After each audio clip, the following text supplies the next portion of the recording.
Signore e signori, buongiorno. I have an ear that is not working and I don't have any voice, so it'll be very, very short. It's a great pleasure to welcome you all here tonight. I always speak here at night. My head is confused. It's day, it's 9:30 in the morning, it's a Friday. One more reason to appreciate your presence.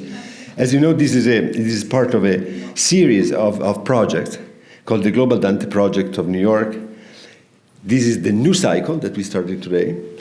There was a previous cycle that analyzed all the works by Dante, one for each year, invited scholars from all over the world to this room and to Colombia. Now we continue this journey. And of course, I have to thank my colleague, Maria Luisa Ardizzone, who is the soul and the brain of this Dante Global Project, for her faith in Dante. And when I say this is that it takes guts to say Dante Global, really to talk about why Dante is relevant today in the world. And from this act of faith of Maria Luisa comes also her scholarship and her teaching mission. And I'm delighted that you are all here today to share your research with other scholars. This is what CASA was also built for. We do events like, pop music, art, contemporary cinema. But scholarship will always play a central role in our programming, but a scholarship that is open to the community. So we invite you here, scholars, brilliant scholars from all over the world, but we ask you to talk also to people who are not in academia. And I believe this is our mission, and I'm delighted that we are doing it together. And without further ado, I would like to ask you to welcome my colleague, Eugenio Refini, who is the chair of the Department of Italian Studies. And here is Eugenio. Thank you.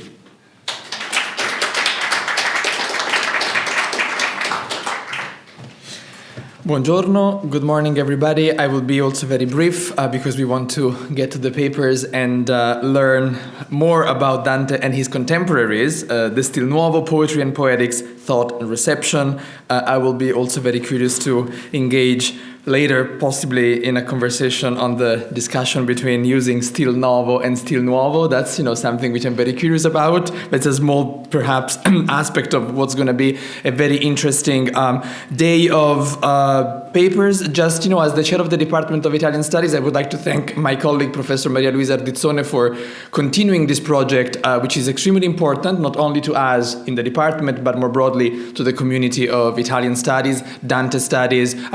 I think Italian studies more broadly, really, in the New York area, in the US, and of course, also bridging, in a way, the gap between what happens over here and what happens in Europe. It's always a beautiful opportunity on the occasion of these conferences and symposia to bring scholars from Italy, from elsewhere, and to engage in productive conversations. And so I will just I would like to highlight the importance of what these symposia are doing, and also one aspect of Professor Ardizzone's engagement, which I'm always happy to stress, is her ability to bring together senior professors, and by senior I mean established professors, and younger researchers, including graduate students. And I think we are all very aware of the generosity of Maria Luisa towards the grad students whom she mentors, but in general to younger researchers. And I think that's really crucial, especially thinking about the future of our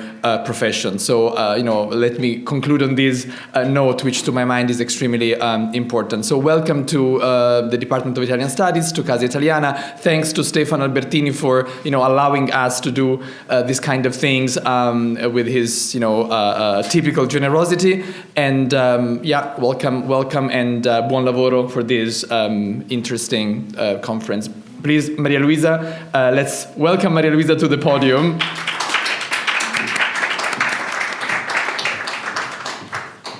Grazie, parlo in italiano. Dunque, credo sia il 13° incontro che facciamo per il Global Dante Project di New York. Sono contenta di avere qui con noi volti antichi e volti contemporanei, diciamo. Sì, Eugenio ha sottolineato l'importanza di avere coinvolto anche i dottorandi in questa operazione. Io non ho molto da aggiungere a quanto già detto e quindi ringrazio la Casa Italiana, Stefano Albertini, collega e amico da 30 anni, e ringrazio il Dipartimento, il CEA, i miei colleghi, ringrazio Giulio Canziani e tutti i suoi assistenti per il lavoro svolto e naturalmente tutti i dottorandi e poi il comitato scientifico del Global Dante Project of New York e gli studenti che sono dottorandi associati. Vorrei dedicare questo simposio alla pace, al rispetto dei diritti umani, alla democrazia. Grazie.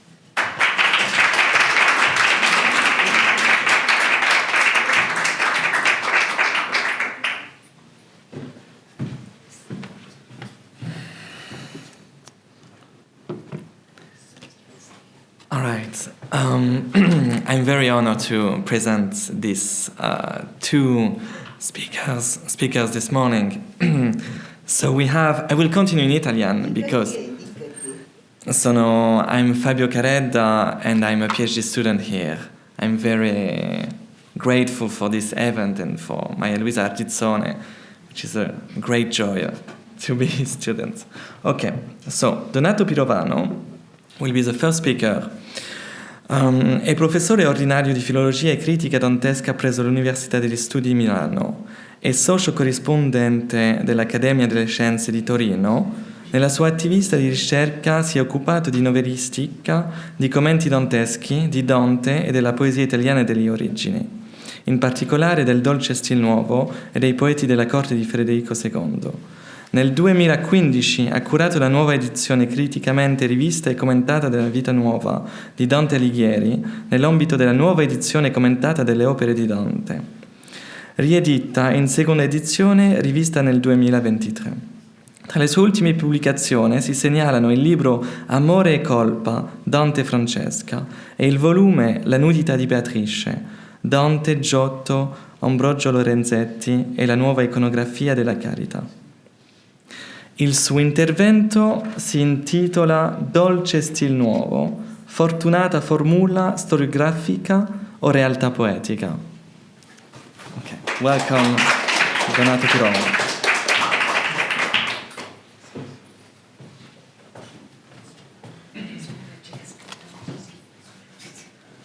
Buongiorno a tutti, buongiorno a tutte. Purtroppo parlerò in italiano, mi dispiace.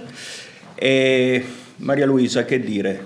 È la terza volta che vengo qui, quindi grazie di cuore per l'ospitalità, anche perché tra il pubblico vedo persone di tutta l'età, anche molti giovani. Vuol dire che insomma c'è anche il tuo magistero, no? che continua con questi giovani collaboratori, e questo è, direi, sempre bello.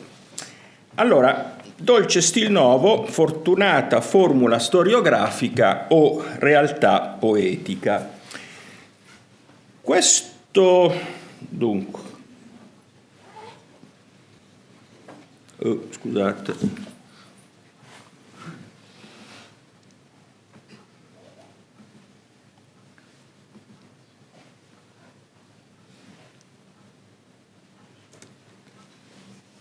Per andare avanti?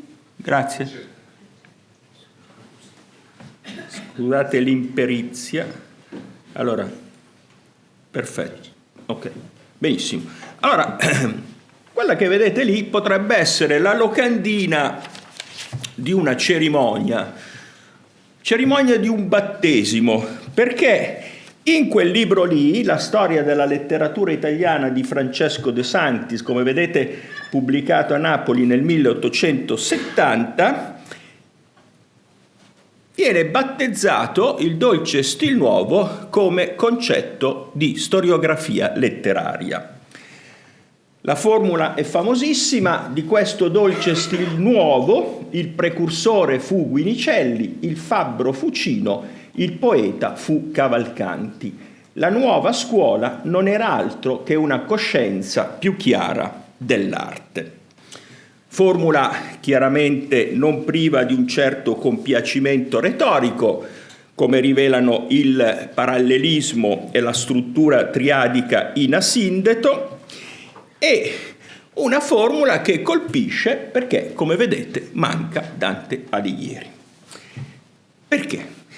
Perché questa formula si giustifica nell'ambito del ragionamento che sta facendo Francesco De Sanctis in questo capitolo della storia della letteratura italiana, in cui, come vedete, vuole mettere in primo piano Guido Cavalcanti, chiaramente, dicendo: Guido è il primo poeta italiano degno di questo nome, perché è il primo che abbia il senso e l'affetto del reale. E quindi c'è uno stacco che il nostro critico, uno dei più grandi critici della storia della letteratura italiana, vuole mettere in evidenza. Poi troviamo questa pagina in cui, come vedete, c'è proprio la terzina famosa del 24esimo canto del Purgatorio, dalla quale nascerà la locuzione, la formula dolce stil nuovo. In questa formula, come vedete, noi troviamo dolce stil io mi son un che quando amor mi ispira noto, è quel modo che è detta dentro vo significando. E poi dolce stil nuovo, con il dittongo e non con il monottongo, sul quale poi faremo un ragionamento. Poco dopo c'è lo stacco e l'indicazione di alcuni poeti che De Sanctis individua all'interno di questo gruppo. Allora, volevo fare una parentesi, un breve excursus a proposito della formula nuovo o novo. Perché De Sanctis usa il dittongo? Allora, ho fatto una piccola ricerca tra le edizioni della Divina Commedia e vedete che nelle edizioni ottocentesche, De Sanctis sta qui, no? Lo collocheremmo qui, cioè tra il Witt e il Moore, chiaramente, 1870. Vedete che nelle edizioni ottocentesche l'aggettivo è sempre dittongato. Quando diventa monottongato? Con Vandelli. Nel 1921 Vandelli, e in un certo senso da Vandelli in poi è la formula dolce stil nuovo che prevale, anche se noi siamo sotto l'ombrello, se ho capito bene, del dolce stil nuovo. Quindi Maria Luisa ci propone un ritorno alle origini, ci propone un ritorno a De Sanctis. Vedete qui anche le ultime edizioni. Questa l'ho messa in verde perché è una comunicazione privata di Paolo Trovato, non è ancora uscito il Purgatorio, ma ha detto che probabilmente sarà così, cioè non si discosterà dalla formula che vedete lì, e io ho messo in verde. Allora, tra le edizioni moderne, ovviamente questa è una edizione, quella di Lanza è un'edizione bederiana, per cui deve rispettare, in un certo senso dovrebbe rispettare forse meglio il Trivulziano 1080, che come vedete legge dal dolce stil, perché c'è il punto di espunzione, novo chiodo. L'unica, quella che fa eccezione, è che ha creato un certo scalpore, tanto che, come sapete, è andata perfino sui giornali, è quella di Federico Sanguinetti, edizione del 2001, dove c'era stato un cambiamento che in un certo senso aveva fatto venire mal di pancia a molti, no? Di qua dal dolce stil, punto esclamativo, e il nuovo chiodo, e da lì è nato poi tutto un ampio dibattito che, come dicevo, è andato anche sui giornali. Allora, quindi abbiamo visto il battesimo del dolce stil nuovo come concetto storiografico, entità storiografica. Ma esiste anche una preistoria del dolce stil novo. Una preistoria che è stata studiata, e mi fa piacere citarlo qui, dal mio maestro Emilio Bigi nella sua lezione per il conseguimento della libera docenza. Era proprio i precursori del dolce stil novo, da cui poi è nato un articolo pubblicato sul giornale storico. Allora, da questa storia, no, da questa preistoria, meglio, chiamiamola così, io ho voluto isolare Alessandro Vellutello, un commentatore dantesco che mi è caro perché ho studiato, e come vedete qui siamo a metà Cinquecento, no? Come vedete lì, ve l'ho evidenziato in giallo, non usarono quel dolce nuovo stile che gli udiva essere stato tratto fuori, la qual cagione sia che essi non aveano scritto per essere ispirati d'amore, come aveva fatto Dante, Guido Cavalcanti e Guido Guinizelli. Cioè, siamo a metà del Cinquecento e davvero Vellutello fa da precursore di quello che poi sarà il dibattito ottocentesco.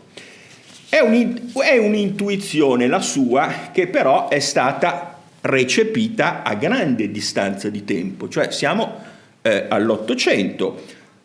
Era stata in un certo senso già ripresa da altri commentatori come Baldassarre Lombardi, commentatori della commedia, siamo a fine Settecento, Luigi Portirelli, 1804, Raffaello Andreoli. Però è proprio il dibattito storiografico ottocentesco che poi porta al battesimo di cui vi parlavo prima con il nostro De Sanctis.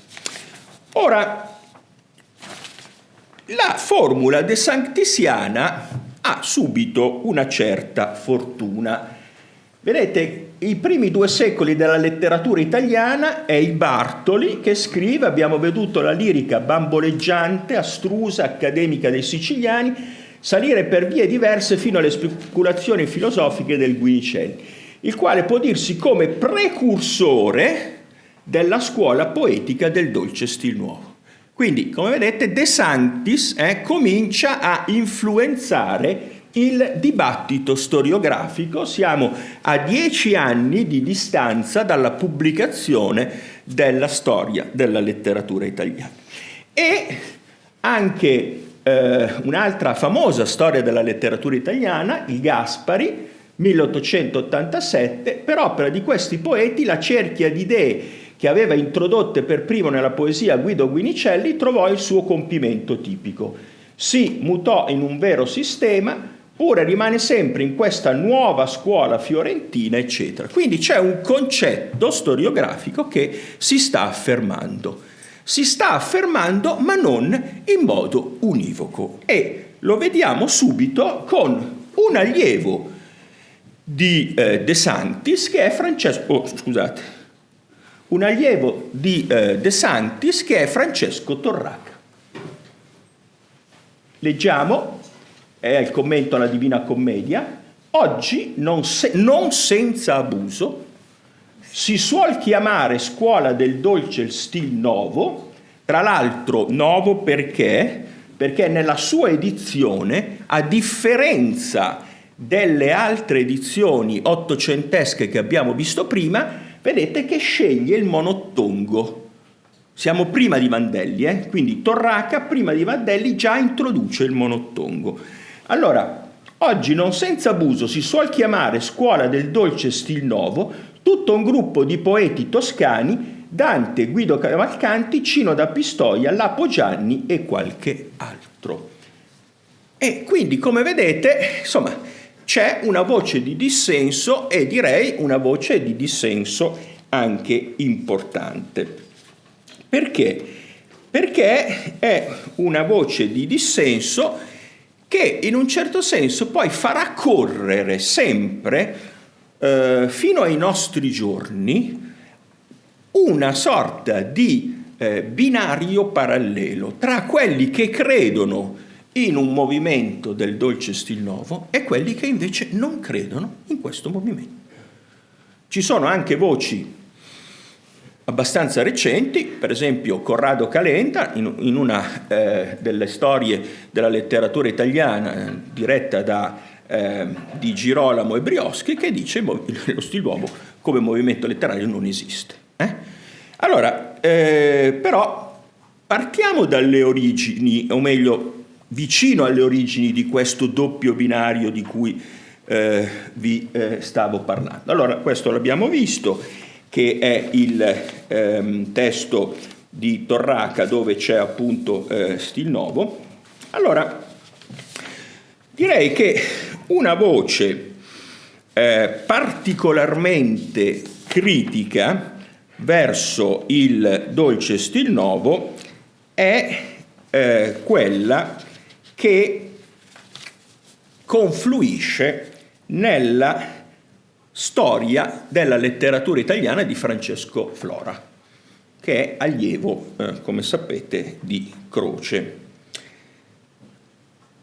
Nel capitolo che dedica al dolce stil nuovo mette questo titolo: una scuola, tra virgolette, creata dai posteri. Una scuola creata dai posteri, insorgendo, direi, perentoriamente contro l'idea di una scuola poetica. E scrive: piuttosto il dolce stile va considerato come un'aura letteraria, alimentata da una cultura sensibilissima ed eletta, e volta a forme elaborate ed eleganti, in una ispirazione meditata che ricerca la più intima voce dell'amore, e cioè il senso riposto che sotto le parole è celato.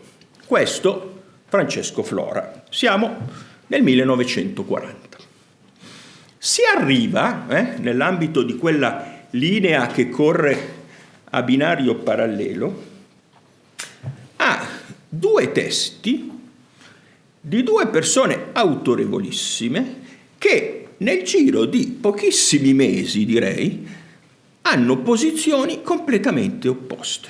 Allora, il primo è Mario Marti. Perché autorevolissimo? Perché aveva fatto anche una edizione di questi poeti. E il suo libro, la sua monografia, che esce nel 1973, si chiama Storia dello stil nuovo. Nuovo, Quindi, come vedete, ritorna il dittongo. A 2 anni di distanza, l'editore di Guido Cavalcanti, che è Guido Favati, scrive una inchiesta sul dolce stil nuovo, anche lui usa il dittongo. Sono posizioni opposte, perché Marti ritiene che il dolce stil nuovo sia, cito, un nodo critico e decisivo della nostra storia letteraria, e quindi considera legittimo l'uso della formula che fu di De Sanctis. Mentre Favati, nel suo sintetizzando nel suo libro, dice: tutto quello che esiste è un certo numero di rilevanti personalità, vissute pressappoco in uno stesso felice momento, tanto rilevanti che hanno suscitato uno stuolo di imitatori o comunque di gente che li riconosceva come maestri, pur ingegnandosi di non rinunciare a una propria personalità e che ha risentito profondamente di loro. Quindi non c'è scuola, non c'è un movimento comune, rilevanti personalità che procedono autonomamente l'una dall'altra. E come vi dicevo, è un dibattito che poi continua passando attraverso, l'ho già ricordato, Corrado Calenda, che in un certo senso ha una posizione negativa, Carlo Paolazzi, che invece a una posizione più positiva. Ma dopo che abbiamo visto questo profilo di storia della critica sul dolce stil nuovo, la domanda che ci poniamo: perché si è così affermato? A mio parere si è così affermato grazie alla editoria, cioè antologie di poeti. E ne abbiamo un esempio, perché questa è sicuramente una autorevole voce, tanto più che esce nella collana La Terziana, Luigi Di Benedetto. Come vedete, Luigi Di Benedetto in un certo senso fissa anche il canone, perché un conto è dire che cos'è il dolce stil nuovo, ma l'altra domanda è: chi sono gli stilnovisti? Perché anche a questa seconda domanda è facile trovare risposte molto diverse. Allora, Luigi Di Benedetto, con questa sua edizione che esce appunto nella collana Scrittori d'Italia, fissa in un certo senso il canone. Poi viene lui, cioè Gianfranco Contini, il quale ha un largo capitolo dei suoi 2 volumi dei poeti del 200 dedicato al dolce stil nuovo, e poi è stato anche estratto una singola, diciamo così, un volumetto singolo dedicato proprio agli stilnovisti. Allora, Contini dedica un capitolo al cosiddetto amico di Dante, che non è nel canone, e include anche 4 sonetti di Lipo Pasci de Bardi. Però non stravolge il canone, nonostante questo. Infatti Contini, pur scegliendo appunto di introdurre le 5 canzoni anonime e 61 sonetti adespoti della corona di casistica amorosa presenti nel Vaticano Latino 3793, di cui poi dovremo parlare, afferma così: a nessun patto il nostro scrittore, cioè questo anonimo, può essere considerato uno stilnovista. Però capite che, insomma, non è uno stilnovista, però ce lo mette dentro. Quindi, come vedete, insomma, se c'era una vulgata editoriale, Contini, in maniera direi sottile, insinua comunque qualche dubbio. Ed è un dubbio che poi compare anche negli studi di Guglielmo Gorni, il quale dice: il dolce stile è una funzione diacronica, un modello storico in movimento, non già un canone assoluto, fissato una volta per tutte. E anche questo è significativo. Da questa posizione si è arrivati a che cosa? Allora, si è arrivati a questo libro qui, libro di Marco Berisso, che innanzitutto, come vedete, non si intitola Poeti del dolce stil nuovo, ma si intitola Poesie dello stil nuovo. Ed è una antologia intelligente, nel senso che va contro un canone che si era costruito. L'obiettivo di Berisso è quello di fornire un panorama di testi gravitanti intorno a una nozione di stil nuovo la più ampia possibile. Nozione di stil nuovo. Quindi accetta in un certo senso la formula, il concetto storiografico, ma invita a un allargamento. Così, per esempio, nella prima sezione, accanto ai testi stilnovistici di Guinizelli, perché nel corpus di Guinizelli di solito si inseriscono anche testi che non sono per nulla stilnovistici, è inserito il sonetto Signore Dio come poté venire di Monte Andrea. La seconda sezione è intitolata L'eccellenza del volgare e comprende Dante, che di solito è escluso da tutte queste antologie, perché a Dante viene dedicato un libro, un capitolo a parte, Cavalcanti e Cino, quindi Dante, Cavalcanti e Cino, dove però l'Alighieri figura solo nel ruolo di corrispondente di Cavalcanti e Cino. Poi c'è una terza sezione che si intitola Dopo lo Stil Novo, che allarga il canone. È quella che allarga il canone, cioè oltre ai soliti Gianni Alfani e Dino Frescobaldi, che sono imposti dalla tradizione editoriale, che Dante questi due signori manco mai li nomina. Non ci sono. In tutte le opere dantesche Dino Frescobaldi e Gianni Alfani non ci sono. Arrivano da altre vie, cioè come vedete c'è una tradizione editoriale che fa scuola. Berisso include testi di Jacopo Cavalcanti, Noffo Bonaguide, Giovanni Quirini come rappresentante della stagione o della meglio ricezione veneta dello Stil Nuovo.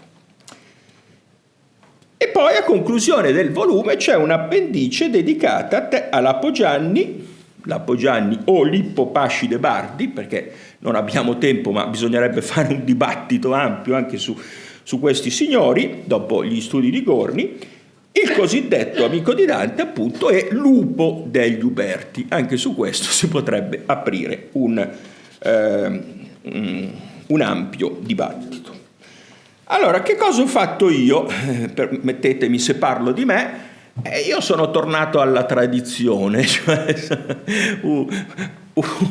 un gretto conservatore, quindi sia nel diamante cosiddetto e sia poi nella monografia che segue a 2 anni di distanza, siamo 2012 e 2014, ho in un certo senso riportato le idee vulgate, però tenendo in considerazione anche l'ampio dibattito che c'è stato.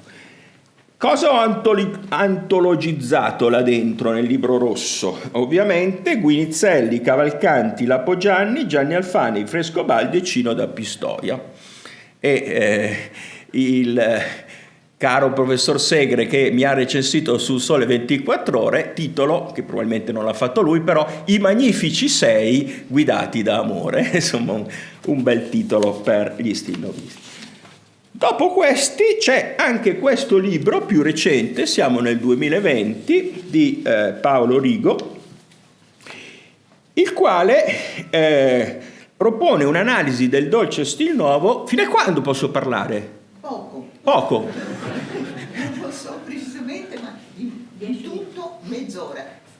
La professoressa Michini dice 10 minuti. No, ho guardato l'orologio solo per quello. 5 minuti? No, 10. Posso ancora parlare 10 minuti? Allora finisco. Grazie. Allora, dunque, Paolo Rigo in questo volume propone un'analisi del dolce Stil Nuovo alla luce delle più recenti acquisizioni critiche e soprattutto alle nuove edizioni di testi, perché nel frattempo sono uscite anche nuove edizioni di testi, penso per esempio all'Apo Gianni di Rea e così via. Allora, nel secondo capitolo Rigo delinea i profili dei due Guidi di Dante, soffermandosi in particolare sulla vita nuova, un po' anche sulle rime del tempo della vita nuova, e poi Cino da Pistoia.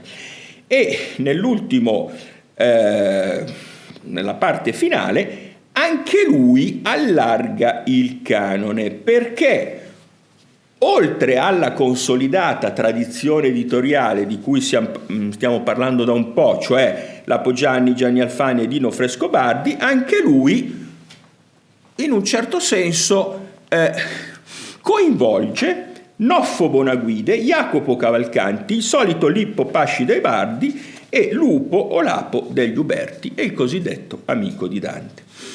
Non sono d'accordo con lui, e l'ho scritto in una recensione, quando scrive un paragrafo intitolato Stil Nuovo e Stilnovisti nel 300. nel quale, oltre a rilevare le presenze stilnovistiche in Bartolo da Sassoferrato, qui c'è Paolo che ci potrebbe dire tantissimo, parla anche di Petrarca, Boccaccio, Cino Rinuccini, Guido Novello da Polenta, Matteo Frescobaldi, il figlio di Dino, Sennuccio del Bene, Giovanni Quirini, Niccolò De Rossi. Insomma, a mio parere ha allargato un po' troppo, però insomma fa parte di... parliamo anche di studi e quindi sono opinioni anche diverse. Allora, detto questo, abbiamo visto come è nata l'idea del dolce stilnovo, abbiamo visto chi sono gli stilnovisti, eccetera. C'è da vedere, in ultimo, dove si può arrivare. Dove si può arrivare? Quali prospettive si potrebbero aprire? Allora, voi sapete che per delineare il perimetro dei poeti cosiddetti della scuola siciliana o della corte di Federico II, così via come li chiamo io, a un certo punto, grazie a un'intuizione di Contini, si è dato fede a un manoscritto, che è il Vaticano Latino 3793.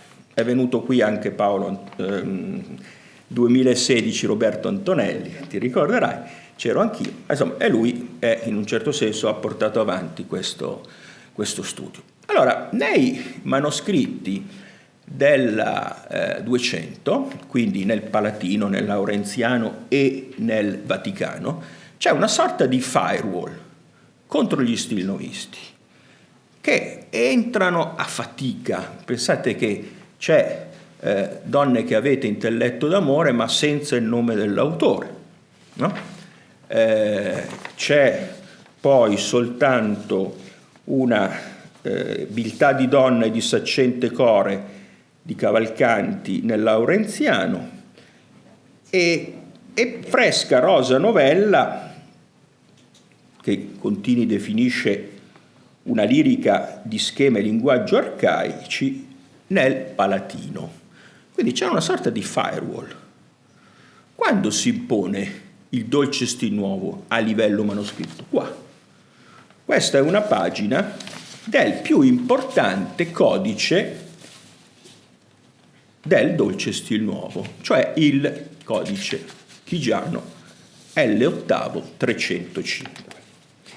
E se è possibile pensare a questo Gianni Alfani, a questo Dino Frescobaldi, che appunto non vengono mai nominati da Dante, è possibile perché sono antologizzati in questo manoscritto.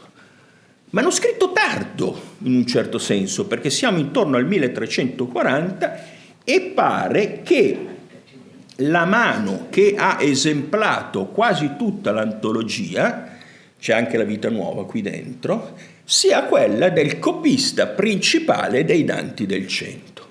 Quindi siamo nel periodo in cui a Firenze, possiamo dire così, nasce il mito di Dante. E nasce, in un certo senso, un modo di leggere la letteratura dal punto di vista dantesco, che poi è quello che probabilmente compare nel dolce stilnuovo. Allora, arriviamo alla conclusione. Il canzoniere Chigiano costituisce dunque l'asse principale della tradizione stilnovistica fiorentina, non solo per l'autorevolezza della sua lezione. La Vita Nuova che c'è qui dentro ha un archetipo probabilmente molto antico, e per l'abbondanza delle presenze, ma anche per essere stato al centro della ricezione e diffusione di quella poesia in età umanistica. Questo perché? Perché questo codice rimane a Firenze per tutto il 1500, c'è anche la mano tra l'altro di Coluccio Salutati qua dentro. E quindi in un certo senso possiamo dire che forse uno studio più circostanziato di questo codice anche allargando la tradizione settentrionale rappresentata dalle scoraglienze, ma credo che sia un'altra cosa, forse le novità per un nuovo orizzonte, un nuovo profilo del dolce stil nuovo possono venire da qui. Vi ringrazio.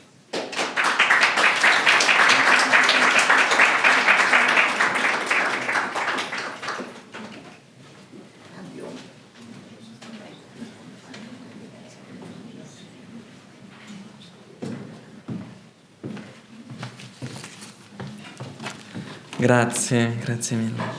Allora, adesso si tratta di un late stil nuovo with the next speaker, Luca Marcozzi, that will talk about Petrarch.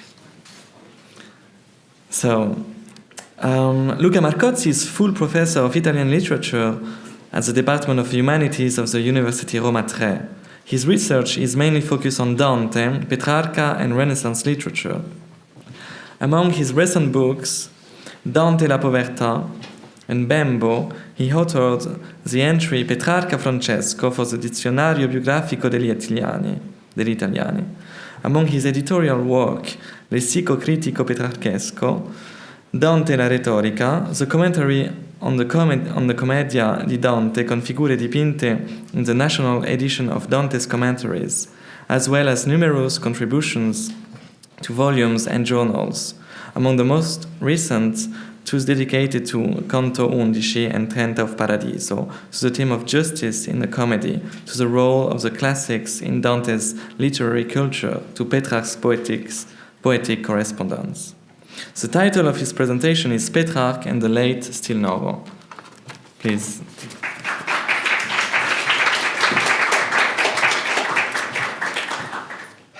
Thank you all, and mostly to Maria Luisa for this always very interesting and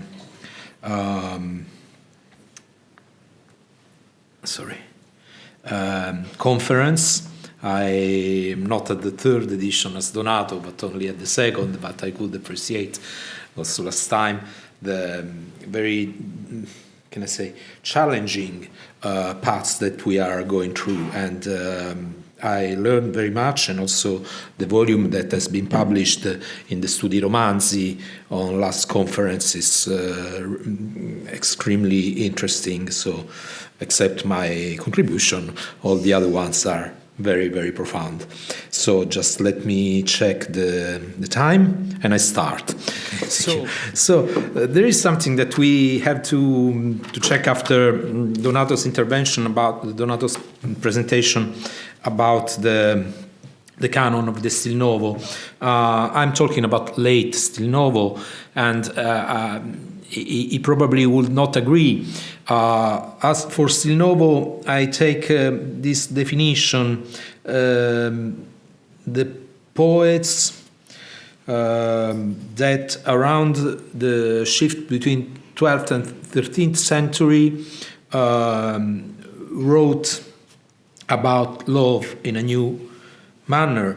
But there is also a Stil Novo mannerism probably in the 14th century, and one of the poets that you quoted before as the Trecento Stil Novo, that it cannot be considered a good historiographical category with respect to historiography, but if we call it a Stil Novo mannerism or a replication of the Stil Novo themes and topoi and stereotypes also from a stylistic point of view in the next century, well, probably we can agree that it's a continuation of the Stil Novo or something like that. But in this respect, one of the poets I will address today, Sennuccio del Bene, Sennuccio is a contemporary of Dante. He was born 10 years later with respect to Dante. So even if he lived long, and he worked mainly in the 14th century, he's not connected directly to the school, but he repeats and reuses some of the, in a new manner, of course, some of the features that he learned by Dante and Cino. However, where am I? Much has been written about this topic and the textual relationship between Petrarch and mostly Cino not to count Dante and the poets of the Stil Novo, also by Donato Pirovano, whom we had the good fortune to listen to. So their presence in the Canzoniere of Petrarch is well known, little could be added. Instead, we can try today to explore more profoundly the consideration that Petrarch had for the poetry preceding him. So, the canon of Petrarch, what he may have received in his practice as an author of lyric poetry. So, which is the lyric canon of Petrarch? We have two poems, two texts of Petrarch, in which he reveals his relationship with the history of vernacular poetry. And then we will talk about Sennuccio and Cino, of course. Cino is presented as a tutelary but distant deity of his own poetry, to be paid homage and reverence, and Sennuccio is a poet who is actually close to Petrarch. He's the only one with whom Petrarch established a significant poetic conversation with new nuances if compared to the Stil Novo Tenzoni, and affected by the common affiliation to a new place of production, such as the court, especially the Colonna entourage. So if first I will define, since we talked about historiography and definitions, the Stil Novo, I take it as a generic label of poets who lived at the turn of the century and who developed a loving discourse intensely celebrating the moral qualities of women. As it's true that Dante makes the beginning of the Stil Novo with Donne che avete intelletto d'amore, in the conversation with Buonaggiunta. So with the style of praise, with the stile della loda. Did Petrarch consider this definition of Dante, this idea of Dante, of the Stil Novo, or Nuovo, I prefer Novo, a turning point in poetic history? Well, yes, if we turn to the Triumphus Cupidinis, in the fourth chapter, lines 28-38, Petrarch presents, in his characteristic style, enumerating names, what we could call his poetic family, la filosofica famiglia di Dante and the poetic family, or bella scuola, of vernacular poetry in Petrarch. In this passage, before there were the Latin poets, the elegiac poets, and then the troubadours. Petrarch inverts the chronological sequence with the direct connection of the Italian poets to the Latins to reaffirm the primacy of Italy in the arts and in poetry that he defended in opposition to the idea of the translatio artium that came from France and which he often opposed. And also from a linguistic point of view, he was persuaded that vernacular was a diastratic variant, a variation of Latin, as he affirms in the first letter of the Familiares, so that the volgari strani, the strange vernaculars, remarked here as a characteristic of Provençal poetry, it goes with these linguistic ideas. So, the poets are Dante e Cino, I due Guidi. In the first version there were three, then one was absorbed, was probably Guido Ghislieri, but was absorbed to enhance the duality, the couples, and the rhythm of the passage. And we have Onesto da Bologna, the Sicilians, and then two friends of Petrarch, Sennuccio and Franceschino degli Albizzi. So for Petrarch, the history of vernacular poetry goes from the Siciliani to his contemporaries. Sennuccio and Franceschino, they died, Franceschino in 1348 by the plague, and Petrarch, it's the first notice of death by plague that Petrarch had, and this pushed him to write the 8th book of the Familiares, in which he changed, he started this mutatio animi, that led him to recollect the poems and the letters who lied scattered on his desk. And Sennuccio died 1 year later in 1349, as we will see. So it's a long story that dates back to the first quarter of 200, and it's not a canon because it gathers together good and bad poets. We can define it a short history of Italian lyric poetry, and is, in this sense, is very much, it appears to me, very much influenced by Dante. So are the two Guidi, già in prezzo and now no longer, that is affected by Dante's definition of one Guido surpassed by the other, nor by Dante's overall diachronic vision, according to which poets are surpassed by other poets. The same for the Sicilians, who are now da sezzo, in the last place, very low in the consideration, and also for Guittone, being relegated by Petrarch in this group. All these elements are influenced by the Divine Comedy with respect to the passage of poetic glory underlined here by the anaphora of già, that is fur già primi, già fur in prezzo, di non esser primo era. There is another element, there is an agonistic tendency. There is an opposition among all these poets. The Sicilians defeated the two Guidi against each other, Guittone, who is angry at not being the first, which implies a critical view of Petrarch, of course, on his poetry. Guittone is not a Stilnovist, and is not either a love poet, or not completely, but is considered by Petrarch in the two places where he quotes him as a love poet, exclusively as a love poet. Also in the sonnet for the death of Sennuccio, 287 of the Canzoniere, where Guittone is among them, among those whom the soul of his friend must greet in the sky of Venus, in the sky of lovers or loving spirits, with Cino and Dante, as after his death, Sennuccio has to go to the sky and greet Cino, Dante, and Guittone. This oppositional series is contrasted by the harmony of the couples who open and close the passage. The Umani, Sennuccio, and Franceschino, they're there to him as friends. So the four poets who frame the series stand out.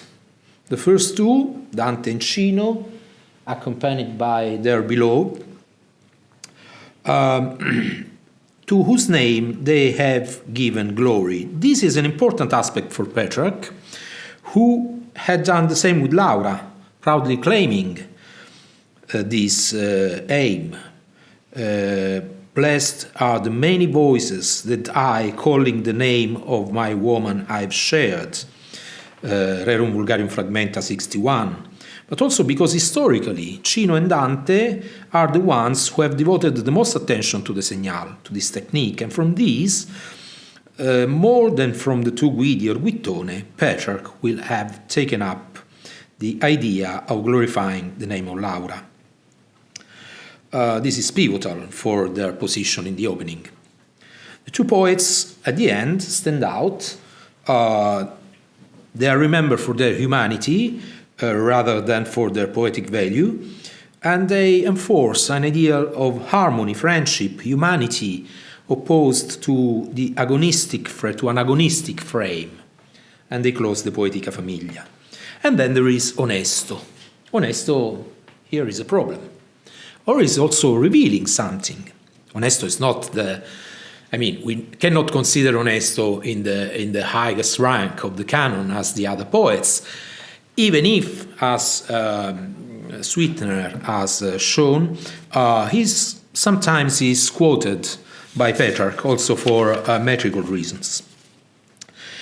Onesto is the past. He died 1 year before Petrarch was born.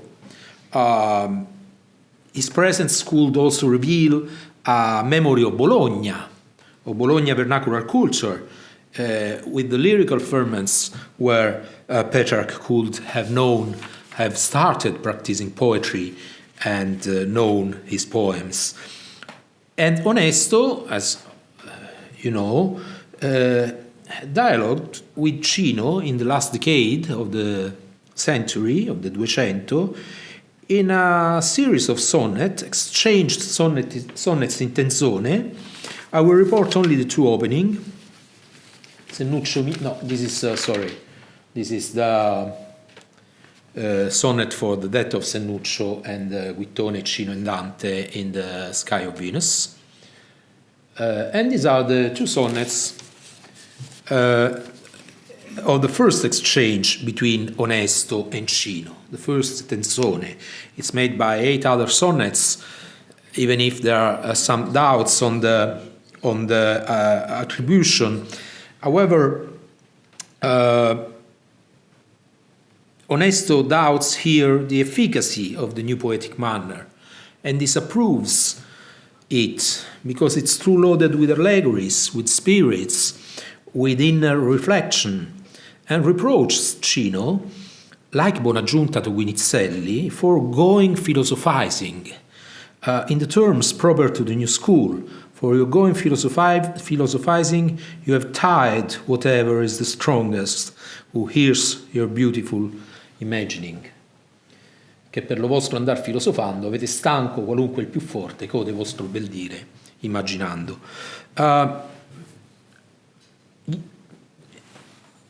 Il vostro, your philosophizing is of Cino, of course, but also Cavalcanti and Dante are included. They are quoted directly by Onesto in another sonnet of the Tenzone.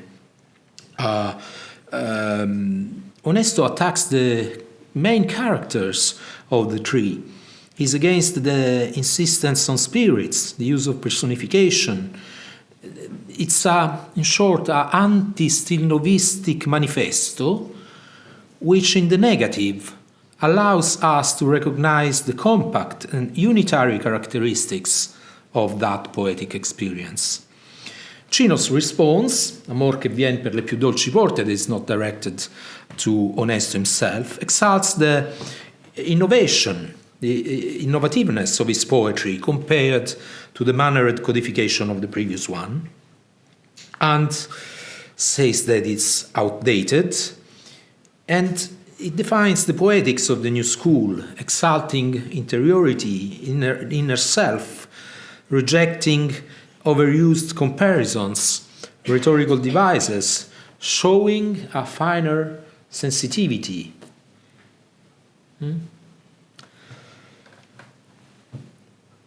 An aspect that Petrarch is consequential to. I said it's made up by 8 other sonnets. Onesto is a fierce defender of the old school and evokes Dante and Cino, Dante and Guido in the last verse of Siete voi messercini. On his side, Cino affirms as Dante that he prefers, ecco qui, né c'ho mai vi mostrò Guido né Dante. On his side, Cino affirms as Dante that he prefers a style that follows more closely the pain of love, as we've seen in the previous one, resorting for himself not only on the law of direct experience, but also on ancient literature authority, like Ovid. There's another sonnet of the same Tenzone, Se mai leggesti versi dell'Ovidi, I don't know if I have it here, no, this is Petrarch, Se mai leggesti versi dell'Ovidi, where Cino shows Onesto that the passion of love involves pain, and that he knows this not only for his direct experience, but unlike the old Bolognese poet, because he could have read it in Ovid. And perhaps it was because of this explicit classicism that Cino originally struck Petrarch, who moved in the same path, on the same footsteps, In addition, we should remember that in Amor che viene armato a doppio dardo, another sonnet of the same Tenzone, Cino resorts to the myth of Daphne. That is fundamental at the beginning of Petrarch's poetry.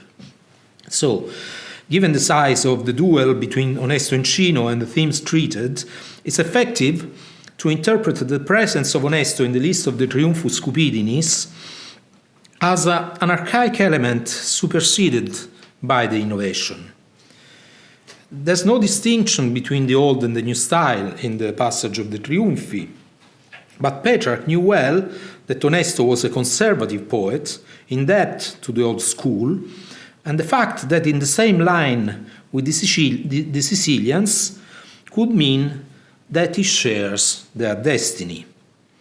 So this is not a homage to Onesto, thus a sort of confirmation to what Cino had written in his replies to the Bolognese poet.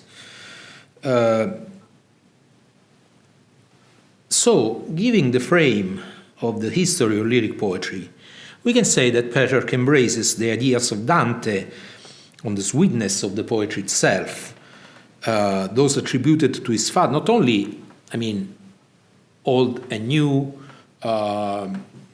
singing for women and praising them and be human, have a humanity and friendship, but also, this distinction between the old and the new manner comes directly from Dante in ideology and also in framing a canon and a poetic historiography.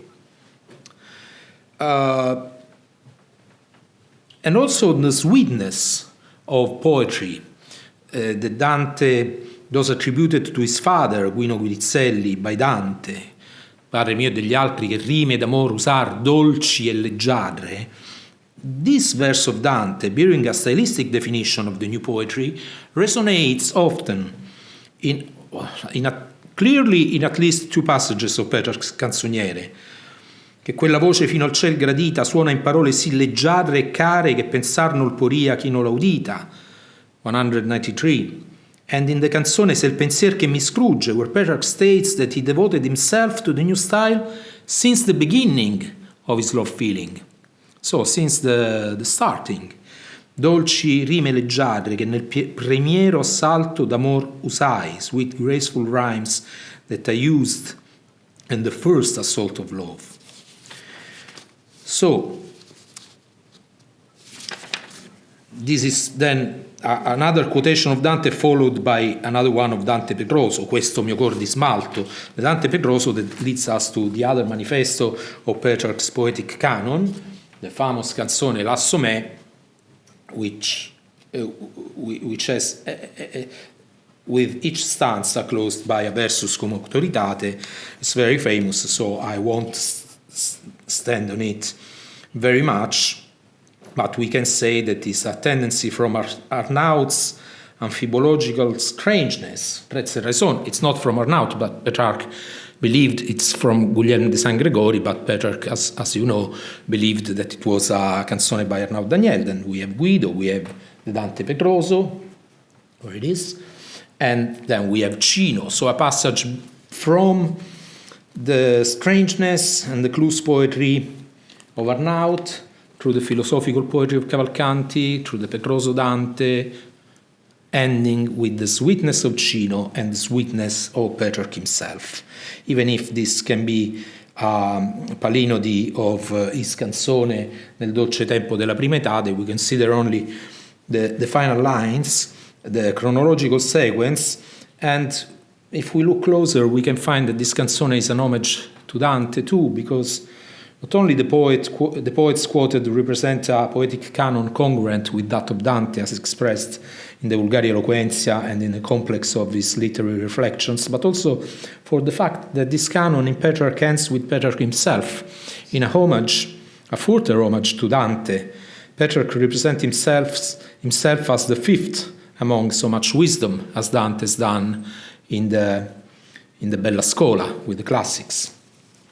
So, there is Cino. We can take in 10 minutes probably we can do that, a closer look at Petrarch's relationship with two of the poets mentioned in the list of the triumphs, so Cino and Sennuccio. Cino, this is the sonnet of Petrarch for Cino's death. There is a biographical legend that sprouted from Squarciafico, according to which Petrarch attended the Cino's university courses, but in fact it's a legend. But Cino is an authority in love poetry. Finally brought back into Dante's orbit again, when in the plan for his death, 1336, Petrarch chooses to rely on several Dante's intertexts of the authoritative text on the theme of mourning, that is the Vita Nova, I cittadini perversi, novellamente se danno i partito, all quotations from the Vita Nova of Dante. We have already mentioned the acquaintance of Cino with the classical poets, and in particular Ovid. Another point of contact is the diachronic breadth of Cino's Canzoniere, which is not shared by the narrow chronological extension of Dante's love poetry. So, by this span emerges the theme of memory, the painful reenactment of images distant in time, and the reiteration of gestures and situations which Cino codified and Petrarch welcomed in the form of the feeling of time that imposes the continuous recourse to memory.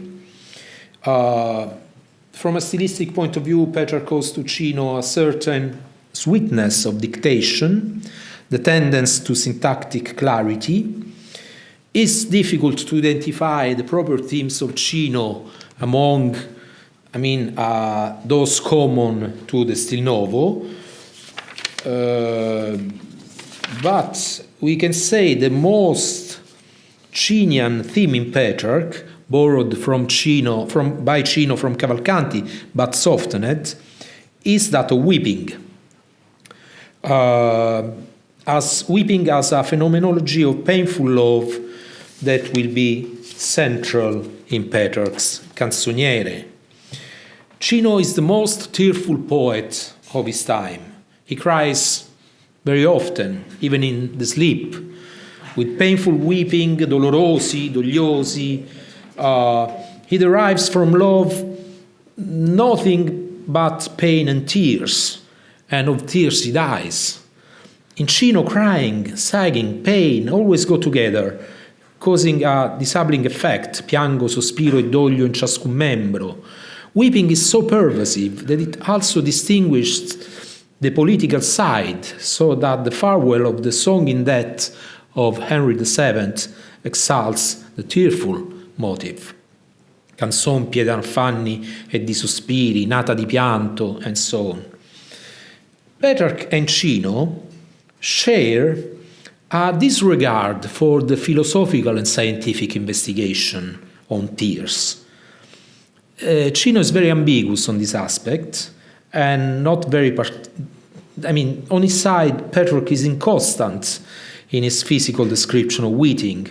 His lyric is devoid of his lyric practice is devoid of philosophical intents and also philosophical addressees, like it was that of Cavalcanti. So he does not show any of the concerns present in the poets before him. In Petrarch's Canzoniere, tears will have various locations, from the heart to the soul. So it's not very constant on this matter. In Cino and in Petrarch, crying is also a voluntary act. Petrarch's question is voluptas dolendi, affirming that the burns with love and the pain must be cultivated by poetic expressions.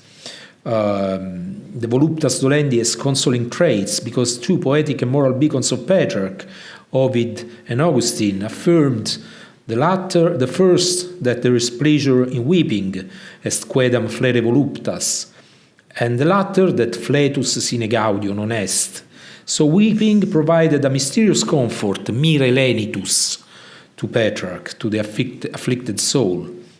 And from the bitterness of life, one could gather a sweet fruit of groans, weeping, and lamentations. And Petrarch shows much of his poetic paraphernalia relating to the theme of crying and weeping to Cino. I wrote it some years ago, so I go on and I will reserve this for the proceedings, but they have many things in common. And we have seen that being inconstant, being not interested in the physical reality and the philosophical naturalistic question of weeping and crying, Petrarch embraces a new, it derives from the fact that he has no addressees.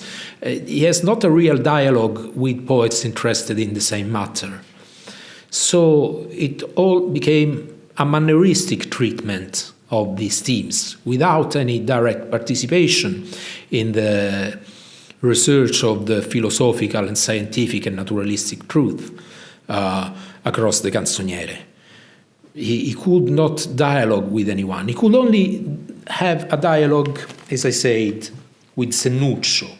It's important for the concrete practice of poetry and for the context of production. So we can explain the absence of something lacking in the Canzoniere of Petrarch, obviously, because the mode and the place of producing and listening poetry changed with respect to the previous generation. And Sennuccio is a poet of the previous generation. I have 2 minutes, and these are the sonnets addressed by Petrarch to Sennuccio. Sennuccio died in 1349, and Petrarch wrote De Morte Sennucci on what it is today, the first page of the Codice degli Abbozzi, Vaticano Latino 3196. No, not the first, sorry, the 12th. He transcribed the news of the death of Sennuccio, which it's not just one of the many crosses in the various graveyards that Petrarch wrote on the margins of his books. There's something more. And also because this obituary is not as usual in the Virgilio Ambrosiano. It's on the Codice degli Abbozzi. It's very different because all the deaths are registered on the second leaf of Virgil, now at the Ambrosiana Library. Not here. This is vernacular poetry. And Sennuccio's death called Petrarch back to his poetry. And it is to be assumed that the memory of the friend to whom he had addressed many of his poems perhaps led Petrarch to reread those compositions of the past and to rearrange them in 1349. So this chronology, the structure of the Canzoniere will be accomplished in 2 years later, in the same 2 years in which the Familiari and the Epistole took their form, took their shape, inspired by the same desire to gather the scattered poems and to give an order of philosophical nature, moral nature, to the papers that lay on the poet's desk. Sennuccio is therefore at the basis of the reordering, first thematic and then moral, which transforms the scattered rhymes into the Canzoniere. He was important also in the early days of Petrarch as a lyric poet. He was one of the few with which Petrarch had a conversation in the 30s. While political poems were often read and widely spread, it can be thought that the love poems were intended for a more private circulation, as the court of the Colonna, with Orso dell'Anguillara, Giacomo Colonna, and Sennuccio himself. There are various counts on the poems addressed and sent to Sennuccio. For sure, 3, 4, maybe 9, according to Bettarini 11. That makes him the most prolific destination for dialogues in the Canzoniere. Just I have to see that why Petrarch chose Sennuccio, who was older, 30 years older than him, was 10 years younger than Dante and 30 years older than Petrarch. Could have been,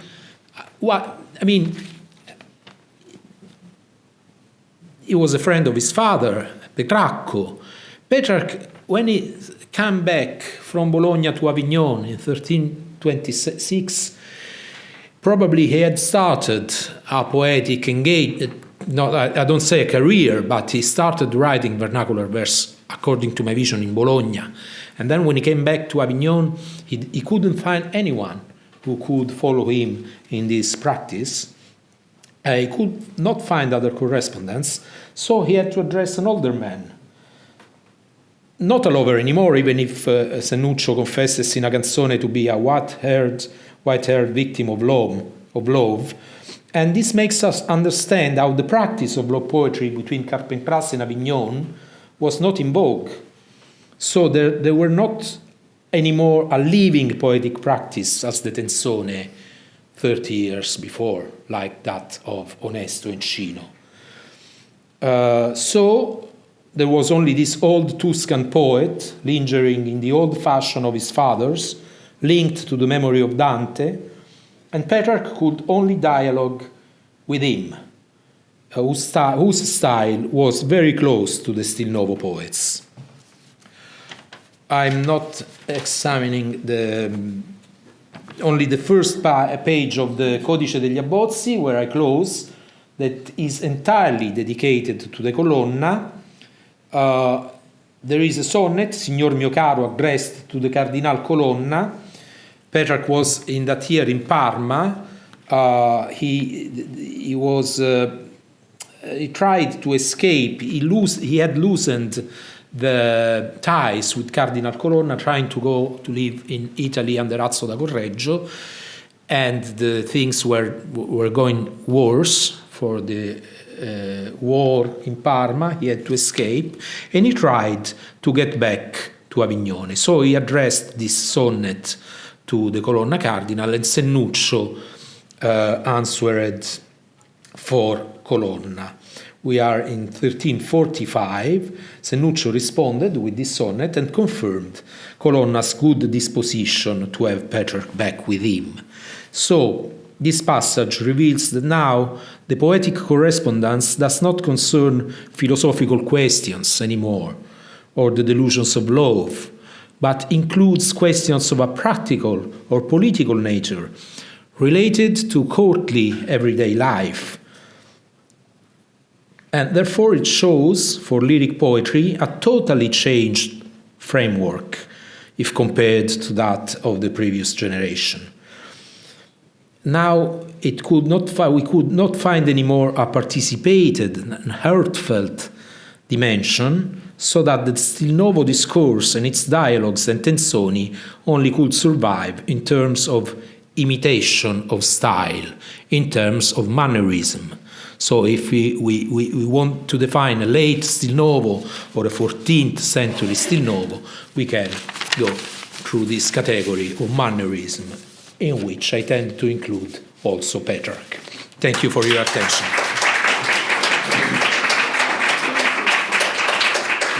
Welcome back, and we're ready to start with the second panel of the day. And I'm introducing Professor Federica Anichini, who has obtained her PhD in Medieval Italian Studies here at NYU in 2002, and she currently teaches at NYU Florence. Professor Anichini is the author of a monograph on Guido Cavalcanti entitled Voices of the Body, Liminal Grammar in Guido Cavalcanti's Rime, published in 2009. And she's also the author of several relevant contributions on Boccaccio, for instance, like the essay Empty Womb and Full Bellies in Decameron, published in 2022 in a Lectura Boccacci, and contributions on Dante, such as in dialogue with the imageless vision, constructing language in Paradiso 3, or Inferno 9, passing within city walls and beneath the velame degli versi strani, from 2014 and 2012. Her current research centers on the relationship between the urban environment and creativity, and specifically she's investigating the relationship between medieval Florence and its vernacular poetic tradition by focusing on the city walls as a specific urban morphological feature. And today she's presenting a paper entitled The Archer and the Dreamer. So the floor is yours.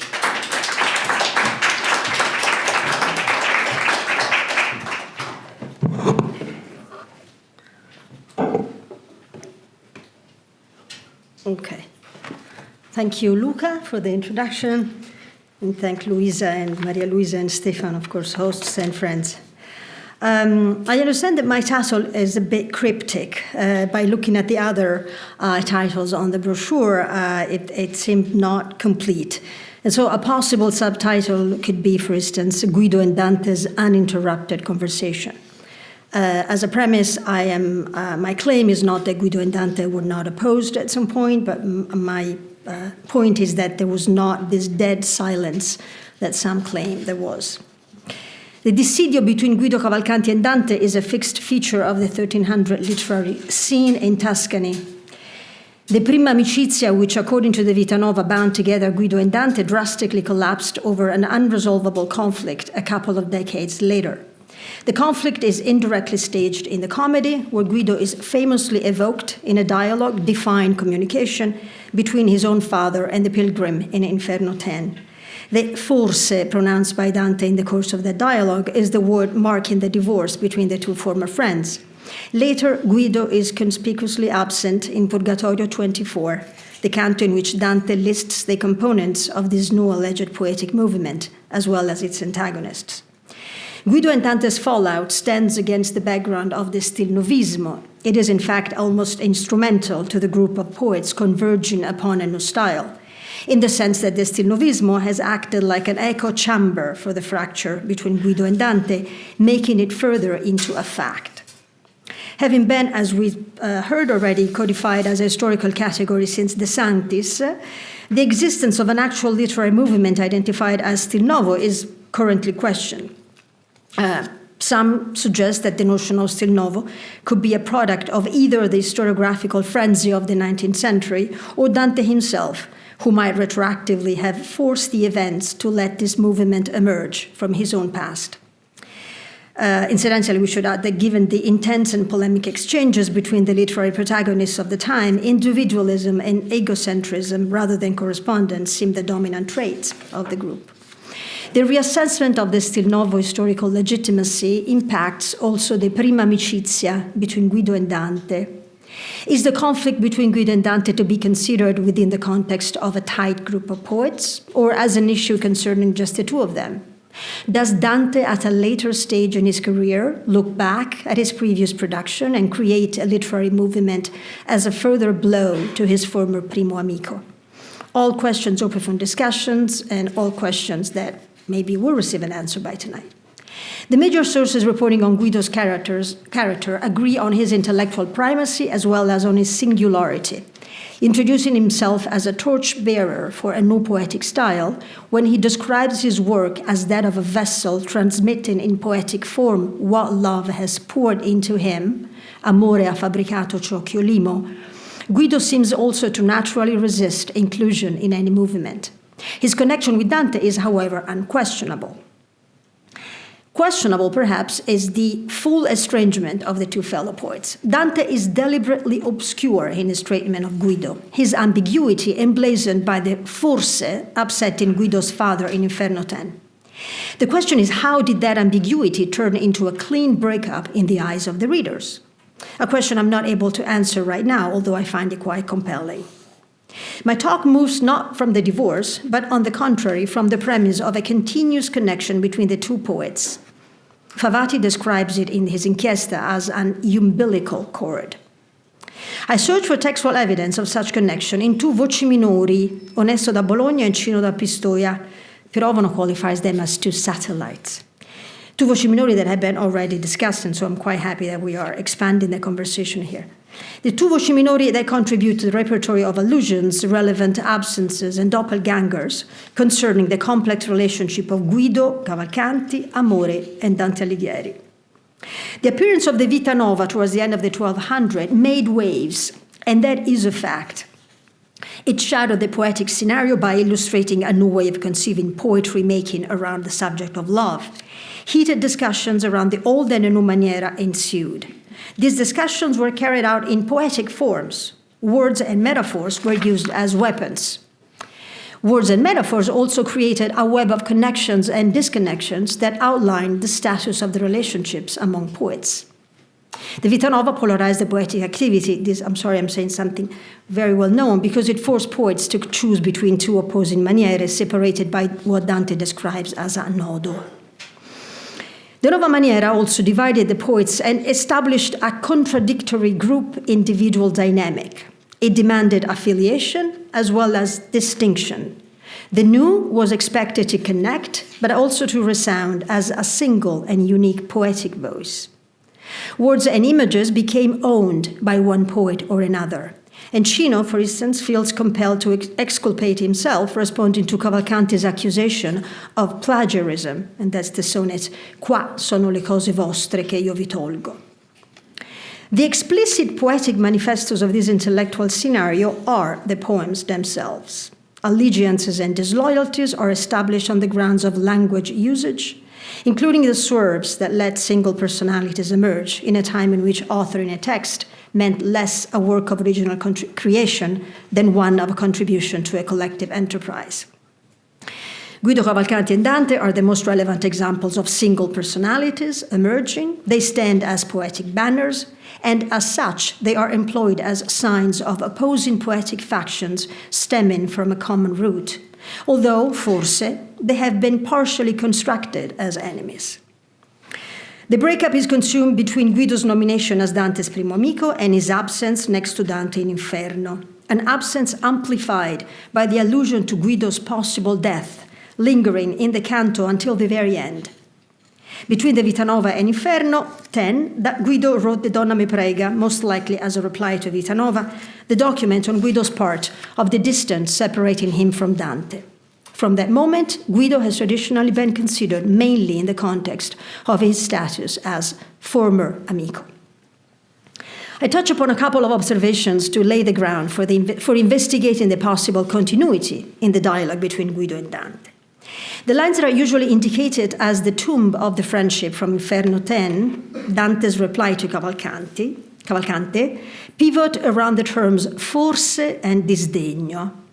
I'm considering here the scene strictly from the perspective of the action and the dialogue of the characters.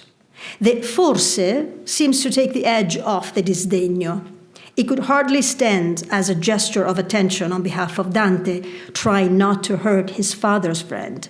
In that case, he would have quickly clarified the doubt and explained himself better. Although in concluding his conversation with Farinata, Dante asks the Ghibelline to pass the good news on to Cavalcante, i.e. that Guido is still alive, given the disconnection of the two damned souls, Farinata and Cavalcante, it looks unlikely that the information will actually be delivered. Further, although this would go beyond the scope of this talk, a vertical reading of Cantos 10 in the Commedia seems to suggest the references to Guido do not stop with the first cantica. In Purgatorio 10, the sculpted caryatids illustrating the prideful souls evokes Cavalcante's posture and Guido's pride, while in Paradiso 10, as per John Freccero's observation, the sexual bodily lexicon employed in connection with the blessed souls composed into a wheel stands as a last call to the strictly corporeal dimension within which Dante's former friend firmly kept his theory of love. And I'm quoting here from Paradiso 10, «Indi come orologio che ne chiami nell'ora che la sposa di Dio surge, a mattinar lo sposo perché l'ami, che l'una e l'altra parte tira e urge, tintin sonando con sì dolce nota che il ben disposto spirito d'amor turge». I'm investigating here the relationship between Guido and Dante through the lens of the exchange between Cino da Pistoia and Onesto da Bologna. These two communicated via a tenzone, it had been already said, one that developed through a sequence of 6 sonnets. The tenzone is initiated by Onesto, who criticizes Cino for having joined a new maniera. The opening lines of Onesto's sonnet and Cino's reply revolve around 2 figures, a dreamer and an archer. The 2 figures have been alternatively explained as Dante, the dreamer, and Love, the archer, or as Dante, the dreamer, and Guido Cavalcanti, the archer. The identification of the dreamer as Dante is convincing. The 2 sonnets by Onesto and Cino were composed the same years as the Vita Nova, and in the Prosimetro, Dante includes plenty of dreaming. As per Gorni's calculation, 2 dreams, 2 immaginazioni, plus the mirabile visione at the end. The identification of the archer is more problematic. Although traditionally identified as figura of love, the archer seems in fact to have a wider range of meanings beyond that trope. While identifying the archer as Guido is a document testifying to his association with Dante up until the end of the 1200, with the possible intent of giving more weight to the following breakup, that identification could also give evidence of his uninterrupted dialogue with Dante, especially if we consider archery metaphors throughout the comedy. Archery in the comedy has diverse treatment because it is subject to a dramatic evolution. It spans from the infernal devils ready to shoot their bows in Inferno to the image of the divine energy being shot, as if by a bow, into the universe in Paradiso, an image whose genealogy, I claim, goes back to the pre-Socratic tradition. I suggest that the motive of the archer is one of the signs employed by Dante to continue below the radar, sotto traccia, his conversation with Guido.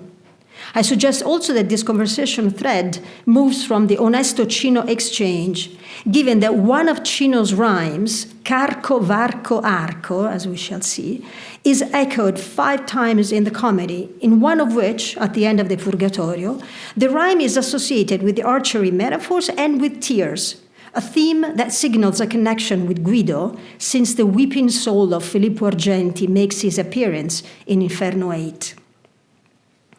I'm quoting John Freccero again, who in his epitaph, apropos of Inferno 10, writes, quote, "If the poet implies that Guido rejected the faith, yet stops shortly of explicitly condemning him, this is more likely to be a symptom of his ambivalence toward Guido, rather than a surrender to the fictive chronology he imposed upon himself."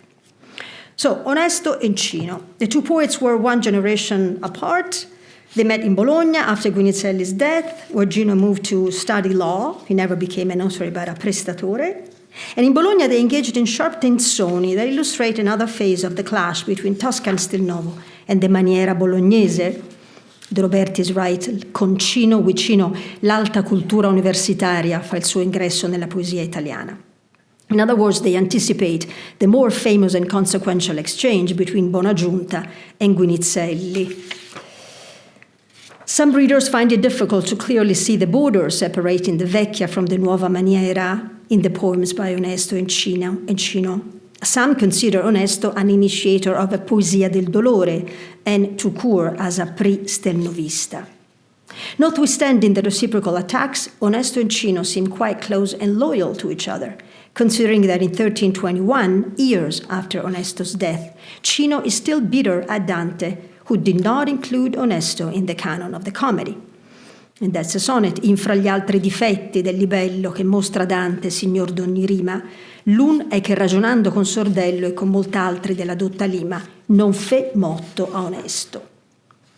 The tenzone I focus on, dated probably around 1295, unfolds through 6 pairs of sonnet, plus 1 by Onesto without Cino's reply. In these exchanges, Onesto tries to impose on the younger poet his own language and style. He tries to bring back Cino, that is, to a traditional maniera, one in which a poet does not get lost into his own mind.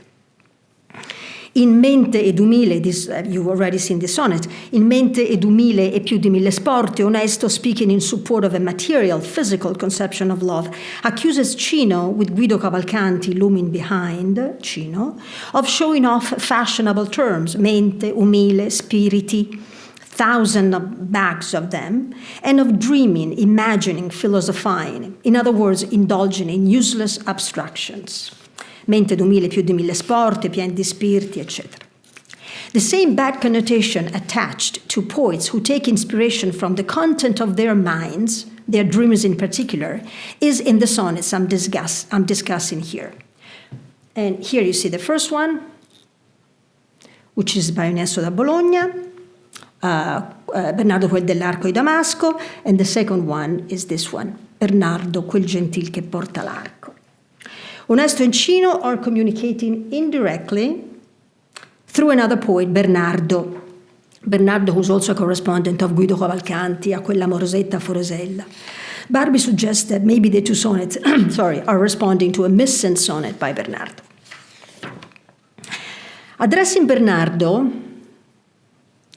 Onesto indicates a master, quel dell'arco di Damasco, and a few bad students who are unable to follow him, like a bad flask cannot contain good wine. If Onesto is talking about the new Tuscan maniera, he's also acknowledging the value of that maniera and the fact that not just any poet is able to follow it. Contini calls these sonnets oscuri e preziosi, adding, quote, la lettera è oscura senza che si possa sperare in un contenuto comunque interessante, end of quote. Ignoring Contini's dismissal, we instead focus precisely on these two. The oscurità lamented by Contini is probably due to the fact that in his first quatrain, Onesto employs three anonymous periphrases, quel dell'arco di Damasco, quei che sogna e fa spiriti dolenti, one metaphor, non si può trar buon vino di reo fiasco. All apparently very clear to Cino. The following one is so che m'intendi ben. Less clear to today's readers, though. In addition to identify the personification, a crucial issue concerns a textual conjecture on which the meaning of the quatrain depends. As I mentioned, scholars have taken different positions as to the identity of these two characters. Some conclude it could be a collective entity, considering that Cavalcanti looms behind the Spiriti Dolenti, the Novi Accidenti, and considering that in another sonnet, Mente tu mille, Onesto aims at a group. Or it could be a literary work, specifically Vita Nova, as suggested by Brugnolo, who also suggests that if that's true, this could be the first sign of a reception of the Vita Nova. Some agree that the archer is love itself, Cupid. During the so-called Aetas Ovidiana, depictions of Cupid from the Metamorphoses, Remedia, and Ars Amatoria circulated widely, and Cupid was a poor, always displaying a bow and a quiver. Despite the extensive presence of personifications of love identified by his bow and a set of arrows, some conclude instead that the quell'arco di Damasco is Guido Cavalcanti. According to this reading, the masters would be two: Guido, quel dell'arco, and Dante, quei che sogna e fa i spiriti dolenti, while the bad pupil would be Cino, who, like the flask with bad wine, doesn't follow the lesson, is unable to follow the lesson of the true great masters. The identification of the archer Guido is supported by a text of De Chigiano, which reads e quei che sogna, cioè e quei che sogna e fa spiriti dolenti, which is a different lection from this one. This one was adopted in order to keep the syntax fluid, but requires a textual conjecture. The lection e instead of che is supported by a few factors. One, that Bernardo was a correspondent of Guido Cavalcanti, therefore it would make sense to find them, Bernardo e quel dell'arco di Damasco, as Guido Cavalcanti, in the same line. Two, that Cino's reply explicitly refers to a pair of excellent poets, flying higher than any other follower, quel gentil che porta l'arco e quei che sogna, e Ivan sì alto, eccolo qui, qu'ogni uomo riman basso. 3. The double identification of the archer and the dreamer as Guido and Dante respectively could be supported by another exchange in which Guido and Dante are explicitly mentioned as maestri for Cino. And here it is. Mai vi mostro Guido and Dante, the last line of the sonnet.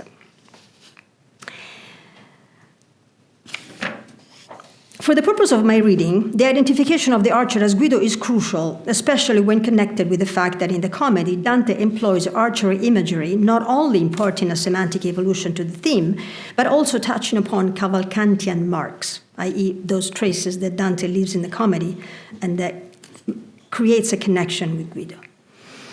Namely, tears, as if through archery Dante were to continue his conversation with Guido after he left Cavalcante's infernal grave behind. Last but not least, Dante keeps an echo of the Onesto Cino exchange by repeating the arco, carco, varco rhyme. Here you find the rhyme highlighted. Rhyme that Cino had included in reply to Onesto. This rhyme appears in the comedy 5 times. Archers are recurring signs in the literary dialogue between Guido and Dante from the onset of that dialogue. In the sonnet 38, when Guido turns down Dante's invitation to embark on the enchanted vessel of Guido Io Vorrei, Guido points to the pesanza of his spirit. Because of this pesanza, his spirit is unable to move and is reduced to an easy target for the archer. This archer is an anonymous one who had just borrowed the bow from the god. And I don't think you have it here. Guido writes, io fossi quelle che d'amor fu degno, del qual non trovo sol che rimembranza, e la donna tenesse altra sembianza, assai mi piaceria si fatto legno. E tu che sei dell'amoroso regno, laonde di merzè nasce speranza, riguarda se il mio spirito ha pesanza, con presto arcer di lui ha fatto segno. A similar image is in Cino. In Lo core meo che negli occhi si mise, Cino replicates Guido's image. The bow is back in the hands of love, but the lover's heart sits still in front of love's weapon in an act of self-destruction as a voluntary target. And this is Cino, lo core meo che negli occhi si mise, quando io guardai in voi molto valore, fu tanto folle che, veggendo amore, dinanzi alla saetta sua si assise. Elsewhere, Cavalcanti describes the personification of love with its traditional features. In O tu che negli occhi porti sovente, the poet is addressing a woman who bears in her eyes the conventional portrait of the deity of love. Following the pagan iconography, Amor is an arciere soriano, Syria being the land from where infallible archers were thought to be, and carries 3 arrows. As per Cavalcanti's rule, love is a mechanism of pain and death. In 2 other poems, a second arciere presto soriano expands the choice of weapons using the woman's smile and sighs extracted from her as if from his quiver. 9 is trasse amor del suo dolce riso una saetta aguda, e 21 e trasse poi degli occhi tuoi sospiri, quai me saettò nel cor sì forte che mi partì sbigottito fuggendo. Although Guido follows love's traditional iconography, adapting to his own love theory, when he turns sighs and smiles into arrows, there is one instance in which Guido dons the costume of love. He is responding to a sonnet by Gianni Alfani, and the sonnet is Guido quel Gianni. It is a sonnet where Gianni asks Guido to be the mediator with the lady from Pisa, although another interpretation will be that in fact the lady of Pisa is interested in Guido himself. But regardless of this, in his reply, Gianni quel Guido salute, Guido is dressed like love, e però è come apparecchiato, sobarcolato, ed Andrea con l'arco in mano, con gli strali e coi moschetti. Guarda dove ti metti, che la Chiesa di Dio vuol di giustizia fio. The tone of the sonnet and Guido's self-portrait dressed like an archer are unmistakably parodic. Yes, yet this should not discount that in this sonnet Guido makes an appearance as love, and that this image might be connected with the Onesto Cino exchange and support the identification in that sonnet of Guido as the archer. As I mentioned, in Dante's work, the archery imagery covers a wide semantic spectrum, including optics. In the banquet, the gazes of 2 lovers coincide along a straight line, as predetermined as the line marked by the trajectory of an arrow.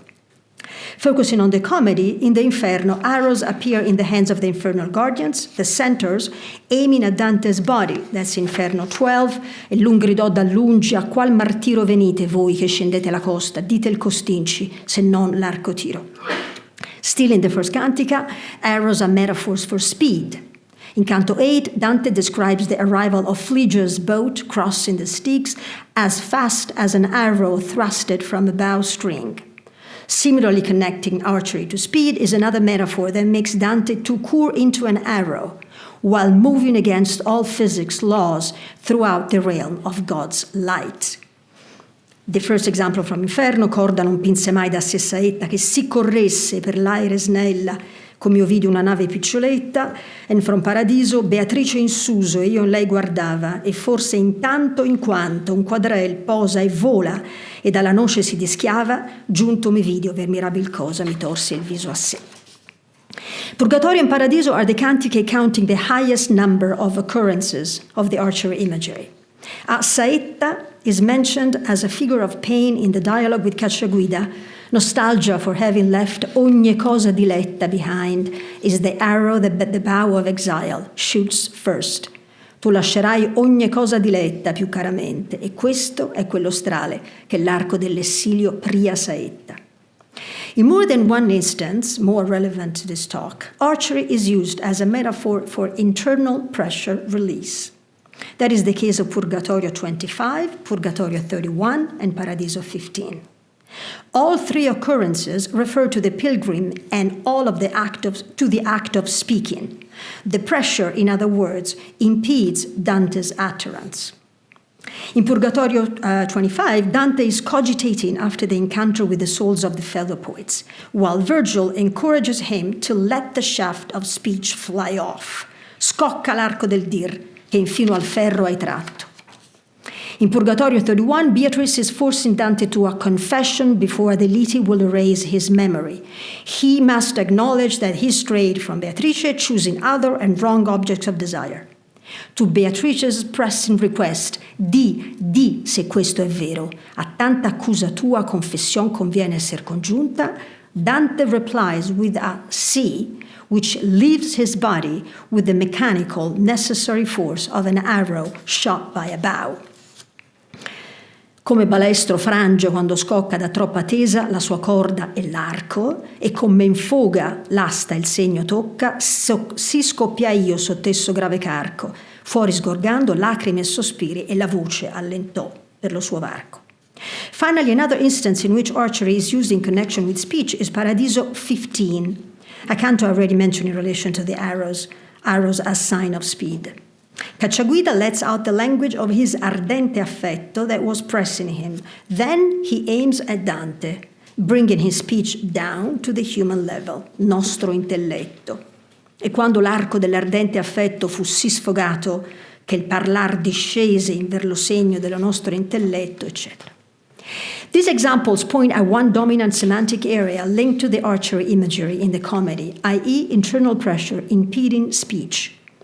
The pilgrim's voice is the signal that internal pressure has been released, a simultaneous symptom of resumed circulation and communication is weeping.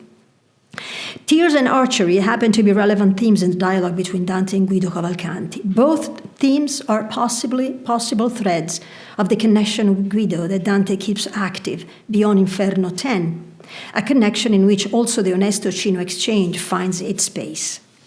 Dante himself indicates tears as a marker for Guido in Inferno 8. This I mentioned already, Filippo Argenti, when the wrathful soul of Filippo Argenti is introduced as one who weeps, echo in Cavalcanti's incipit, vedete chi sono che vo piangendo, and there are also more.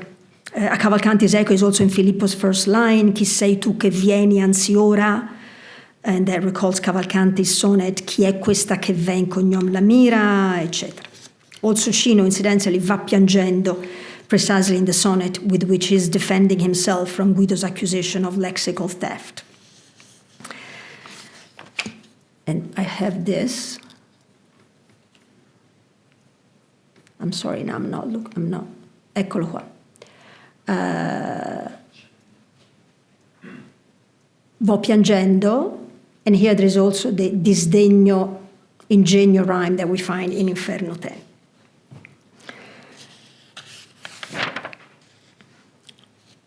I mentioned this rhyme. I mentioned how and here is the sequence, okay. So these are all the instances in the comedy, in which the rhyme that we saw in Cino, arco, carco, varco, is repeated. Some of this, sorry, I didn't put them, and that's my fault, into one page, so I have to go up and down. A couple of them seem to have no relevance in the web of references that connect Guido, Cino, and Cavalcanti, but some do have, in fact, relevance. In one, they talk, there is the presence of capre. You might think that this is completely far-fetched, but maybe not. Okay? So in Inferno 19, the rhyme has capre, and the capre are also in Cino's sonnet. The tercets from Paradiso 18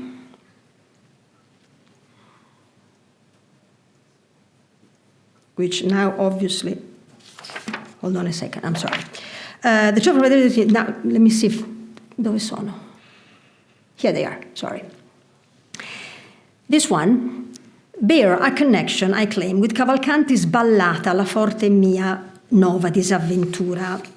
In that ballata, Cavalcanti writes: parole mie disfatte e paurose, là dove piace a voi di gire andate, ma sempre sospirando e vergognose lo nome della mia donna chiamate. Io pur rimango in tanta avversitate che, qual mira di fore, vede la morte sotto al meo colore.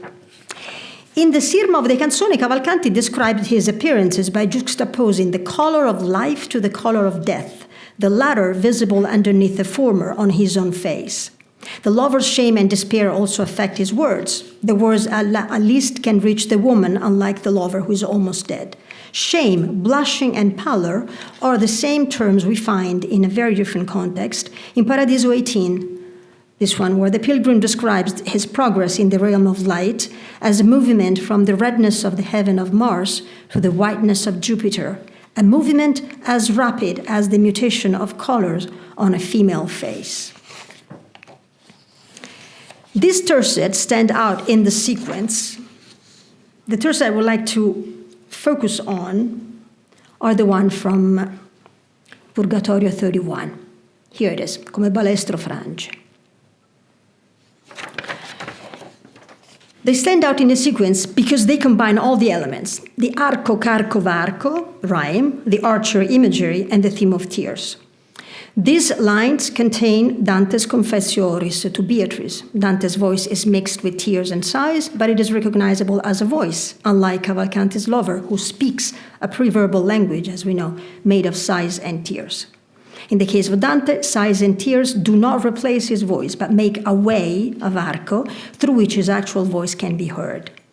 This image is introduced by one we find in the immediately preceding canto. In Purgatorio 30, when Dante faces Beatrice, his heart thaws, as it happens to the snow on the Apennines. Beatrice, anti-donna Petrosa, makes Dante's heart literally melt. Giovanni Pozzi talks about the image of the liquatio cordis of the mystical literature. Lo gel che mera intorno al cor ristretto, spirito e acqua fessi, e con angoscia della bocca e degli occhi uscì dal petto. To sum up my observations on these two groups of tercets, and especially on the selection from Purgatorio 31. In Purgatorio 31, Dante includes archery imagery and tears, both Cavalcantian topics, and he stretches the combined theme by making himself into a crying bow, a metaphorical image behind which Guido appears as well, evoked in his status of archer by the rhyme arco, varco, carco that echoes Cino's sonnet. Dante concludes his treatment of the archery imagery in the third cantica. Bows and arrows are well represented in the Paradiso. In one instance, the theme points at Guido again. In Paradiso 1, Guido's segno, i.e. the easy target for love's arrow, is rewritten by Dante as a segno lieto, instead, a glad mark. In the same lines in Paradiso 1, Dante introduces the notion of a divine impulse directing each creature towards God, an impulse whose naturalness is rendered as the mechanical release of a bow that shoots all creatures toward their perfection and happiness, as if it were shooting creatures in the form of arrows. The same metaphor signifying the precise aim of the divine intention is in Paradiso 8. E non pur le nature provvedute sono in la mente che da sé perfetta, ma esse insieme con la lor salute, perché quantunque quest'arco saetta disposto cade ha provveduto fine. So God's mind contains the different inclination, the nature, as well as this vocation to our salvezza, our well-being. And finally, the same metaphor is in Paradiso 26, where Dante's intention has been perfected as divinely oriented. E disse, certo a più angusto vaglio ti convien schiarar, di circonvienti chi drizzò l'arco tuo a tal bersaglio. I'm almost finished, and I think I'm within the time. The trajectory, okay. The trajectory of the comedy's arrows in the comedy, the trajectory of the comedy's arrows is contained between the threat of a center in hell and the impulse given to all beings by divine intention. The bow is transformed from the weapon of an infernal guardian to the instrument that keeps us on the correct path of our existence. The pierced heart of Cavalcanti's lover, the inescapable target of love's attack, is perfected into the goal of our individual existence and happiness. As the cantica progresses, the Paradiso, archery is ultimately employed in reference to divine creation. In a further and final semantic twist, Dante connects the image of the archer at the conclusion of the comedy to life-giving. That's Paradiso 29. Forma e materia, congiunte e purette, usciro ad esser che non avvia fallo, come d'arco tricordo saette. The wide range of meanings signified in the comedy by archers and arrows includes opposite meanings. Arrows bring pain as well as life. The comedy, in other words, composes the oppositions in the semantic range of the arch. Dante binds the duality of the arch into the pilgrim's path, and binds possibly also the duality of Guido and Dante, kept whole up until the end of the comedy. I would like to conclude with a quote from the pre-Socratic tradition, as I mentioned in the beginning. In 1931, Emilio Bodrero published his essay Dante e i Presocratici. And I haven't found many interesting sources, so I'll be very happy if someone might come up with some indication in this respect. Bodrero lists names and just gives Aristotle and the limbo as this repertory again of names in the case of Dante. One aphorism by Heraclitus seems particularly interesting here. The aphorism that reads, "The name of the bow is life, its work is death." The bow employed, in other words, as a model of harmony of the opposites. In his commentary, Giorgio Colli elaborates on the aphorism, explaining that in it, Heraclitus is alluding to Apollo and to his double nature, his violence, which appears as beauty, his bow, which is combined with his lyre, two curved figures forming an archetype that allows us to go behind the symbol and experience a unifying intuition. Pressure in the opposite direction has the paradoxical effect of bringing things together, as in the case of the bow, where the movement of the hands apart brings the two opposite ends of the bow closer to one another. But the two terms also have a figurative sense. Hindrance is a benefit, and opposition is profitable.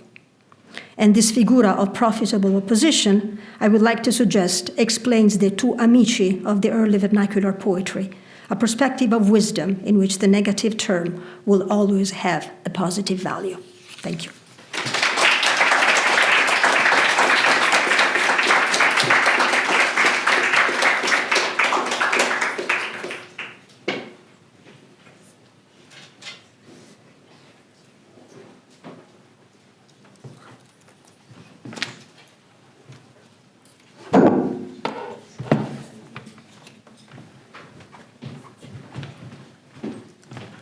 Thank Thank you very much, Professor Anichini, for a very rich and very convincing presentation. And okay, we can move on to Professor Ardizzone. Well, Professor Ardizzone, first of all, is the organizer of this wonderful conference, and I think we're all glad. And she's also professor of Italian literature here at New York University. She has studied medieval paleography, literature, history at the University of Palermo, and 20th century literature at the Sorbonne in Paris. And her many areas of interest involves Middle Ages, poetry and poetics, rhetoric, intellectual history, medieval philosophy, politics, science, 20th century poetry. And particularly as a scholar of medieval intellectual history, Professor Ardizzone rereads vernacular texts from the 13th and 14th centuries in light of the ancient and medieval Latin tradition and their multicultural backgrounds, evaluating lines of thoughts or meanings that have been lost or not yet adequately addressed. Her most recent book, published in 2022, was entitled The Young Dante, Archetypes of His Early Intellectual Biography, but she's also the author of Reading as the Angel Read, Speculation and Politics in Dante's Banquet, winner of the American Association of Italian Studies Prize in 2017, and of course as well as Dante, il paradigma intellettuale, un invento degli anni fiorentini, published in 2011, Guido Cavalcanti, The Other Middle Ages, from 2002, I think. And Professor Ardizzone has also worked extensively on Ezra Pound, writing Ezra Pound, Machine Art and Other Writings, The Lost Thought of the Italian Years, from 1996, and Ezra Pound e la Scienza, scritti inediti orari, from 1917. Today, the title of her presentation is Inventing a Stil Nuovo that is Dolce, and we are all very excited to hear it.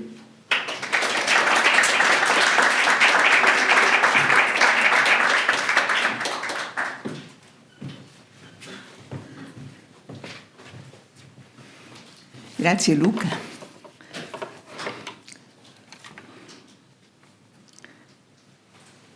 Probably I will.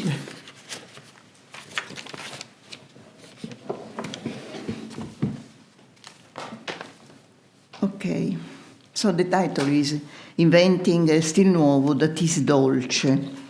Image 1 is here. This is my abstract just to have a kind of direction. Cino da Pistoia was younger than Dante, and Guido Guinizelli older. According to a generally accepted date, he died in 1276.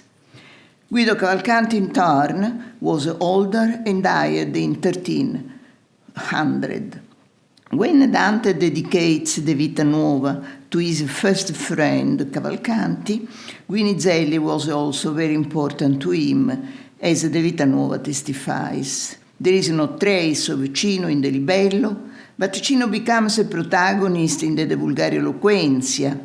Is he, Cino, now Dante's friend, who in the Latin treatise mentions him several times as a poet of great value? But in the Commedia, Cino disappears.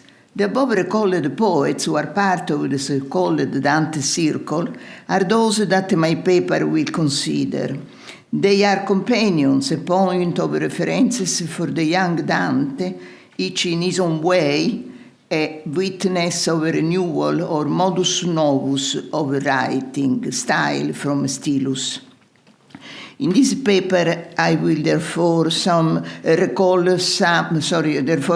some texts of poetry that document exchanges indicative of a debate among the poets recalled above, and which they entertain with interlocutors who are not strangers to the circle.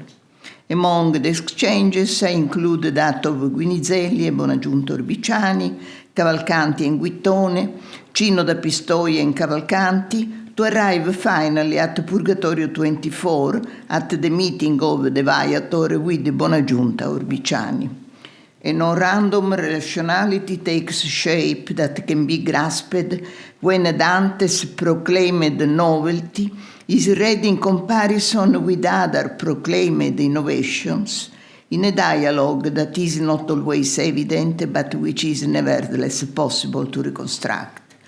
The Tenzoni show that there were new ideas on what poetry is or should be, and testified to the making of theories of poetics. All these allow us to evaluate the difference between Dante and his companion, and therefore to understand that his invention of a dolce stil nuovo must be read taking into account the previous formulations. That is, in the confrontation with the newness which has taken shape variously and the debates testify. I begin with the dialogue between Guinizelli and Bonagiunta, as it appears in a sonnet that Bonagiunta, a notary poet, sends to the Bolognese judge and poet Guido Guinizelli. Voi che avete mutato la maniera. Bonagiunta's poetry was largely indebted to the Sicilians and blamed Guinizelli's poetry because of its sottiglianza, a great dissimilarity, which he said consisted in writing poems constructed on auctores, that is, written text that the Bolognese judge allowed to enter his poetry and that Bonagiunta firmly disapproves. Ed è tenuta grave insomiglianza, ancor che il senno venga da Bologna, traer canzoni per forza di scrittura. That is, by drawing from auctores. If you assume as representative of the writing of the Bolognese judge the so-called canzone manifesta al cor gentil rimpaira sempre amore, there is no doubt that we are faced with a poetry that is learned, woven from philosophical language, structured on tropes, where a learning that was in part Aristotelian was present, such as the notion of potentiality and lack, well known and fundamental in Aristotle's physics. Other influences were the philosophical theories that in the West were a fairly recent acquisition, such as the theory of the angels' intelligences as movers of the heavens, in a synthesis between Platonism and Aristotelianism, as evidenced in the commentary on Book 12 of Aristotle's Metaphysics and the Platonic Liber, the Causes, translated into Latin by an Arab original by Gerard of Cremona. But there were other traces in the canzone. An important one refers to a theory of natural law, is echoed in the opening lines of the first stanza, al cor gentil rimpaira sempre amore, come l'ausello inserna la verdura. The theory, as a part of Justinian Corpus Juris, was enunciated by Ulpian, a jurist of the 3rd century who took up a Ciceronian Stoic line. In the first two verses of the canzone, Guinizelli identified a universal natural law of love proper to gentle earth, as a natural ease to the birds to seek refuge in the green. Image 2, please. Okay. The novelty that was revealed was complex, since the naturalness of love corresponded to a notion of gentility that was not identified with the nobility of social classes, but as a gift proper to the hearts in which love found its home. Returning to the dialogue between Bonagiunta and Guinizelli, it should be noted that the Bolognese poet had responded with one of his sonnets not only by elevating his writing to a declaration of a method, but also by entrusting his declaration to metaphoric language. Uomo che saggio non corre leggero, we read. On the contrary, he proceeds with measure and thought. But Guinizelli says something more when he claims for each poet the right to its own originality. In other words, the dissimilarity that was condemned by Bonagiunta is assumed to be a natural law confirmed by looking at the animal world as simplified by the flights of birds, volano ausel per aer di strane guise ed han diversi loro operamenti.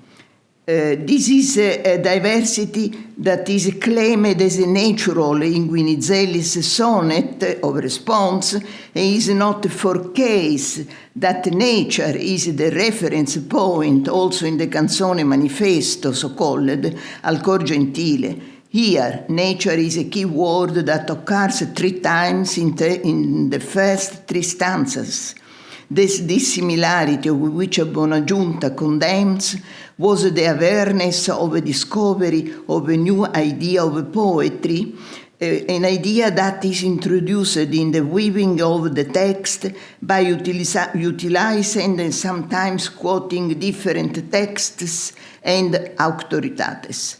Poetry is not written by drawing on the subject thought of the poet, because the natural diversity of human beings is something that the poet thought could not be understood. Utilizing instead the works of authors, poetry would be based on an objectivity that allows for its comprehension. It is also true that the Sicilians had already built on authors, in particular on Aristoteles or texts pertaining to Aristotelianism. But in Guinizelli, we find a clarity of perspective that includes a methodology and, what is more, sounds like a declaration of a poetics. Image 3, please.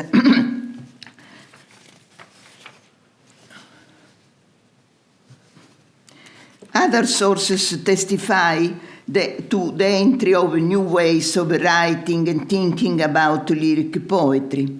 Let us look at Guido Cavalcanti and his sonnet Da più a uno face un sillogismo, addressed to the poet Guittone d'Arezzo. In this sonnet, it is the awareness of his own way of conceiving poetry that moves Guido's attack to Guittone, a poet who enjoyed fame and esteem among his contemporaries. The coincidence between the criticism of Guittone and the contents of Cavalcanti's Donna me prega are evident, as if the reader is able to understand the canzone, Cavalcanti's canzone, the idea of poetics it proposes. The rhetoric of Donna me prega takes the form of logic. The syllogism can be part of a poetic text because poetry has a logical cognitive function. As a form of logic, it is built with definitions. The line che prova necessario senzarismo, writes Cavalcanti in the first quartet of his sonnet, needs an explanation. Arismo here does not mean, as it has been taught, without rhyme, but according to the Greek orismos, it means definition.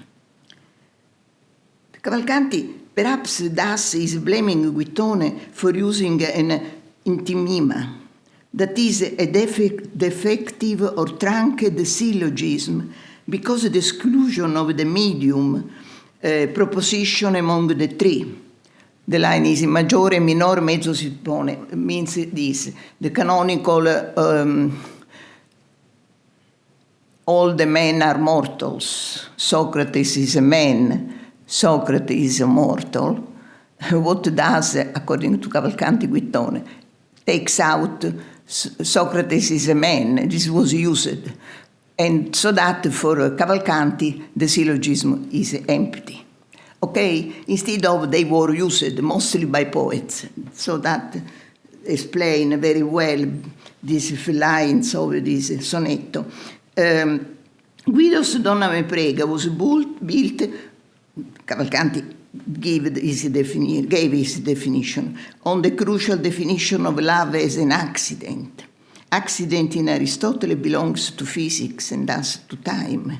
Nature is the nerve center of Cavalcanti's poetic writing, methodological organized, as he writes, as natural dimostramento. Donna me prega is a text that is built with logical tools in order to prove what is love.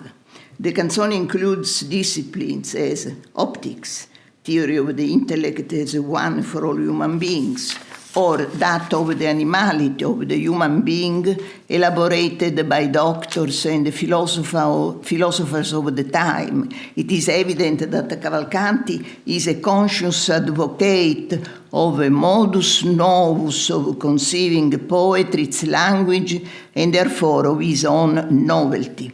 Guido is blamed because he has a limited learning and intelligence, a progressive ignorance, he thinks. He is not able to offer a definition of what he discusses. He is not able to construct a sophism.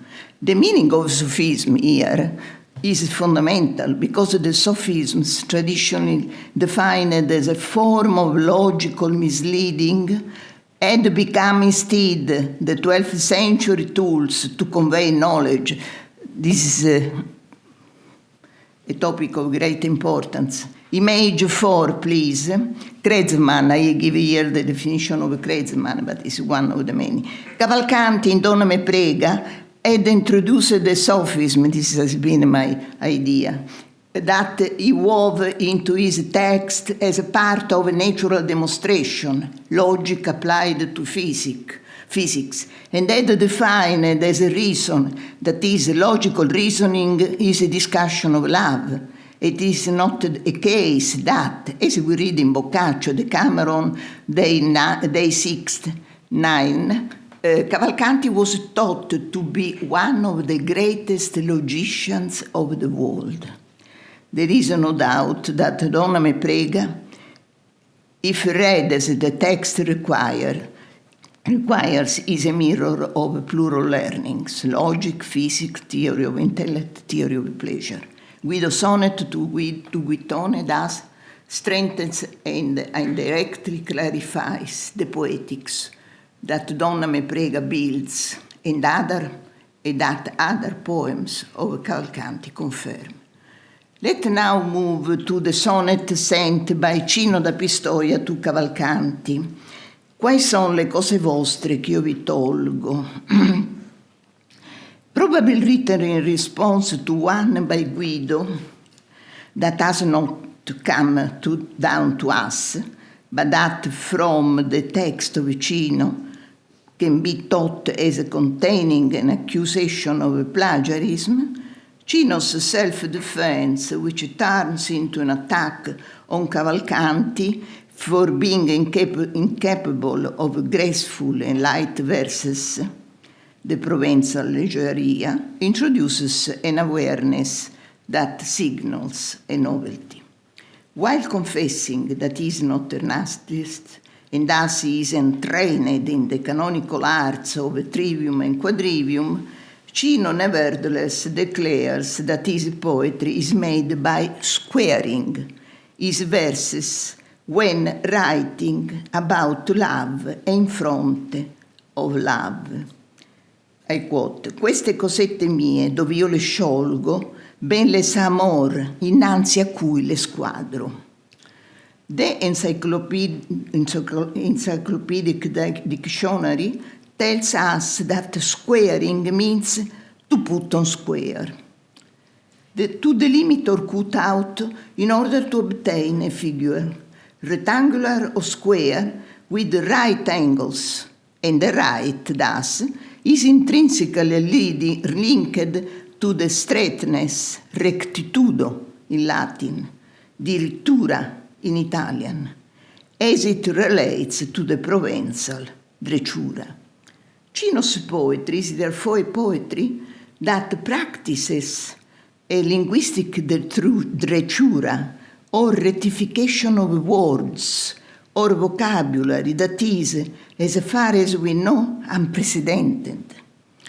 Here too, we are faced with the full-blown novelty, and the field of law is faced with love to create a lyric writing that aims at rectitude. The linguistic rectitude, also orthology, is the Sinian way of representing love.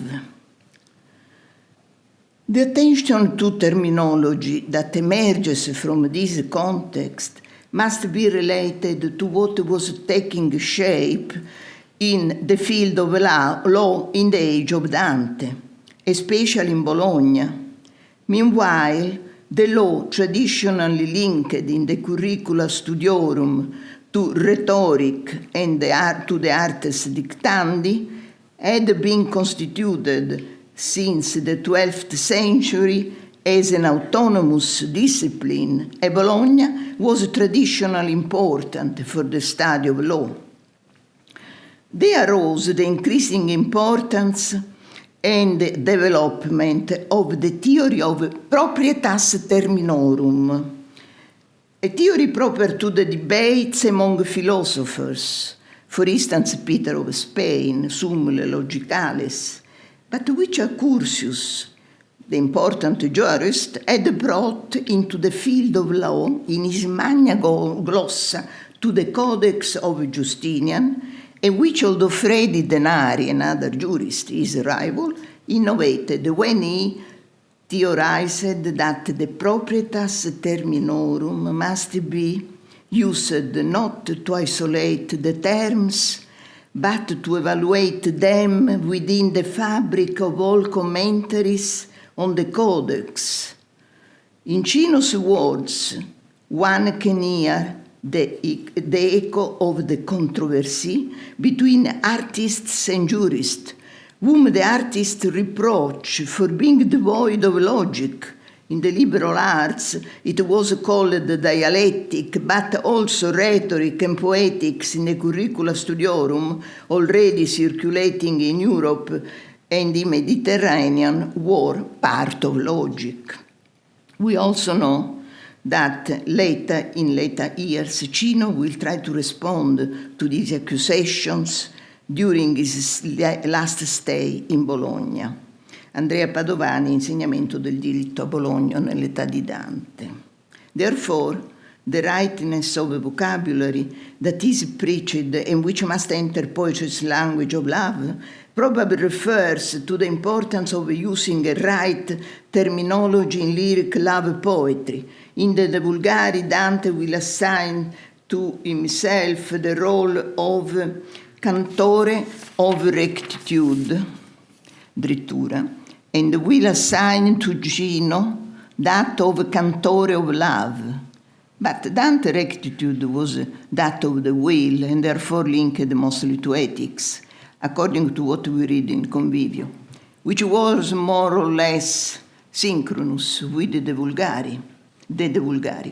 Cino's sonnet thus calls attention to a linguistic methodology of rectitude, linked to the field of law, the discipline to which Cino will dedicate his life. There are many considerations that should emerge from these verses, which perhaps could be of help for understanding Dante's still mysterious choice of Cino in the De Vulgari Eloquentia. And then we now arrive at Purgatorio 24. It is evident that the meeting with the Buonaggiunto Orbiciani in this canto is structured with a lofty strategy built on a series of echoes that create a web of clues. Dante's strategy has only one purpose. It is Dante, the inventor of the new style, and Stil Nuovo, as we will see, is now defined through a plurality of elements, of which one is formal, dolce. As we read, the discourse is about is about a new style that is dolce. The adjective dolce was used in Love's vernacular poetry. It was used by Dante in the Vita Nuova and largely in the De Vulgari, where it marked Dante's association with Cino, who is designated many times as amicus eius, that is, a friend of Dante, who wrote Dulcius and Subtilius, like Dante himself. And here, the association of Dulcis with subtilitas, high precision, acumen, and more, is the prelude to my reading of Purgatorio 24 e in the interchange between the Viator and Bonagiunta. The conversation between Dante and Bonagiunta occupies 15 lines. Slides 5, please. Text. And starts with the two verses in which Dante is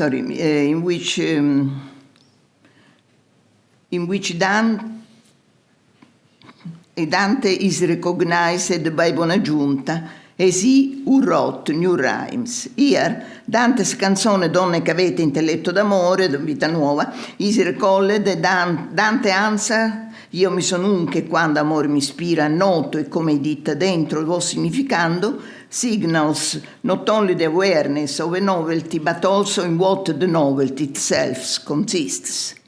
A new perspective thus opens up. At its center is the interiority of the human being, an interiority cast in metaphorical visual language.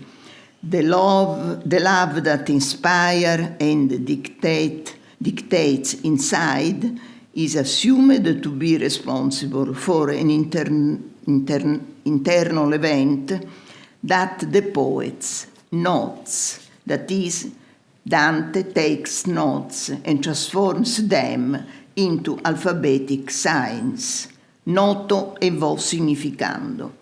In this answer, which has given rise to various interpretations, Dante is saying something simple but fundamental. His writing is the transcription of the inner word or verbum interius. This is auctoritas, that is the inner word, and novelty. Bonagiunta's comment on Dante's word is aimed at interlining and reiterating Dante's novelty.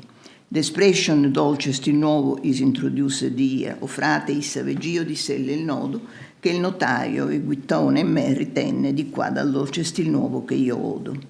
That these lines introduce and identify Dante's new style with the interior world is generally accepted. But what the interior world implies and what its meaning was in the ancient medieval culture has been fully neglected. Image 6, please.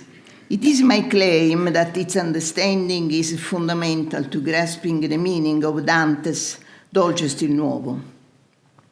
The question that the reader can now formulate, along with the introduction of a Stil Nuovo that is dolce, is this. What is the meaning of odo? Il dolce stil nuovo che odo, says Bonagiunta. The final word odo of Bonagiunta's comment provides an important clue. Seeing it, recognize it as such, and then opening it is in its own way decisive for a true understanding of this passage. When Bonagiunta says that what he hears in conversation is a sweet new style, il dolce stil nuovo che io odo, the meaning of Bonagiunta's words must be sought in what Dante has just said and that Bonagiunta has just heard, odo. To understand why it is such, the reader must return to Dante's answer, and note that in his explanation, io mi son un, the Florentine uses a metaphoric language whose inspirer and dictator is love. But the fact that this explanation is given through a fictive or figurative language that includes metaphor, prosopopoeia, and nominatio is of central importance. It shows that Dante here uses an ornatus difficilis that is transumptive with a purpose that still remains to be understood. Confronted with the interior and metaphorical evidence of the language used by Dante, Bonagiunta declares that he, Bonagiunta, the notary, i.e. Giacomo Valentini and Guittone, have not been inspired by the interior world and did not write a poetry that transcribes and signifies the inner world. Dante's newness is thus established, and the link is suggested between such a novelty and the rhetorical figures he utilizes in his speech when he describes his own poetics.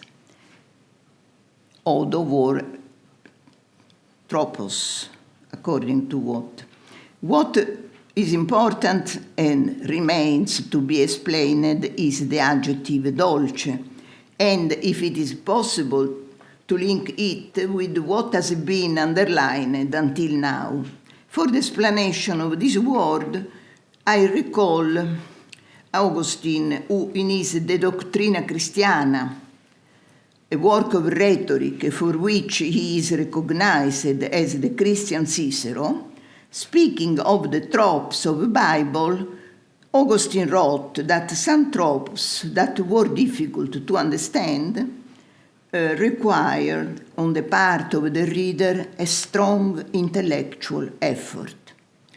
Augustine defines as sweet, dulcis, this effort to open difficult tropos and sweet dulcis for the author to conceive them. Therefore, according to Augustine's style, is sweet when it is built on the tropes in the experience of dulcescere created by their difficulty. Image 7, please.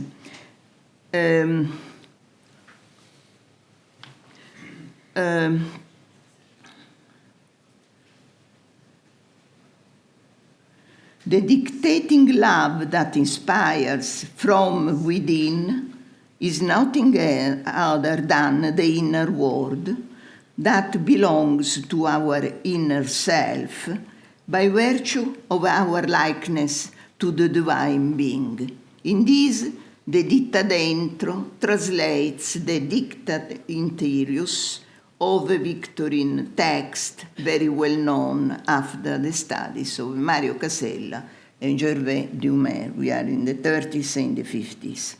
Thus, the Stil Nuovo is new insofar as it is the literal transcription of an inner archetypal word that is proper to all human beings.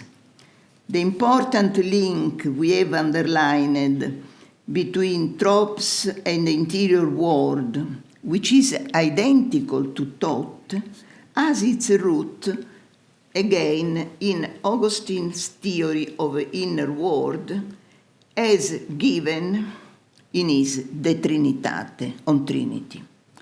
That thoughts are images, mental images, is what Augustine says in De Trinitate on the authority of the Gospel of Matthew. Image 8, please.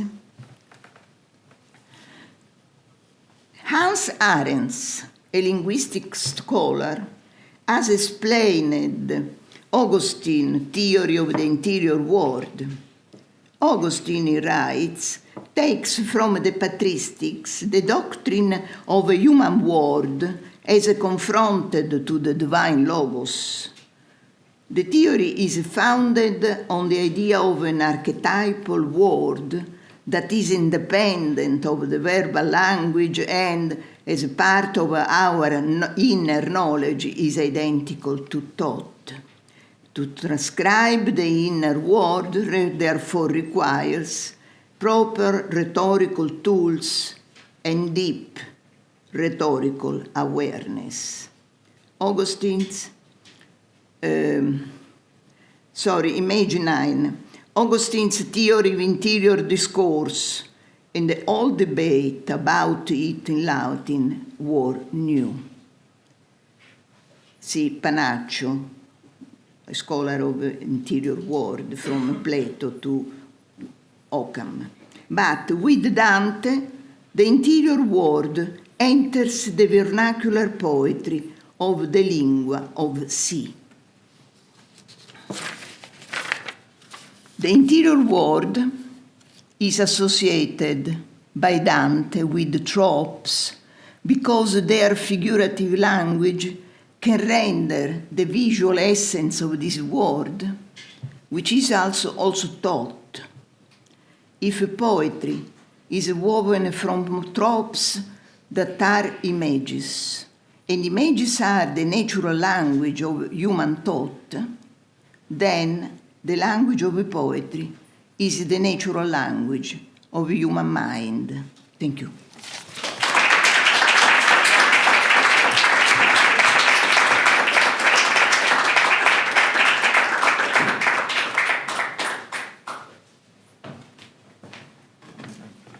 Thank you very much, Professor Ardizzone.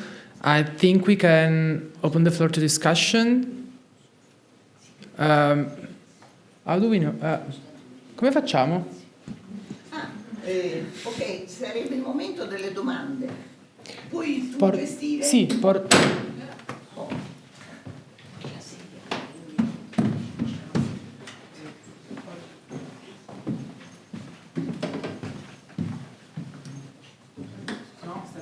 La gente se vuole fare domande, noi siamo qui e poi rispondiamo. Puoi andare sul palco.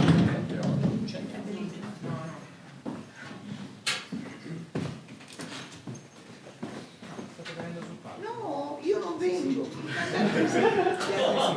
Vediamo, può essere che non facciano neanche domande. no, speriamo di sì. Sì, no, sì. C'è qualcuno. Loro stanno venendo. Stanno venendo. I have a question. Ok. I have a question for Federica Anichini. Ciao. Yeah. I have a question about two sonnets that you referred to. When Cino says of Dante, quei che sogna, he goes on to say, scrive come Marco, which I take as the evangelist. And I was wondering if you could... It's been read that way. So I was wondering if you take it as a reference to the Gospel of Mark, if you think that there is something specific to it. My other question was, in the sonnet Gianni quel Guido salute, the Andrea con l'arco in mano has been read as Andreas Capellanus. I was wondering if you also read it that way, and if you think that it says something about the poet's knowledge of Andreas' treatise that were probably more substantial and would go beyond the traditionally referred to definition that opens the treatise. Thank you. I think it's, as I said, grazie. Secondo me sicuramente il Vangelo nel caso di Marco e Andrea Cappellano. Sì, direi grazie. Un po' questa stereotipata immagine appunto di lui vestito d'amore col manuale, insomma lo vedo un po' così, completamente parodico naturalmente. So you do read it as a reference to the Gospel of Mark or not? No, I do. Oh, you do. Mi ha parlato di due casi, no? Allora direi sì, sicuramente Gospel of Marco e nel caso di Andrea Cappellano, certo. What is your idea? What is your opinion? I agree. You agree? I Okay. was wondering if you want to say something about the implication of writing as an evangelist does, if you want to comment on the second part of the verse. But yeah, I think it's the evangelist because the idea that it's a true language. I think it's a reference to the concept of writing a true language. That's what it refers to, I think. Le domande naturalmente potrebbero partire dal primo panel, se volete. Fatele in italiano per i nostri ospiti. Allora.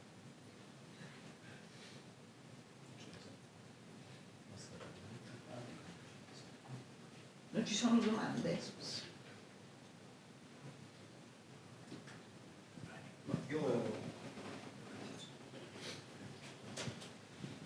Grazie.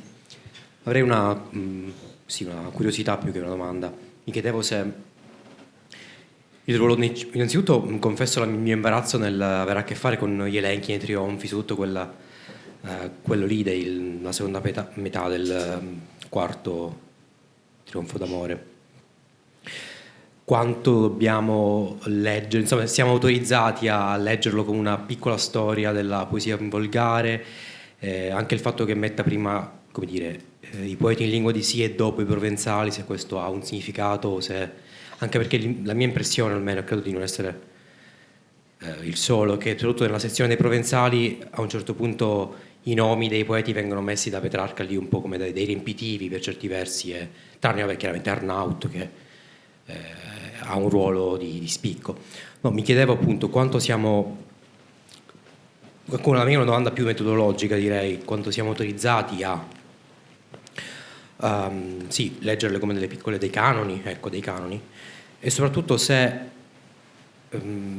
il ruolo di Cino come dire, legame tra la vecchia scuola e Petrarca possa essere letto in termini di genere, non so, l'idea lei ha insistito molto sul discorso delle lacrime, tutti piangono, c'è un discorso di elegia che è un po' adombrato da questa valorizzazione di Cino, che tra l'altro è messo anche insomma è accoppiato a un Dante proprio nei Trionfi, che sono l'opera più dantesca di Petrarca, però un Dante ridotto al Dante poeta d'amore. Mi chiedevo un po', capisco, ho buttato un po' troppe roba, però se c'è un discorso anche, grazie. No, ma è chiaro, in realtà si tratta un po' di riflettere meglio di quanto non abbia potuto fare nella concitazione, diciamo, di voler dire molte cose insieme, e quindi di approfondire questo passaggio, soprattutto, come lei giustamente rileva, da un punto di vista metodologico. Allora, qui l'occasione mi è gradita per annunciare una nuova edizione commentata dei Trionfi, che è frutto di un commento collettivo curato da Andrea Torre e Franco Tomasi, Andrea Torre della Normale e Franco Tomasi dell'Università di Padova, che hanno radunato alcuni colleghi, diciamo, assegnando a ciascuno di loro, di noi, perché ne faccio parte anch'io, uno o più capitoli. Io non ho curato questo capitolo, ma ho curato il Triumphus Fame terzo, e il Triumphus Fame terzo allo stesso tempo è una congerie di nomi, no? Ma poi bisogna vedere però se nei nomi e nell'ordinamento di questi nomi possiamo rilevare un significato che vada per l'appunto oltre la tradizionale esperienza nostra di lettori e mania enumerativa di Petrarca. Allora la mia risposta per quanto riguarda Triumphus Fame terzo è certamente sì. Basti pensare, dico una sola cosa, lì diciamo, la filosofica famiglia, a differenza di Dante, inizia con Platone e poi segue Aristotele, e allora in un certo senso, se si guarda anche a questo recente volume curato da Philippe Guérin sulle liste nella poetica, diciamo nella poesia medievale, le liste non sono solo liste, bisogna un po' entrarci dentro e scardinarle un attimo, altrimenti restiamo col giudizio che so io sul 16° canto del Paradiso, che veniva ritenuto in epoca di scuola storica un arido elenco di nomi. Beh, è un po' più di un arido elenco di nomi, sono nomi di famiglie, rivelano qualcosa, quelle che ci sono ancora, quelle che non ci sono più, quelle che si sono estinte, quelle che hanno prosperato, rivelano una mobilità della storia che veniva espressa insomma, nella poesia volgare del Trecento, anche nei modi della lista. E sì, Petrarca è molto enumerativo, certamente rispetto ai poeti provenzali, come dimostra anche la confusione, diciamo, che fa su Trezza e Traisones quem chantem demori, che però riteneva, come ha dimostrato Carlo Pulsoni qualche anno fa, riteneva genuinamente di Arnaut e Daniel. Sui poeti provenzali ha informazioni minori rispetto a quelle dei poeti italiani. Sulla collocazione degli italiani prima dei provenzali, anche questa è una, come dire,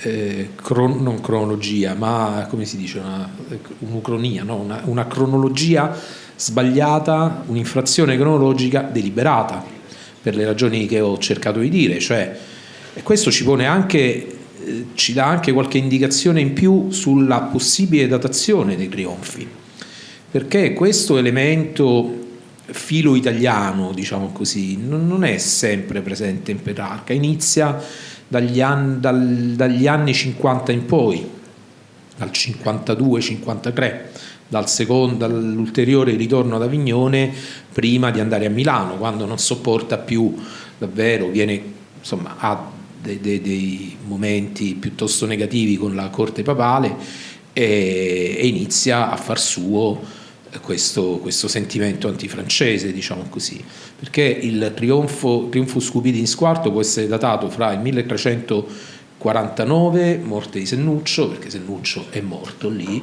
e il 1361, perché Socrate vi viene presentato come ancora vivo. All'interno di questo poco più di un decennio si può anche prefigurare, diciamo, questo se consideriamo questo spostamento anticronologico degli italiani prima dei provenzali, possiamo avvicinarlo a una data attorno al 53, 52, diciamo così. Questo però lo si lascia agli studiosi del capitolo stesso. Per cui no, io vedo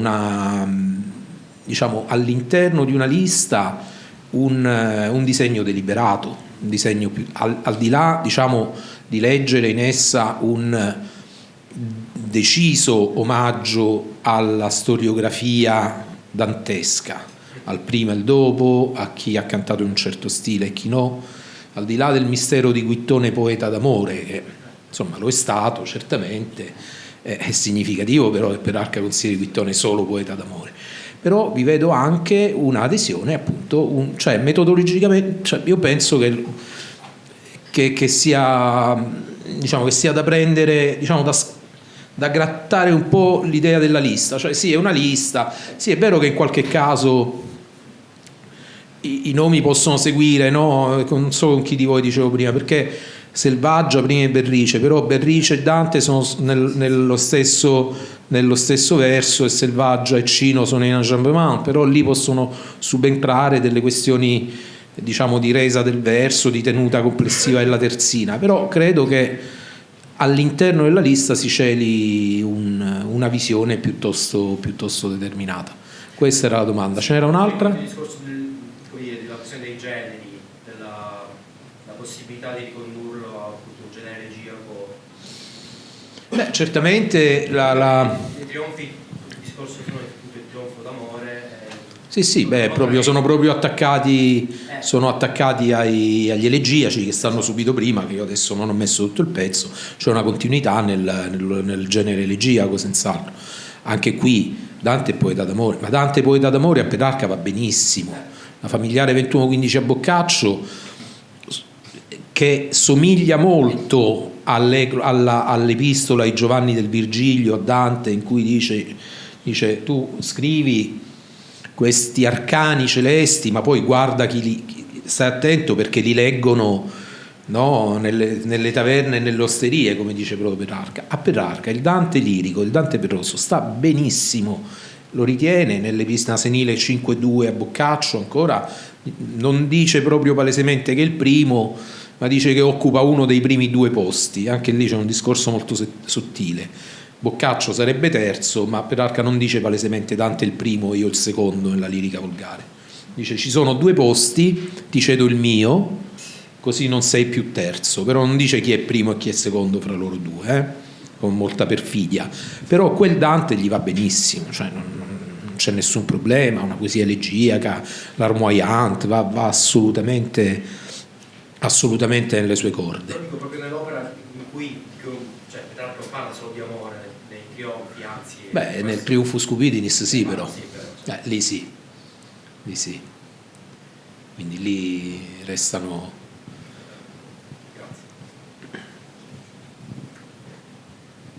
Io avrei. Sì, certo. Se ci sono domande, qualcun altro? Se no. Io avrei una per il secondo panel, quindi se vuoi andare primo. Secondo me possiamo andare in disordine man mano che le cose vengono. No, ma dovremmo essere. Sei secondo panel? No, ma va bene, siamo seduti. L'americano. No, volevo chiedere. Thank you.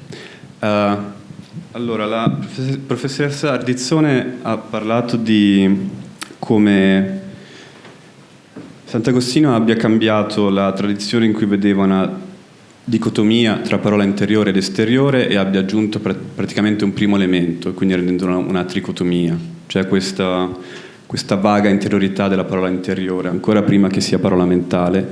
Invece la professoressa Anichini ha parlato dell'arco tricorde nel paradiso, se non sbaglio, e quindi questa trinità che sia nella parola che nell'arco. La mia domanda è: nel paradiso, se effettivamente c'è questa evoluzione e se si riscontra nel testo di un acquisto della parola interiore, di questo processo di acquisto della parola interiore che porta al recupero di questo che la professoressa Ardizzone ha chiamato linguaggio interiore, ma che è anche linguaggio proprio dell'essere umano, che può essere associato ai tropi o a immagini mentali, forse è la stessa cosa. E quindi la domanda insomma è se nel paradiso c'è questo legame arco tricorde e parola tricordi in un certo senso, e se nel paradiso si vede effettivamente uno sviluppo in un qualche modo. Allora, è vero, l'arco è... non rispetto. Sotto. No? Esperta io. Ah, perfetto. Allora, è vero che l'arco è legato alla parola ed è vero che c'è questa triformità nel paradiso. Io confesso non ho ancora fatto quel legame con quanto stava dicendo la prof Ardizzone, cioè questo aspetto tripartito della parola e del linguaggio. Mi sembra una pista molto interessante. Tu vuoi dire qualcosa? No. Beh, voglio dire un'altra cosa, che finalmente i nostri dottorandi parlano a un convegno, ecco, questa è una cosa che merita secondo me un applauso, facciamo un tale, sulla parola Agostino porta questa grande innovazione, la parola prima era, diciamo, aveva 2 sensi, ora ne ha 3. Agostino introduce l'idea che la parola primaria, originale, l'archetipo della parola, che non è assolutamente parola, è una sorta di immagine mentale nebulosa. È bellissimo. L'idea che è vera, quando noi cominciamo a pensare, perché pensiero e parola interiore sono la stessa cosa, dal tempo di Platone. Questo è nello studio fondamentale per me di Panaccio, che si dice Panaccio è un francese. E quindi l'idea è che l'immagine presieda al nostro pensiero. Ora Agostino trova questo passaggio dei Vangeli dove la parola interiore è pensata ma è vista. Quindi dice, ecco perché Matteo dice, vide la parola loro nel Vangelo, Cristo vede il pensiero degli apostoli che mentivano, io ho dovuto citare solo una piccola parte lì, ma mentivano. Quindi Cristo vede i loro pensieri, perché, e aggiunge, i pensieri sono immagini. Ora, su questo poi non ho potuto dire tutto quello che c'è di mezzo. C'è tutto il commento di Agostino a San Paolo per specula et enigmate, che io invito tutti a leggere perché è di una bellezza straordinaria, perché Agostino è vero che è un santo, è vero che è un filosofo, ma è un grande lettore di poesia. Lui pensa alla Bibbia, ma in fondo ci dà delle norme, delle regole che sono... E il dolce nasce da lì. Ovviamente ho richiamato anche gli studi dell'America Raders, perché ovviamente il dolce è un'area semantica smisurata, ma penso che Dante, che identifica la parola interiore e che non è digiuno d'Agostino, già a partire dalla Vita Nuova abbiamo visto quanto trovi il modo di legare l'uno e l'altro. E questo è il suo stile nuovo, dolce stile nuovo. Secondo me però tutto quello che ho detto prima, cioè le 4 diciamo diatribe, le 3 diatribe che ho menzionato, se ne potrebbero richiamare altre, sono importantissime perché sono tutte acquisizioni per Dante. Non c'è dubbio, per esempio, che l'idea che si usino gli autores per scrivere, per fare poesia, è importantissima, perché alla fine non vale il discorso soggettivo. Questo è quello anche che dice Guinizelli, io non l'ho citata quella parte, ma vale il discorso che ha un significato obiettivo. Ovviamente poi Dante su questo costruirà anche lui, e quello che voglio dire è questo, che Dante riprende tutto, perché anche il Cavalcanti logico, apparentemente lontano, il diavolo, cherubino diavolo che è logico, non è solo un'idea da riprovare, perché Dante è un logico, basta leggere la monarchia, la logica è piena di logica, la monarchia è un linguaggio difficile, lui introduce una serie di strutture logiche. Sì, va.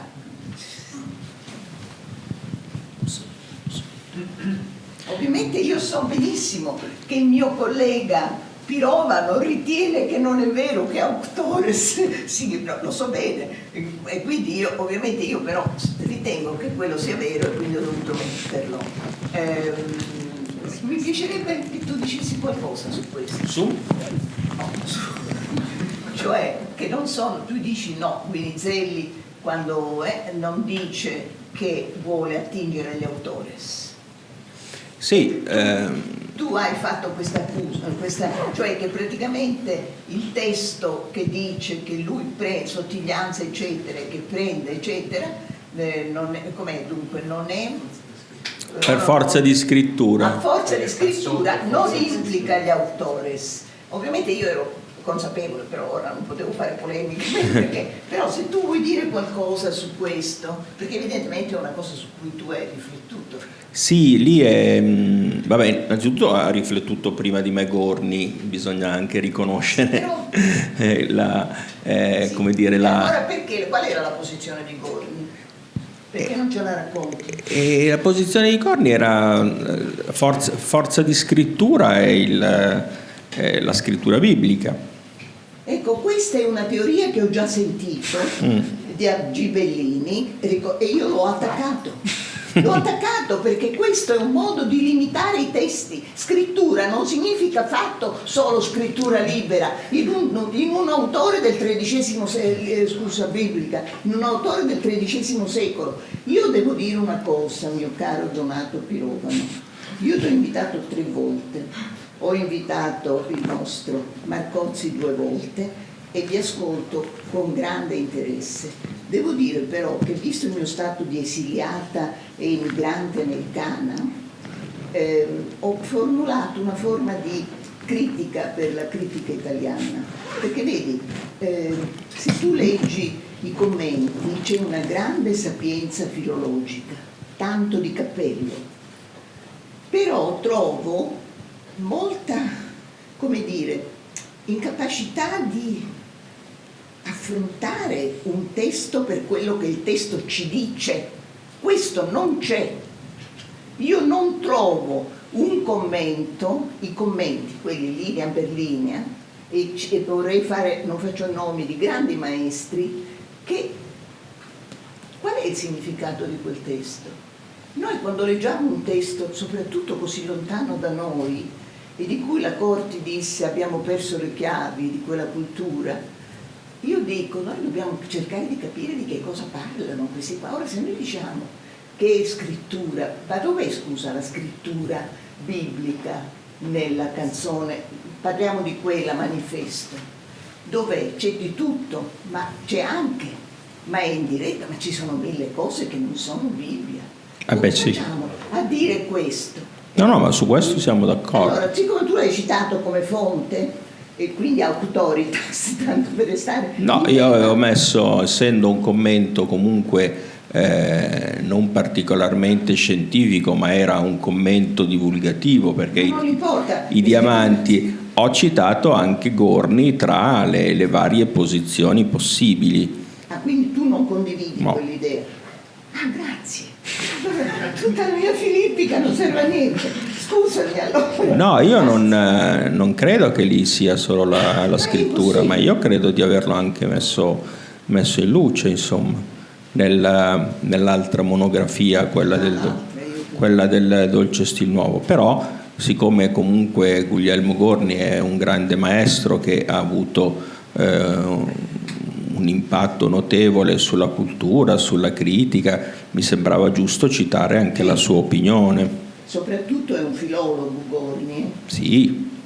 Sì. Molto bravo, io ho amato molto la sua edizione della Vita Nuova. C'è la necessità, soprattutto per questi testi, di ecco, questo sì, mi trovo d'accordo con te, un commento con un più ampio orizzonte, che prenda proprio anche una dimensione filosofica e non solo filologica. Rossi ha fatto un buon lavoro, secondo me, nella sua edizione, anche se è stato criticato. Penso però soprattutto per la parte filologica, se capisco. Chi, scusa? Rossi, l'edizione sì. di Guinizelli. Sì, e comunque doveva uscire una nuova edizione commentata, perché dovevano fare il meridiano dei poeti del dolce stil nuovo, e Guinizelli spettava a Roberto Antonelli, però poi è arenato il progetto. No, l'hanno fatto, sono 4 volumi.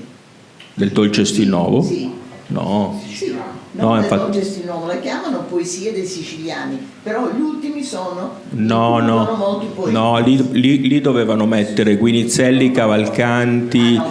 Quello è un progetto arenato, e coloro che comunque ci avevano lavorato, ad alcuni poeti, uno l'ho citato prima, è Roberto Rea, che ha fatto l'edizione di Lapo Gianni, e l'altro Baldassari, che ha fatto Gianni Alfani, sono usciti in altre edizioni. Poi lì manca ovviamente Cino da Pistoia. Ho saputo prima che è in corso finalmente una nuova edizione di Cino da Pistoia, perché insomma la chiave sta lì, no? Però Paolo Rigo, quello che sì.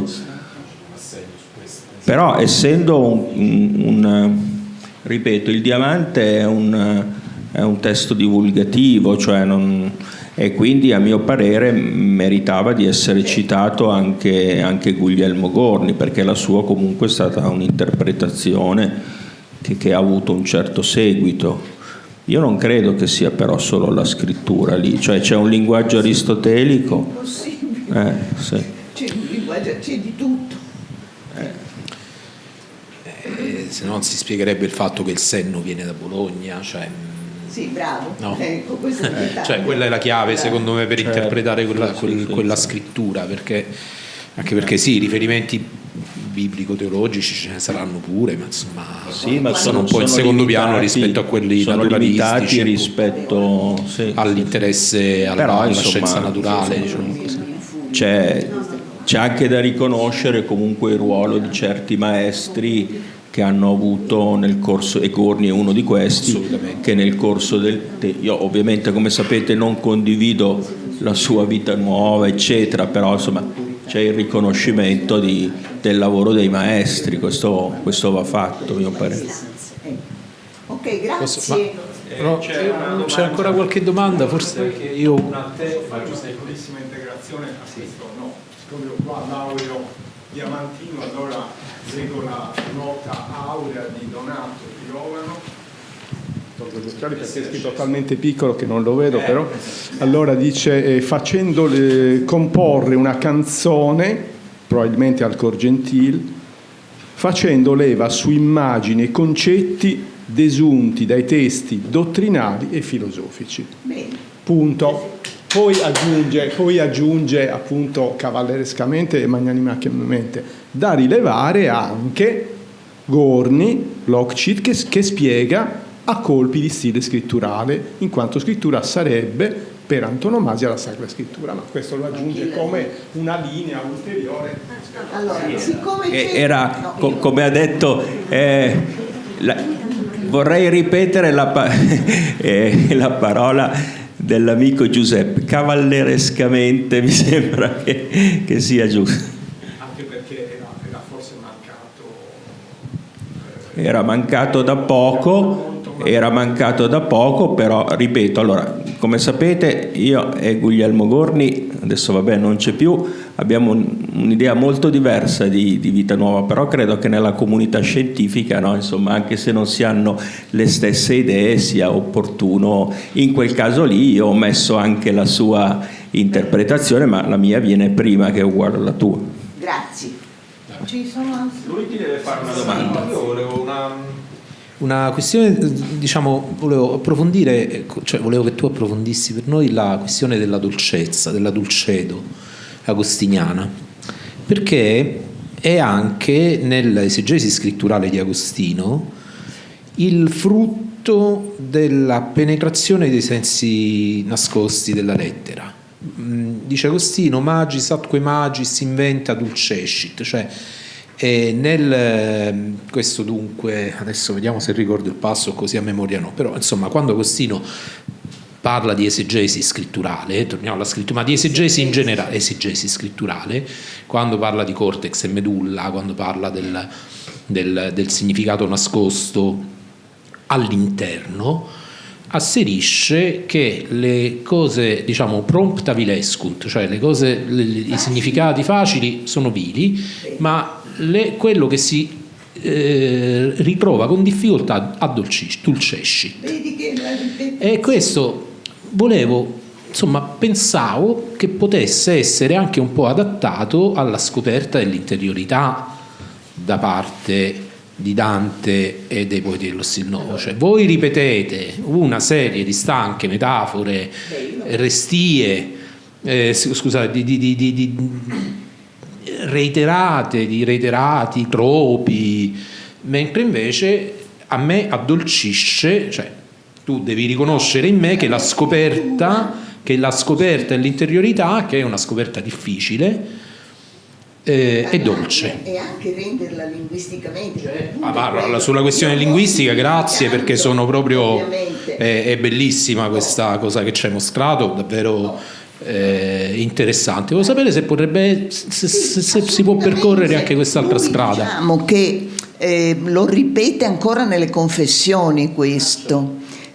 Agostino, quindi questo dulcescere, questo dulcis, stiamo attenti che poi tutto quello che è difficile è anagogico, quindi fa parte dei 4 sensi della scrittura. Dio è l'ente intellettuale in assoluto e quindi salire verso Dio vuol dire usare il difficile come scala, quindi l'ornatus difficilis nel XIII secolo viene, come dire, diventa la figura retorica più importante e complessa, fanno parte 10 figure retoriche della Transumptio, ma voglio dire, il fatto che sia difficile, come dici tu, diciamo è come dire che la parola interiore si guarda allo specchio, specula su se stessa.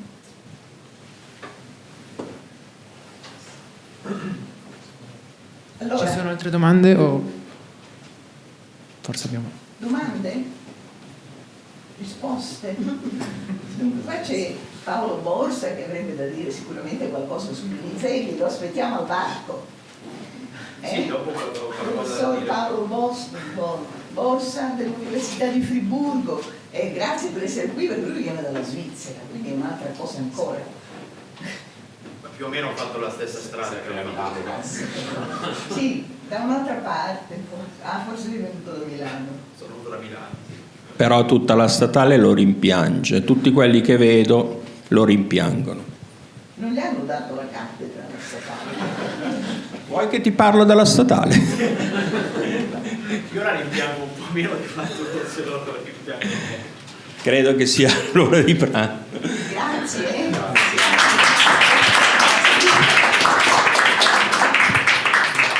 Hi, welcome back.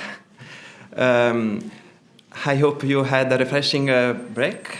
And first of all, I want to thank the president of the Dante Society of America, Professor Alison Cornish, for joining us today.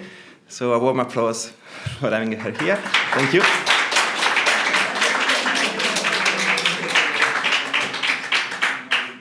I'm Filippo Fabbricatore. It is my great pleasure to open the afternoon sessions.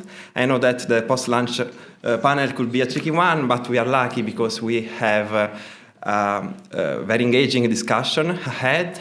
Indeed, we are turning our focus on Guido Cavalcanti, a poet who we know that was never afraid to tackle the biggest questions about love, intellect, existence. And this is a special panel for me, also because we have here two scholars that, along with Professor Ardizzone, are my guiding lights in my own academic journey. I'm talking about Giuseppe Ledda and Paolo Aureni.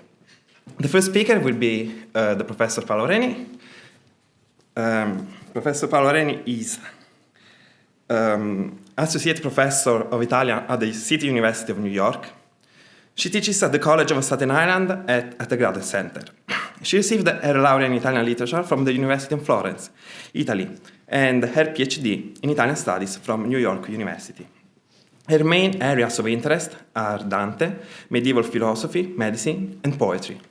Her publications have explored the relationship between Dante's Commedia, medieval medical science, and theology. The tentative title of the book manuscript she's working on is Dante and Medieval Medicine, a Possible Calenic Presence. She has also written on medieval theories of memory, notably the Augustinian conception of memory and its possible traces in Dante's writing. Her most recent contributions include the lettura of Purgatorio 6 and 7 in Voci sul Purgatorio, una nuova lettura della seconda cantica, edited by Zygmunt Baranski and Maria Antonietta Terzoli in 2024. And la presenza multiforme del sapere medico in Dante, qualche esempio, in La compiuta gioia, Dante e la filosofia, a cura di Luca Bianchi, Stefano Pellizzari e Andrea da Parroni, edited by Longo Editore in 2024. The title of her presentation today is In quella parte dove sta Memora, Memory and Writing in Guido Cavalcanti's Rime. Please join me in welcoming Professor.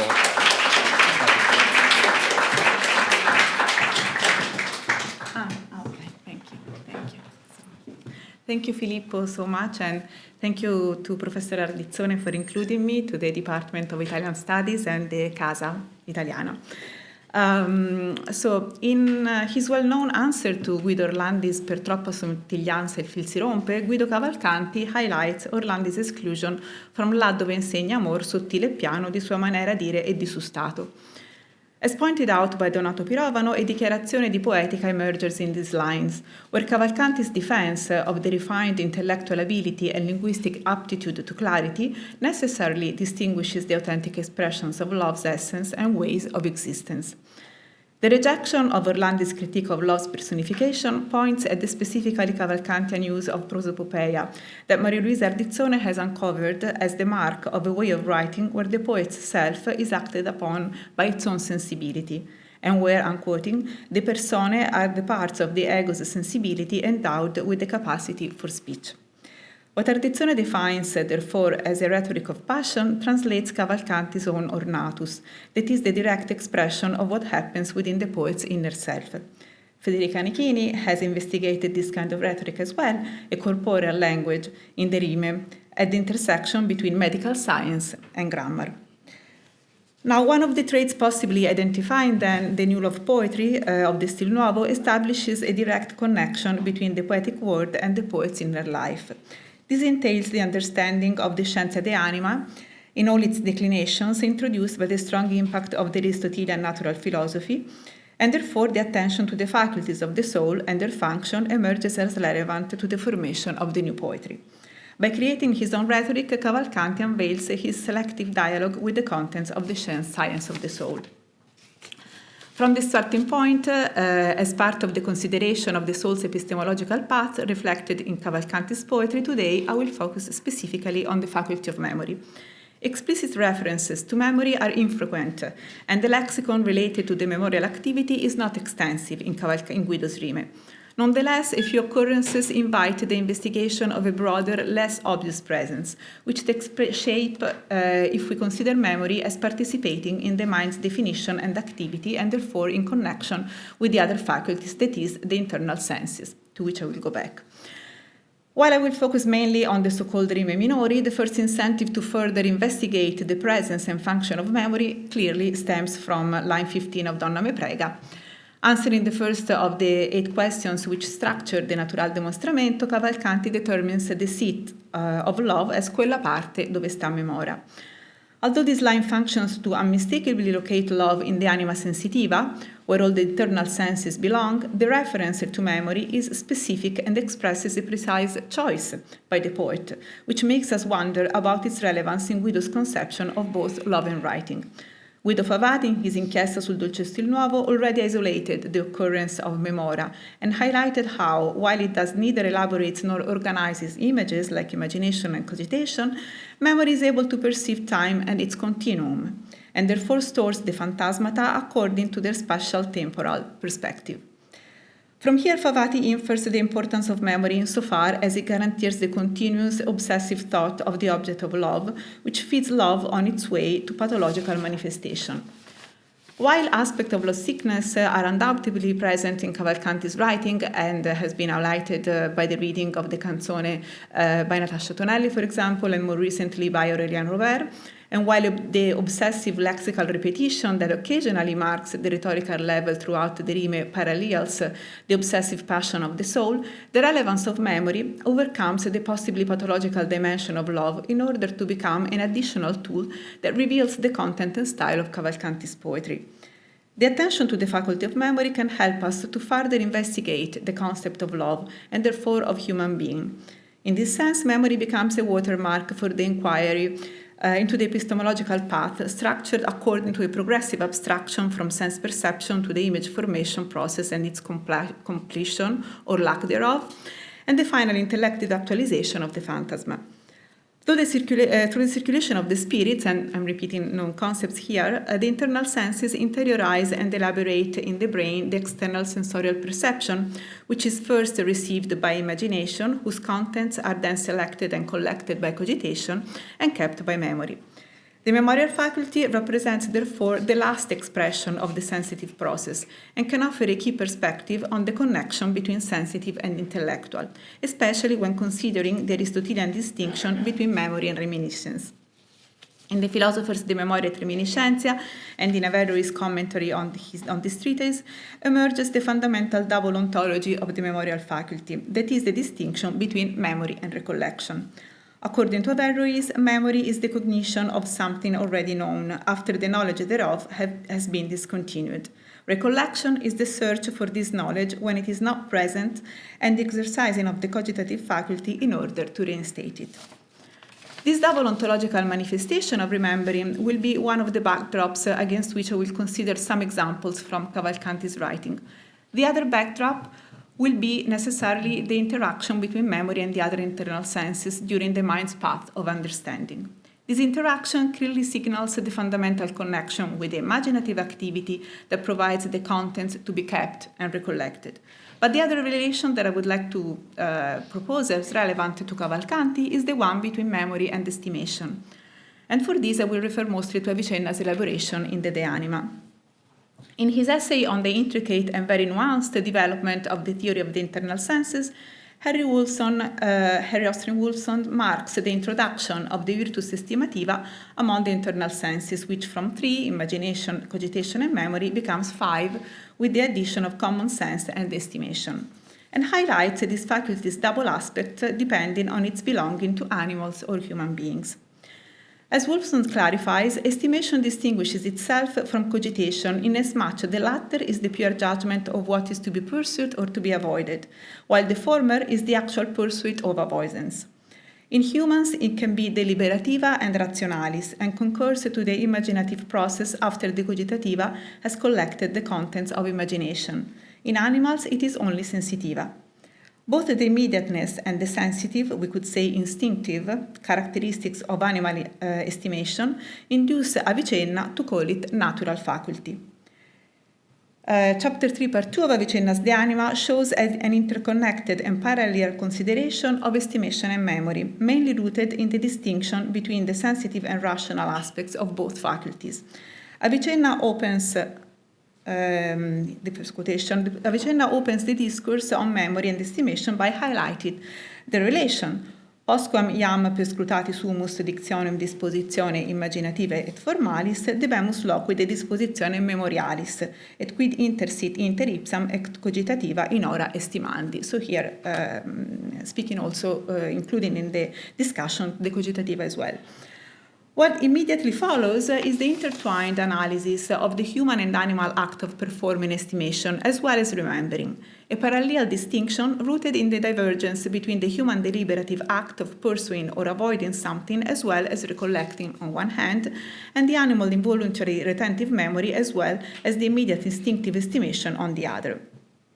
The second quotation, animalia autem et quia assimilantur eis homines non secuntur in suis actionibus nisi hoc judicium estimationis, quod non habet discretionem rationale, sed est ad modum ad inventionis, quae est in animo. And then the third quotation that I'm not going to read because it's too long, but that you can see on the screen, on memory and recollection and the difference between the two. So the distinction between memoria and recordatio clearly mirrors the concepts elaborated in the Aristotelian treatise De Memoria et Reminiscentia, and in Averroes' commentary on that. Because the discussions of memory and estimation are intertwined in the Avicennian text, what emerges is a relation between two parallel notions, which, on the basis of the juxtaposition between human and animal, intellectual and sensitive, end up becoming closer and closer inasmuch as an instinctive pursuit of pleasure can be enticed by past experience / stored memory, even in animals, and inasmuch as a memory can become an involuntary, therefore instinctive or natural, recognition of something perceived, or perhaps a veduta forma. The quotation about memory that I showed follows the consideration of the different modes and manifestation of human and animal estimation. Within this discourse, one particular way in which the estimative virtue operates is, Avicenna says, ad modum similitudinis. And summarizing Avicenna's thoughts, a particular form may be associated with an estimated implication.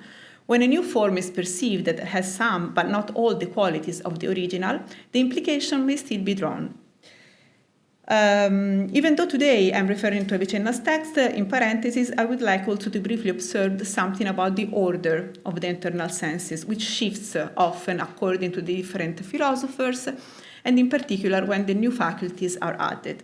And I would like to just mention that when estimation entered the sequence of the mental faculties, some thinkers like Al-Farabi placed it right after imagination and before cogitation.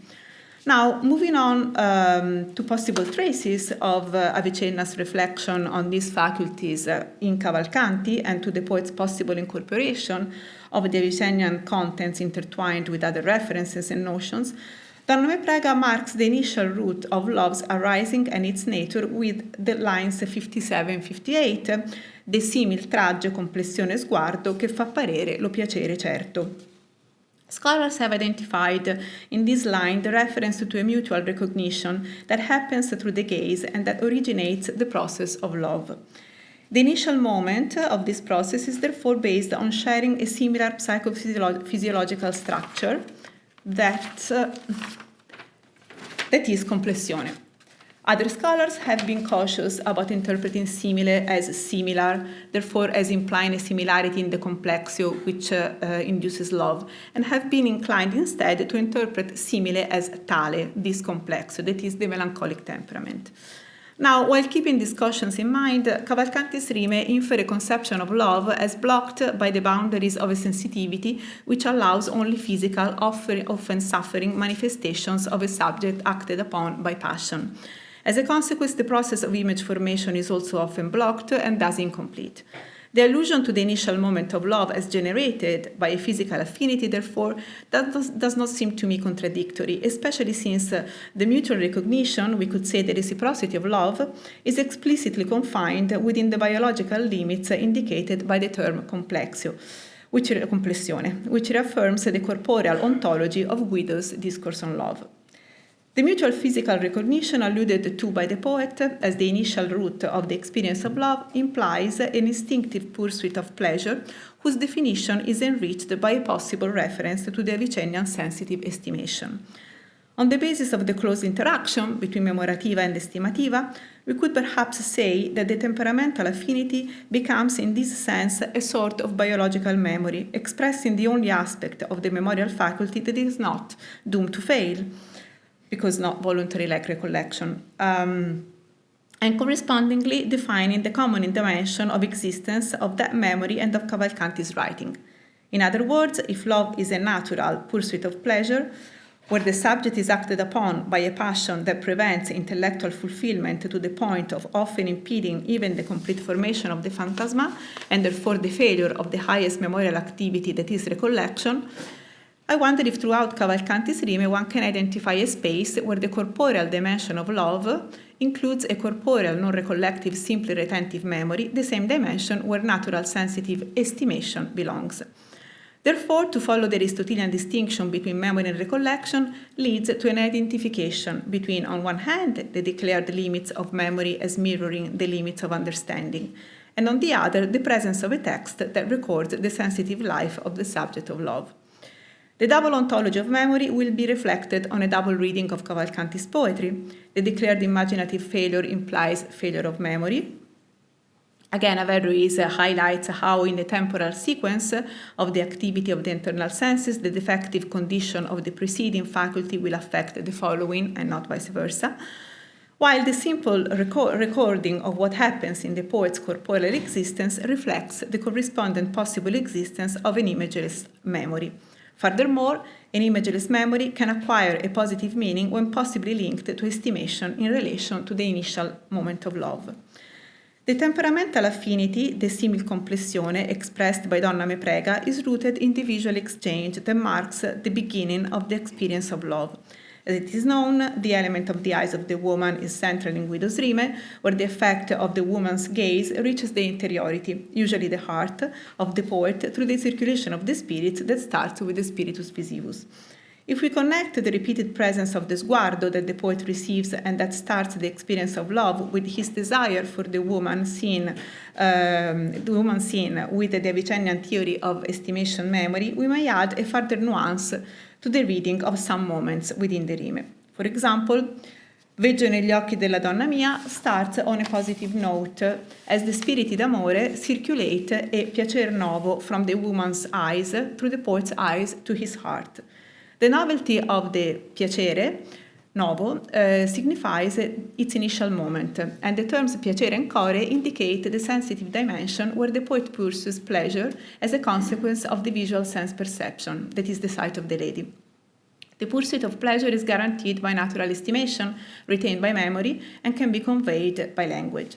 The subsequent verses seem to associate the ballata with the many other moments that denounce the inability to both understand and express the beauty of the woman and its effect on the poet. Cosa m'avven quando io le son presente, che io non lo posso all'intelletto dire, vedermi par delle sue labbra uscire una sì bella donna che la mente comprender non la può.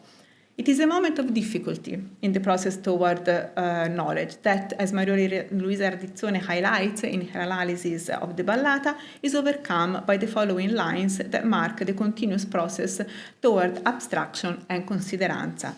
A process, according to Paolo Borsa, di astrazione dell'universale intelligibile del bello.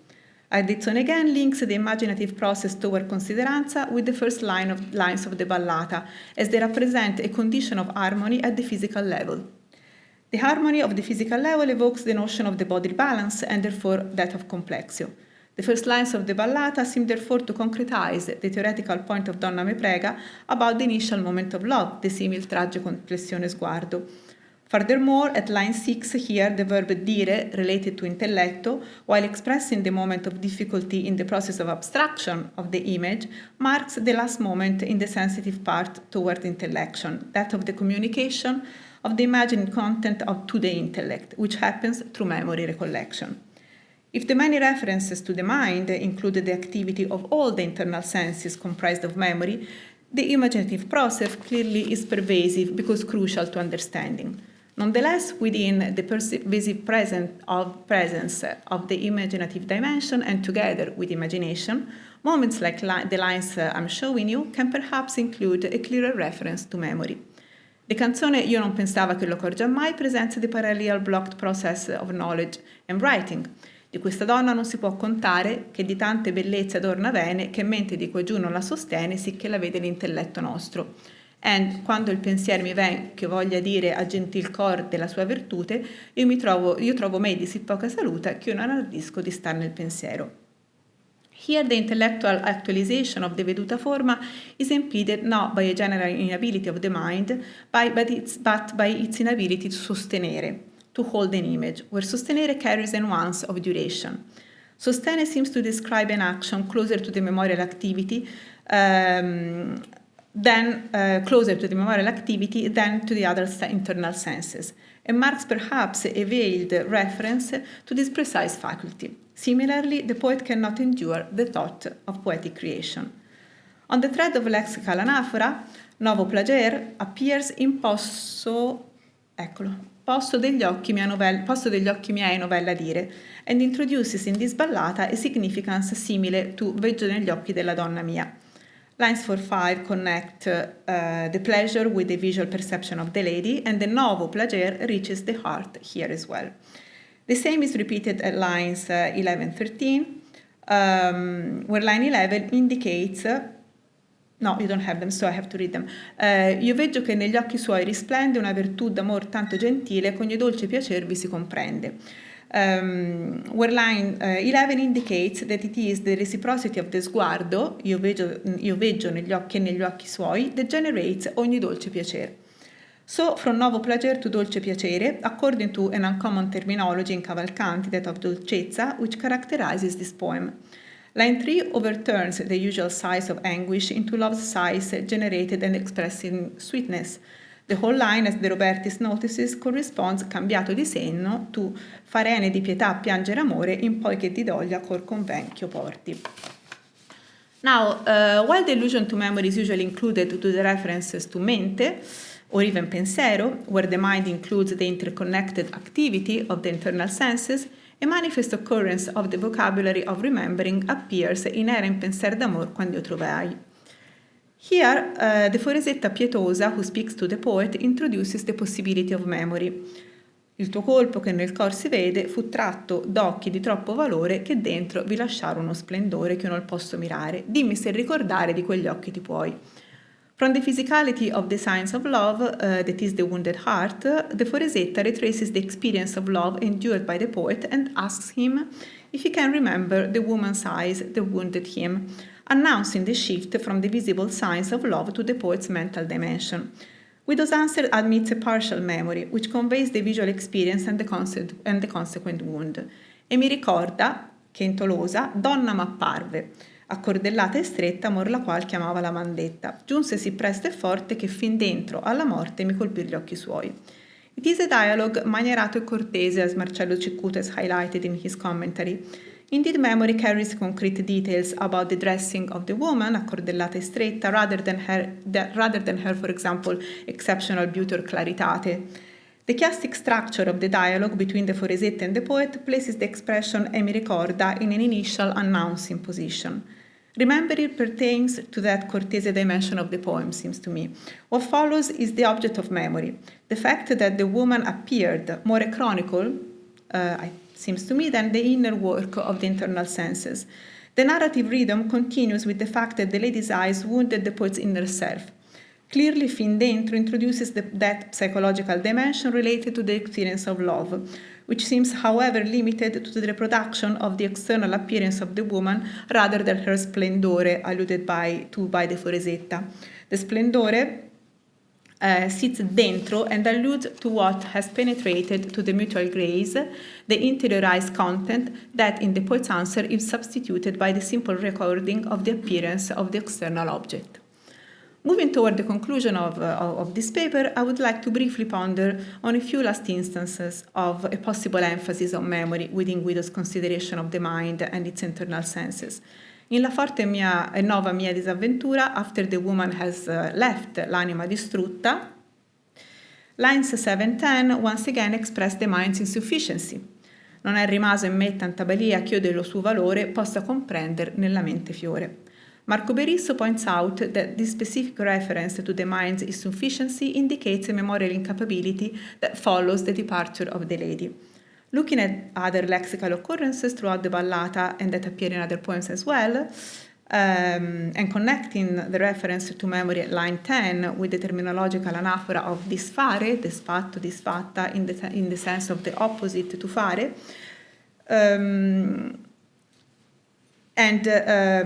consider the reference to memory with the connecting the reference to memory with the terminological anaphora of disfare. These expressions, synonym of distrutto, strutta, hint also at an opposite process to the formative path of the image. The Nova Disavventura has wounded the center of the sensitive life, the seat of the vital spirit and the hegemonic organ of the human being according to Avicenna, that is the heart, and has destroyed any sweet thought of love. The affliction of the heart affects the mental faculties, as the lack of the vital spirit affects the brain as well, and their failure starts with the failure of memory. The lady has left the soul of the poet who cannot see là dove ella sia, the seat of love, là dove posa, that is in quella parte dove sta memora, is lost as memory fails.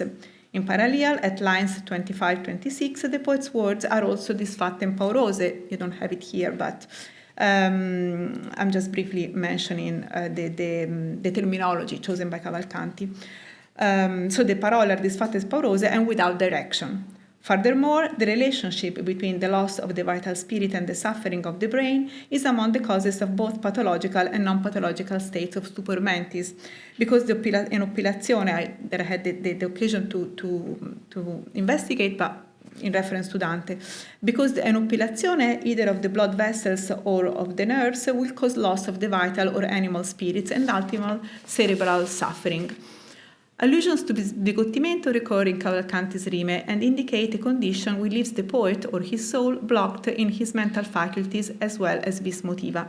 From this last point, we get the connection between sbigottimento and death that scholars have investigated. Federica Nichini has read the corporeal voices of bewilderment against the backdrop of Avicenna's stupor, and more specifically the connection between stupor and tremor. And very recently, Anna Pegoretti has considered the philosophical authorities behind what she calls for Cavalcanti antropologie disfunzionali.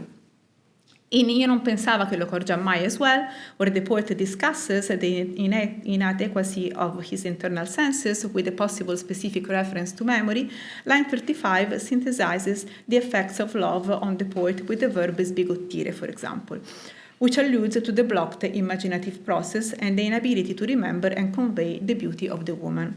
The discourse on stupor is wide and nuanced in medieval scientific and philosophical literature, and I cannot tackle it today. Of Galenic origin, it comprises a broad spectrum of conditions, from apoplectic coma to simple somniculositas, as Bartolomeo Anglico summarizes. That Alderotti distinguished 4 different conditions according to worse and less bad moods of pathology.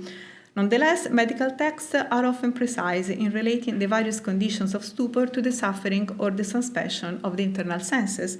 Constantinus Africanus speaks of a condition that develops when propter defectum spiritum anima non judicat, divisi sensibiliter nec discernit, judicat et discernit.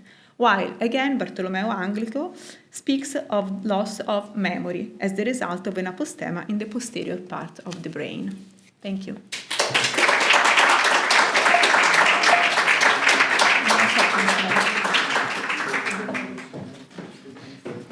Thanks a lot, Professor Reni, for this wonderful presentation.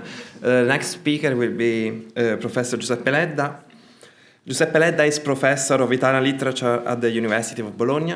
His main field of research is Dante studies and medieval studies, but he also deals with literature from the Renaissance and the 20th century.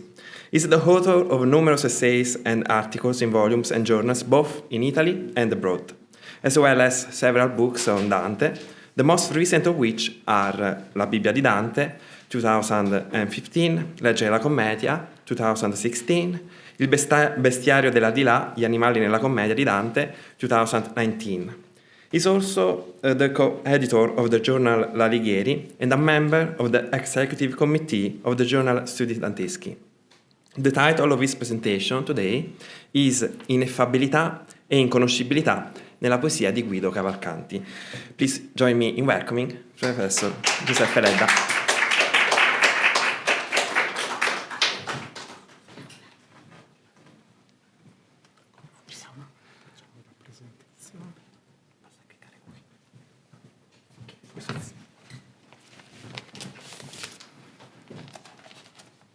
Grazie alla professoressa Ardizzone per l'invito, grazie insomma, a voi per essere qui, grazie a Filippo per la bella presentazione, grazie a Paola Aureni per la bellissima relazione che abbiamo appena ascoltato, che ha chiarito anche alcuni degli aspetti su cui io dovrò sorvolare di alcuni passi che lei stessa ha citato. Perché, come vedete, il titolo della mia relazione è cambiato rispetto all'annunciato, cioè mi sono accorto che in effetti non avrebbe avuto senso, insomma, venire a portare vasi a Samo o civetti ad Atene, quindi a parlare qui, insomma, degli aspetti filosofici di questo tema dell'inconoscibilità in Cavalcanti, e quindi anche perché poi in realtà non ne sarei stato probabilmente capace, quindi mi sono concentrato in questo intervento necessariamente breve sugli aspetti retorici, incorrendo forse in questo nelle critiche che la professoressa già stamattina ha annunciato, un certo atteggiamento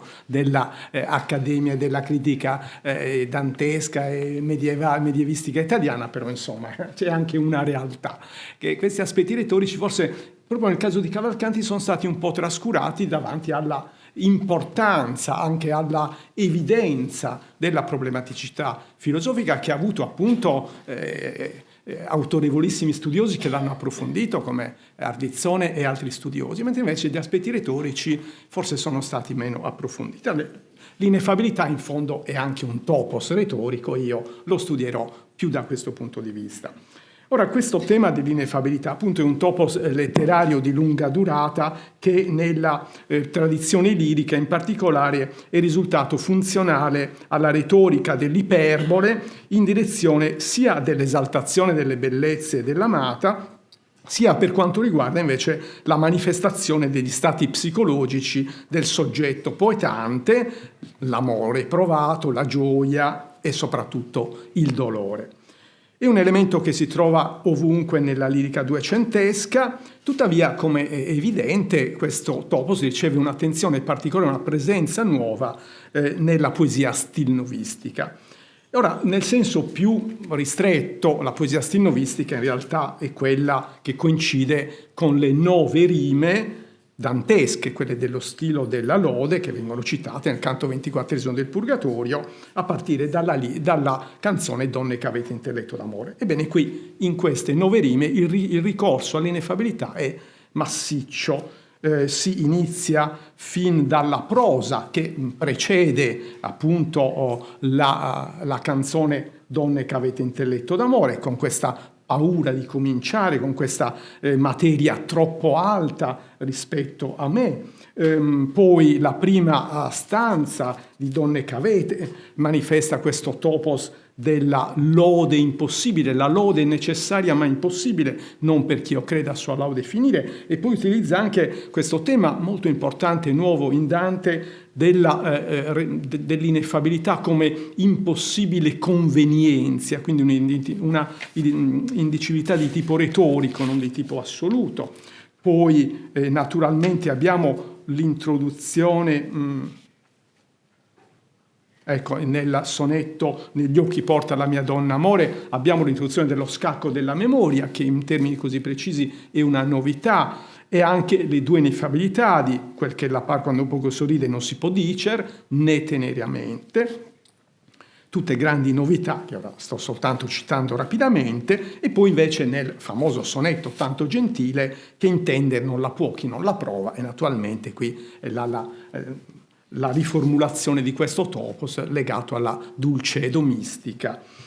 Ma nella Vita Nova non soltanto questi passi, diciamo, strettamente stilnovisti, cioè appartenenti alle rime della lode, sono segnalati dall'ineffabilità, ma anche altri momenti, come il momento della morte di Beatrice, quindi tutti i momenti narrativamente più rilevanti. La morte di Beatrice che richiama su di sé un uso vario e complesso dell'ineffabilità, non sarebbe sufficiente la mia lingua a trattare come si converrebbe di ciò. E poi anche l'ultimo sonetto che introduce termini nuovi di tipo mistico e paolino, il tema dell'ineffabilità di Beatrice beata. Vedrà tal che quando mi dice io non lo intendo bene.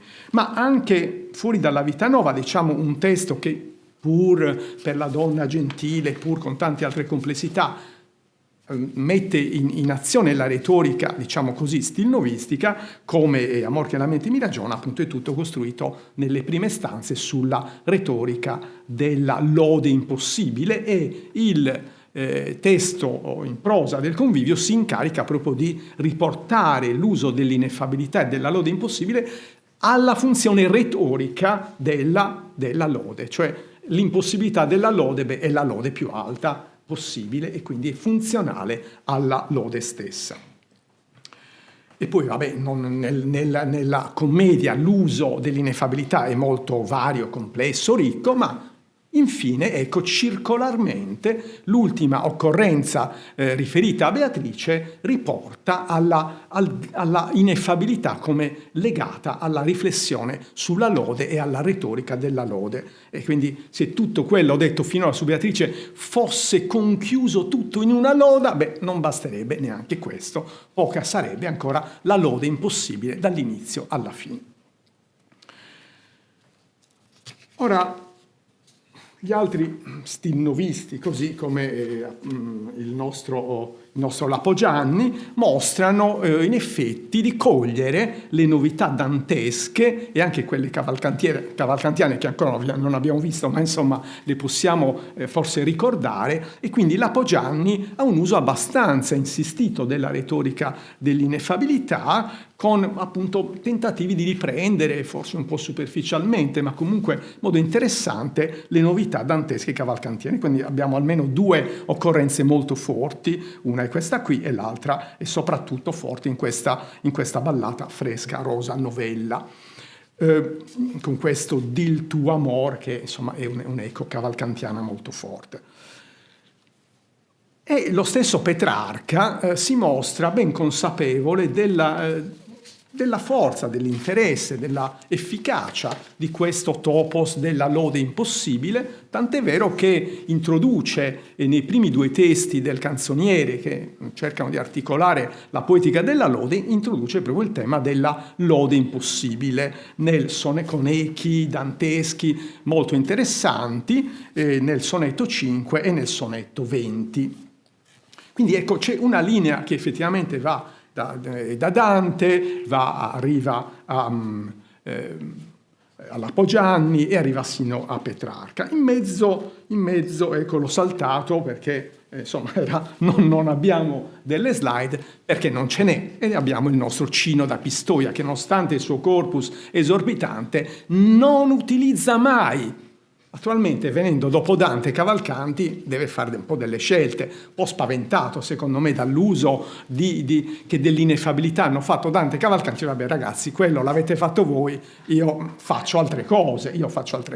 E quindi è impressionante, cioè centinaia e centinaia di testi non abbiamo neanche mezza occorrenza della topica dell'ineffabilità, che pure era materia comune anche in tutti i lirici del 200. Guinizelli, se torniamo indietro, il precursore Guinizelli,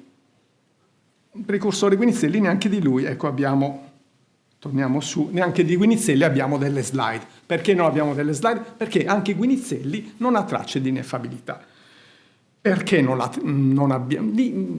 Credo, ma appunto è un'ipotesi, perché forse era stata utilizzata troppo. La troviamo in Giacomo da Lentini, la troviamo in Guittone, era merce comune, quindi diciamo nel suo tentativo di rinnovare la poesia, l'ineffabilità non ha trovato una chiave per rinnovarla, non l'ha utilizzata e quindi non ne troviamo nessuna traccia, forse per sfuggire appunto alla ripetitività un po' formulare che aveva assunto questo topos nella lirica precedente. Quindi, insomma, Guinizelli la tralascia come un topos ormai invecchiato che non trova il modo di rinnovare. Dante la utilizza in modo spettacolare che abbiamo visto e la mette al centro della sua poetica della lode. L'Apogianni la riprende così come può. Cino la tralascia completamente. E Cavalcanti, ecco il compito che cercherò così di iniziare, suggerendo, giusto passando in rassegna i testi, è quello di mostrare quello che fa Cavalcanti. Ebbene, Cavalcanti ci mostra un uso massiccio dell'ineffabilità. almeno 7-8 sono i testi implicati, non potrò di tutti dire più di tanto, alcuni citerò soltanto rapidamente, altri non li ho inseriti perché insomma erano degli usi un po' laterali. Però come vedete, rispetto alle centinaia di testi di Cino, 0 occorrenze, i 7-8 testi implicati da Cavalcanti su insomma poche decine, naturalmente ci rendiamo subito conto dell'importanza. Ora, la prima presenza è nella ballata Fresca Rosa Novella. Qua si possono cogliere fin dall'inizio, da questa prima stanza, e quando in una direzione anche questa, ecco, un po' diversa rispetto a quella filosofica che qui naturalmente è quella che viene giustamente messa in evidenza, ma io da una parte svilupperò gli aspetti più retorici, dall'altra cercherò di valorizzare una linea che rispetto a Cavalcanti forse sì, ecco, può essere interessante, perché rientra un po' in qualcosa che lo accomuna rispetto allo stilnovismo di Dante. Cioè anche la presenza, anche se ne parlava stamattina in termini critici, ora chiaramente se vista come esclusiva diventa qualcosa di non convincente neanche per me, però è qualcosa che è pure presente, che è importante, l'uso della retorica sacra. Ebbene, qua in questa pure arcaica, arcaizzante, come la definisce Contini, eccetera, ballata, eppure già abbiamo degli echi veramente sorprendenti. In questo tutto lo mondo canti, poche lo tempo vene, sì come si convene, eccetera, eccetera, siete angelicata creatura. Per esempio, degli accenti che non ho visto, ecco, colti magari nella bibliografia cavalcantiana, che io non padroneggio interamente, è stato detto, ma io ho colto degli accenti del discorso sacro, in particolare della laudistica religiosa, con questo appello alla natura perché innalzi le lodi della donna, tutto lo mondo, e anche con l'inciso, che mi sembra interessante, sì come si convene. Questo sì come si convene mi sembra riecheggiare, per esempio, in modo molto preciso, le laudes creaturarum con a te solo se confano, le lodi si confanno, a te solo si convene, mi sembra un eco piuttosto interessante. La seconda stanza sviluppa il tema della natura soprannaturale della donna, che passa e avanza natura e costumanza, il suo carattere meraviglioso, mirabilcosa, fino alla divinizzazione metaforica, fra loro le donne dea vi chiaman come siete. Infine, ecco, il crescendo delle iperboli culmina con l'ineffabilità, presentata nella versione della duplice ineffabilità. Quindi fin dall'inizio Cavalcanti articola l'ineffabilità su questo doppio piano linguistico-espressivo e cognitivo. Quindi l'impossibilità di dire, con il verbo contare, è quella di pensare. Che io non saccio contare e chi poria pensare oltre a natura. Ora, il topos del doppio scacco cognitivo e linguistico è presente nella lirica duecentesca, principalmente, se non esclusivamente, nella variante formulare cor non lo penseria né diria lingua di Madonna di Vovoglio e Giacomo da Lentini. Quindi cor non lo penseria né diria lingua, e da lì viene ripetuto all'infinito come una formula che poi Dante rifiuterà, e invece Cavalcanti utilizzerà in un altro testo su cui torneremo, la ballata 19, ch'altro cor non poria pensarne dire. Ora, questa formula era molto diffusa nella lirica trovadorica e poi sul modello lentiniano in quella italiana duecentesca. Dante la tralascerà completamente e svilupperà in altre direzioni questa prospettiva della duplice ineffabilità linguistica e cognitiva. Cavalcanti invece riprenderà appunto in questa ballata, ma con importanti variazioni su cui torneremo più avanti, sperando di fare in tempo, e quindi ci torneremo dopo. Qua invece, in questo caso, nella ballata Fresca Rosa Novella, sopprime il riferimento al cuore, cioè non abbiamo il cor non lo penseria, abbiamo semplicemente chi poria pensare oltre a natura. E per spezzare questa formularità utilizza invece una struttura retorico-sintattica che era tipica dell'ineffabilità, ma non veniva utilizzata nella topica dell'ineffabilità duecentesca, cioè la struttura della interrogativa retorica. Chi podría pensare oltre la natura?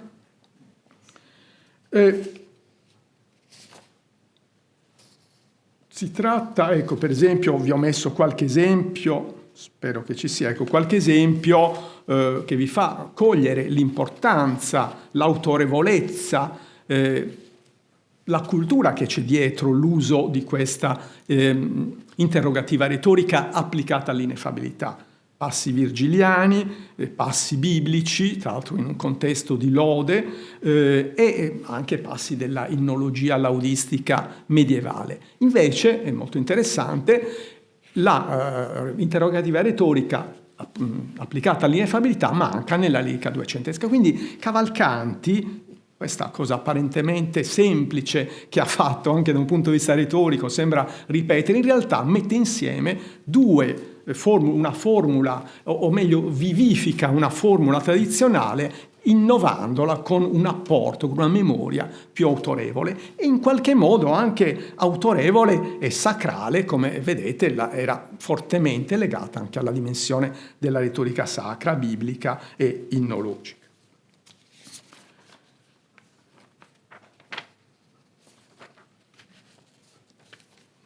Ecco, si potrebbe ovviamente su ognuno di questi testi potrebbe stare l'intero pomeriggio, io ve li presento un po' rapidamente. Ecco,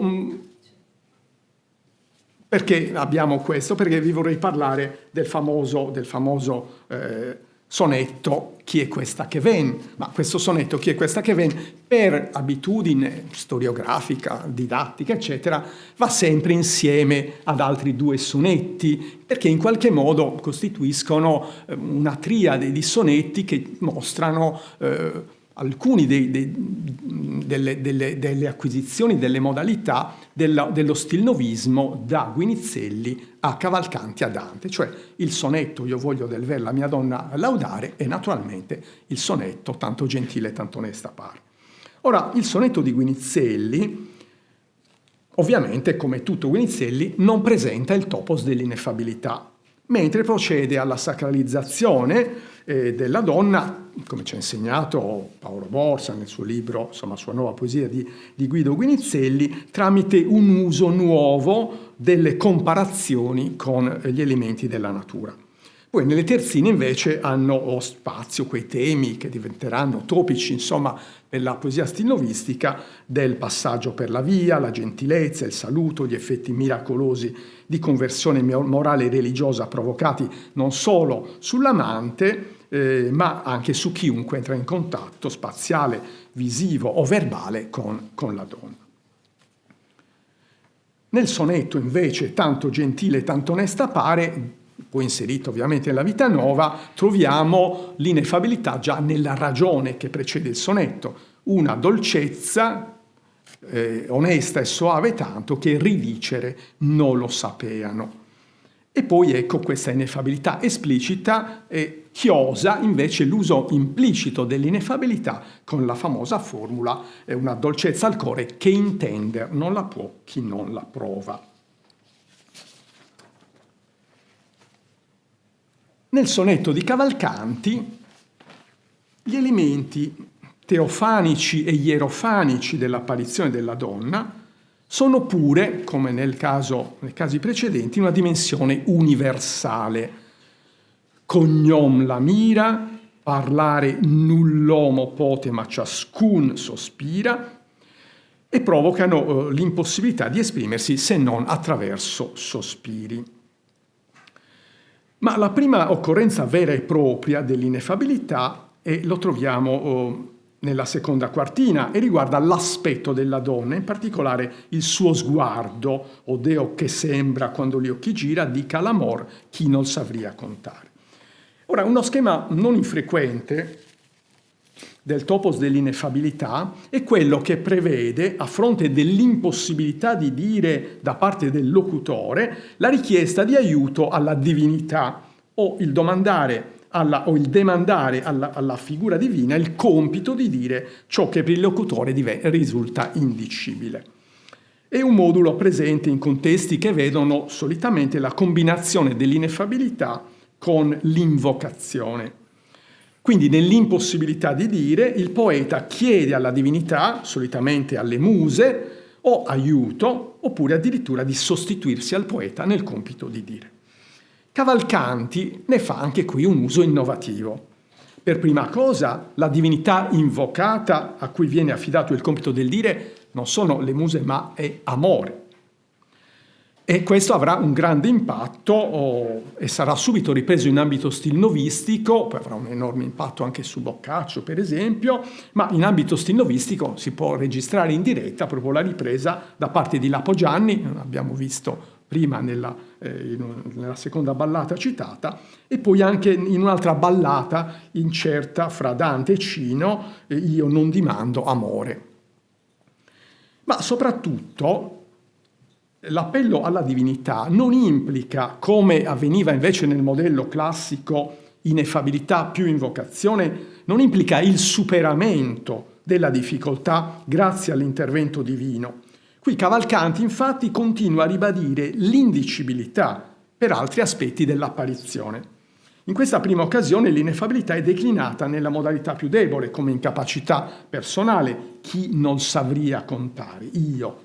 Ma anziché superare tale ineffabilità grazie all'aiuto divino di amore, come dovrebbe avvenire nel meccanismo dell'invocazione, all'inizio delle terzine invece il poeta si trova a rilanciare l'ineffabilità su un piano ancora più ampio, con lo stesso verbo contare, a segnalare dunque la differenza e il salto di livello, ma tramite l'uso impersonale in funzione di una formula impersonale in funzione universalizzante. L'oggetto indicibile è ora la bellezza della donna, non si poria contar la sua piacenza.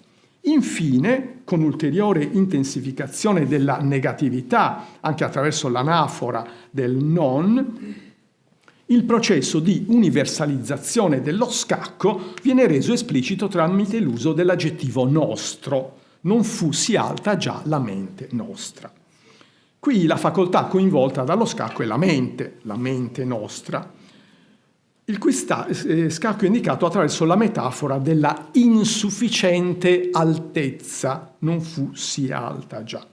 Ora, in altri testi si potrà comprendere meglio, ne abbiamo già visto attraverso la relazione di Paolo Aureni, si potrà comprendere meglio che la mente, cioè la parte dell'anima sensitiva, sede della facoltà cognitiva e anche della memoria, affetta e dolorosamente offuscata dalla passione, non è in grado di completare il processo di intellezione del fantasma amoroso, che non può essere dunque oggetto di conoscenza razionale. Ma questo, che sarà poi chiarito in altri testi successivi di Cavalcanti, non può essere ricavato, a mio avviso, da questo testo. Anzi, in questo testo la portata universale dello scacco, che riguarda la mente nostra, contrasta con le cause pertinenti al singolo soggetto amante. E ancora, la metafora dell'insufficiente altezza della mente, unita alla sua portata universale, rimanda a una incapacità costitutiva della mente umana rispetto all'oggetto eccedente, in quanto troppo alto, cioè divino o comunque soprannaturale. Quindi non c'è traccia, in questo sonetto, per quanto io posso vedere, letto isolatamente nel corpus cavalcantiano, non c'è traccia di uno scacco dovuto alla contingente condizione di doloroso offuscamento delle facoltà cognitive causata dalla passione. Il coinvolgimento della mente prelude alla esplicitazione tramite la consueta struttura sintattica consecutiva, tipica della tradizione dell'ineffabilità, della natura non linguistica ma cognitiva di questo scacco dichiarato universale. Ancora tramite il verbo posto alla prima persona plurale. Non fu sì alta già la mente nostra e non si posa in tanta salute che propriamente n'aviam conoscenza. Ora qui vi sorprenderà, ma a me ha attirato la mia attenzione questo strano avverbio propriamente, che invece per i commentatori è qualcosa di molto banale e significa semplicemente, adeguatamente, pienamente, perfettamente. E forse hanno ragione, sicuramente hanno ragione i commentatori, però insomma io voglio provare a proporvi un'altra ipotesi, forse così meno convincente, però credo interessante perché va ancora a esplorare questa linea di una cultura, di un'attivazione di cultura e di retorica sacra che è uno degli elementi, secondo me, dello stilnovismo di Cavalcanti, anche dello stilnovismo di Cavalcanti. Per esempio, ecco, esiste tutta una tradizione molto importante secondo cui è impossibile, di teologia, della conoscenza di Dio, secondo cui è impossibile conoscere o dire Dio. È una tradizione sia, diciamo, di tipo conoscitivo sia di tipo linguistico-espressivo. È impossibile conoscere e dire Dio propriamente, proprie, o come diceva Anselmo o d'Aosta, per suam proprietatem. A ciò però si aggiungeva, ecco, è impossibile dirlo o conoscerlo per suam proprietatem, possiamo conoscerlo, vederlo o parlarne in altri modi, per aliud, cioè attraverso delle immagini, delle similitudini, degli exempla. Per esempio, ora vi ho messo solo questo grande passo del Monologion di Sant'Anselmo, che insomma è un testo molto importante e autorevole, e trovate tutto questo, anche proprio il lessico del propriamente, videmus aliquid non proprie, e quindi c'è una tradizione di questo tipo che credo sia piuttosto importante.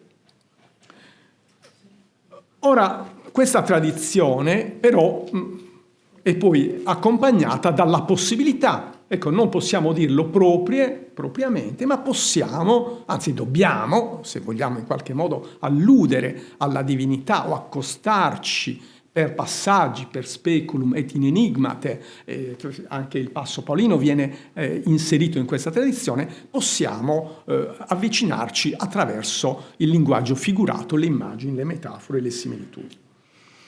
In Cavalcanti tutto ciò non avviene, cioè finisce lì.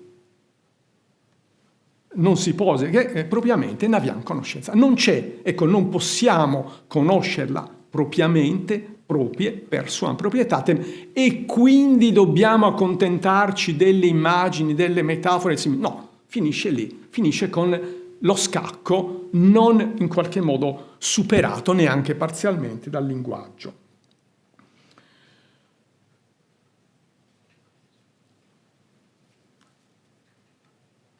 Ora, una tale modalità invece di manifestazione per immagini, per esempi, costituiva la scelta guinizelliana, proprio quel sonetto, no, che abbiamo visto, il primo della triade, inizia proprio qui: voglio del ver la mia donna laudare ed assemblargli la rosa e lo giglio, e poi ecco una serie di elementi analogici, figurali, eccetera. Ora, in Guinizelli però la scelta analogico-metaforica non era accompagnata dalla dichiarazione di ineffabilità. Invece il Cavalcanti è il contrario. Abbiamo la dichiarazione di ineffabilità che è accompagnata dalla dichiarazione di inconoscibilità e è precisata dall'avverbio propriamente, ma questa non è accompagnata né dalla dichiarazione di scelta del linguaggio metaforico né dalla sua implicita attivazione. Tutto il sonetto, anzi, risulta privo di immagini analogiche o metaforiche della donna. E anzi, direi, la butto lì, ma insomma sembra un dato abbastanza evidente, importante in relazione a Guinizelli, che questa assenza è una cifra distintiva dello stilnovismo maturo, tanto che poi arriverà Cino a codificarla con la famosa rivendicazione, abbiamo visto il testo stamattina in qualcuna delle slide, senza immagine di fera o di nave. A questo punto, allora, tornando indietro, possiamo ritornare, ecco, alla prima occorrenza dell'ineffabilità del sonetto Chi è questa che ven? O Deo che sembra quando gli occhi gira, dica l'amor chi non savria contare. Ora, la prima impossibilità sembra proprio quella di trovare un'immagine, un paragone, qualcosa a cui somiglia, poter dire che sembra. Tale impossibilità va evidentemente a negare, con ripresa lessicale precisa, anche la prospettiva guinizelliana di assembrare alla donna gli elementi della natura.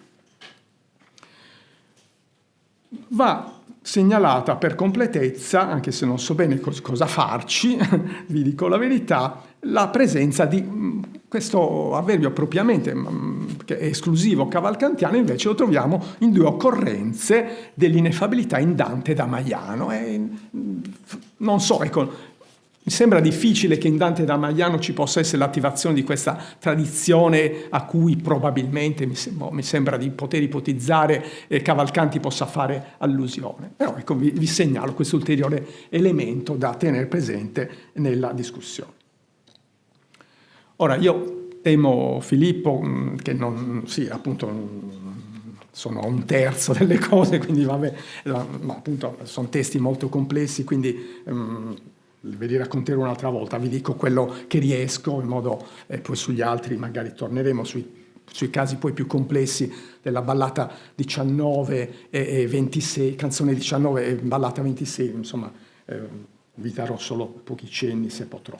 Dunque, la tendenza a un uso insistito, perché appunto non soltanto abbiamo 7-8 testi implicati, ma ognuno di questi testi presenta occorrenze plurime, variate, insistite, graduate, e quindi insomma ognuno richiede ovviamente di essere inserito nel suo contesto. Ora qui abbiamo nella canzone Io non pensava che lo cor giammai, abbiamo nella prima stanza i caratteri di un amore doloroso e distruttivo per l'eccesso del valore della donna. Così il poeta è soverchiato da tanto valore e tutta la sua virtù viene meno. Se la prima stanza, che è questa qui, no, la prima stanza è questa qui, ecco, tratta della sopraffazione psicologica e fisiologica del soggetto preda di un amore così insostenibile, la seconda introduce invece il tema dell'ineffabilità. Esso non è però più collocato in un contesto di lode, centrato in prima battuta, come era nel sonetto numero 4, centrato in prima battuta sull'esaltazione della donna, delle sue bellezze e virtù, sul suo carattere soprannaturale, ma invece nel contesto di un componimento che si apre concentrandosi sullo stato del soggetto, sopraffatto da un amore insostenibile. Perciò l'introduzione dell'ineffabilità risponde ora a un fine strutturale diverso, quello di estendere la sopraffazione del soggetto dal piano psicologico anche ai piani linguistico, espressivo e cognitivo. Se la sopraffazione psicologica era individuale, in quanto concerneva il soggetto, quella linguistico-espressiva e quella cognitiva sono invece subito dichiarati come universali, tramite l'uso delle due strutture già rilevate nel sonetto Chi è questa che ven, dapprima la formula impersonale, di questa donna non si può contare, poi infine tramite l'aggettivo nostro, lo intelletto nostro. Tra le due formule già note c'è una ulteriore variazione, mente di qua giù, non la sostene, che corrisponde con variazione alla mente nostra del sonetto Chi è questa che ven. E naturalmente abbiamo già sentito anche da Paola l'implicazione anche memoriale di questo uso della mente. Anche qui dunque, secondo il dettato del testo, io cerco di stare aderenti al dettato del singolo componimento, è la trascendenza della donna ciò che causa lo scacco universale della mente umana, non la contingente condizione di offuscamento delle facoltà cognitive provocata dalla passione nell'amante. Lo scacco è duplice secondo il modulo delle due ineffabilità. Lo scacco linguistico è espresso con il verbo contare e in termini di asserzione principale di questa donna non si può contare, mentre lo scacco cognitivo è invece introdotto come spiegazione dell'ineffabilità linguistico-espressiva tramite appunto una proposizione causale che di tante bellezze adorna bene, che contiene al suo interno un'altra subordinata di tipo consecutivo, struttura sintattica molto tipica della tradizione dell'ineffabilità, che mente, di qua giù, non la sostene, sì che la veggia lo intelletto nostro. Dopo l'ineffabilità e l'inconoscibilità dichiarate su un piano universale e connesse tramite una relazione di causalità, per cui lo scacco cognitivo provoca quello linguistico-espressivo, si torna all'analisi dello stato interiore del soggetto individuale sul piano psicologico e fisico dell'amante, sopraffatto ancora dal gran valor che di lei dimostro. Al riflettere sulla gentilezza straordinaria della donna, l'anima sento per lo cor tremare con nuove indicazioni fisiologiche della sopraffazione psicologica per l'insostenibilità non può durare. Direi che questo... no, è questo testo qui, ok? Scusate, riprendo. Riflettere sulla gentilezza straordinaria della donna, l'anima sento per lo cor tremare con nuove indicazioni fisiologiche della sopraffazione psicologica per l'insostenibilità non può durare del gran valore della donna. Infine, nella sirma, gli effetti della sopraffazione psicologica interiore e dei suoi effetti fisiologici sono indicati anche attraverso gli effetti esterni evidenti a chi mi vede, cioè quelli di un dolore che suscita pietà. La terza stanza, direi, Filippo, se d'accordo, finisco l'analisi di questo testo e poi invece quelli successivi li rimanderemo a un'altra occasione.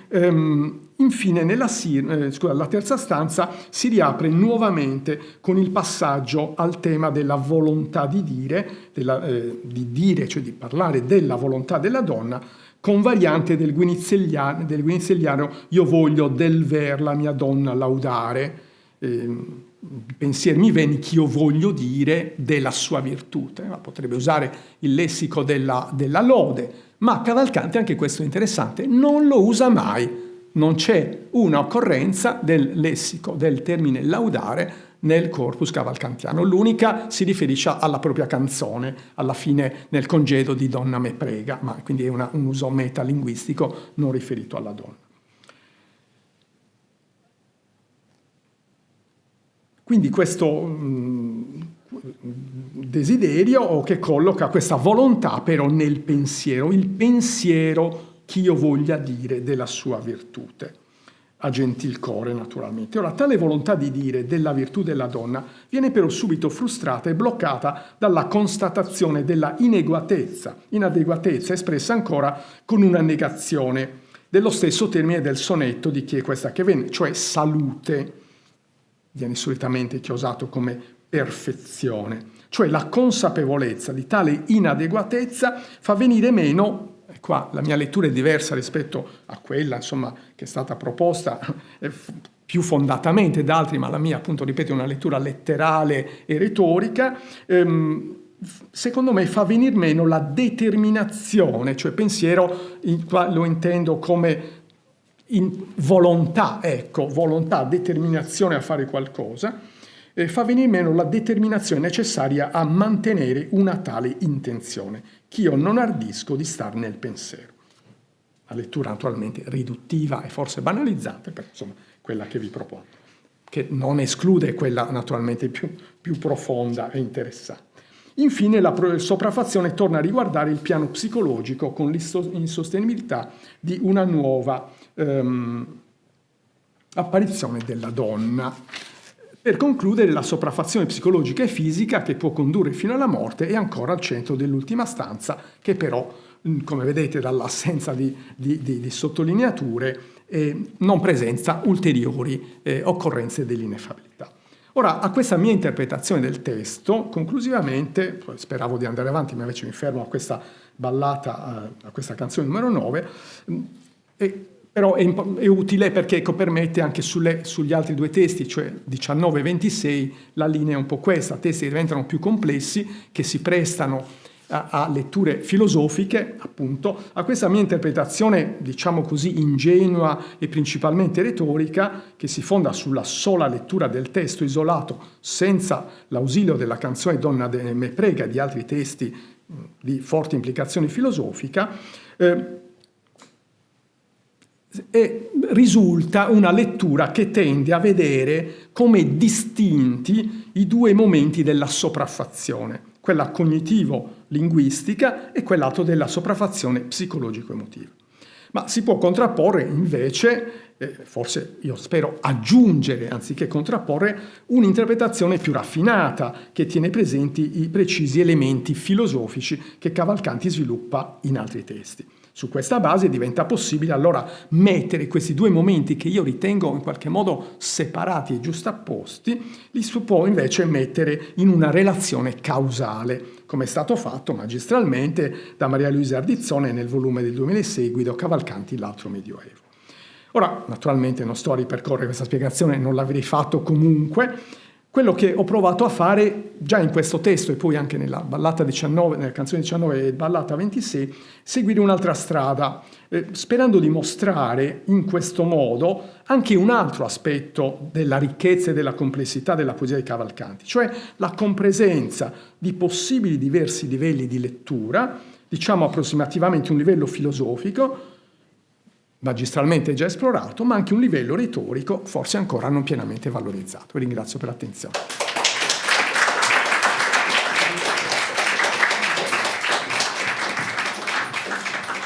This was another wonderful presentation. Thank you, Professor Ledda. Of course, if you like adding something else, we will have some debate that will follow, not this panel, but as this morning, the second one. So now I'm giving the floor to Stefano Scandella and the last two speakers of today. Thank you so much.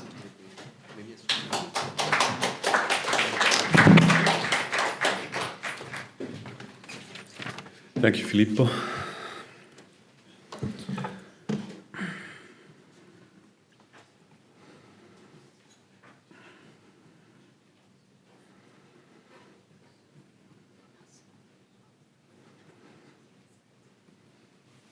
Okay, so last panel of the day.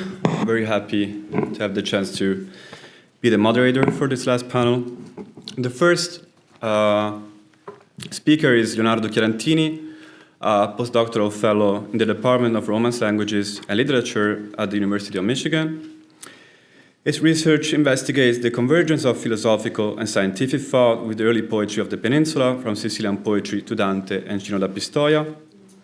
And before joining the University of Michigan, he worked as a teaching assistant at Middlebury College. He was research affiliate and adjunct instructor at NYU. He collaborated with the Società Dantesca Italiana in Florence and with the Dante Society of America. He was one of the curators of the project Canto per Canto, Conversations with Dante in Our Time, and co-founder and representative of the DSA graduate student group. And the talk title for today is I Am Not an Artist, Cino, Guido, and the Debate in Verse. Thank you.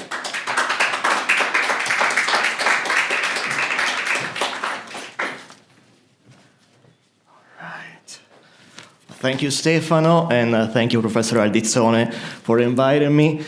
I am not an artist is a claim that Cino makes in a sonnet that Professor Ardizzone discussed this morning, and I would like to discuss with you why Cino would say that.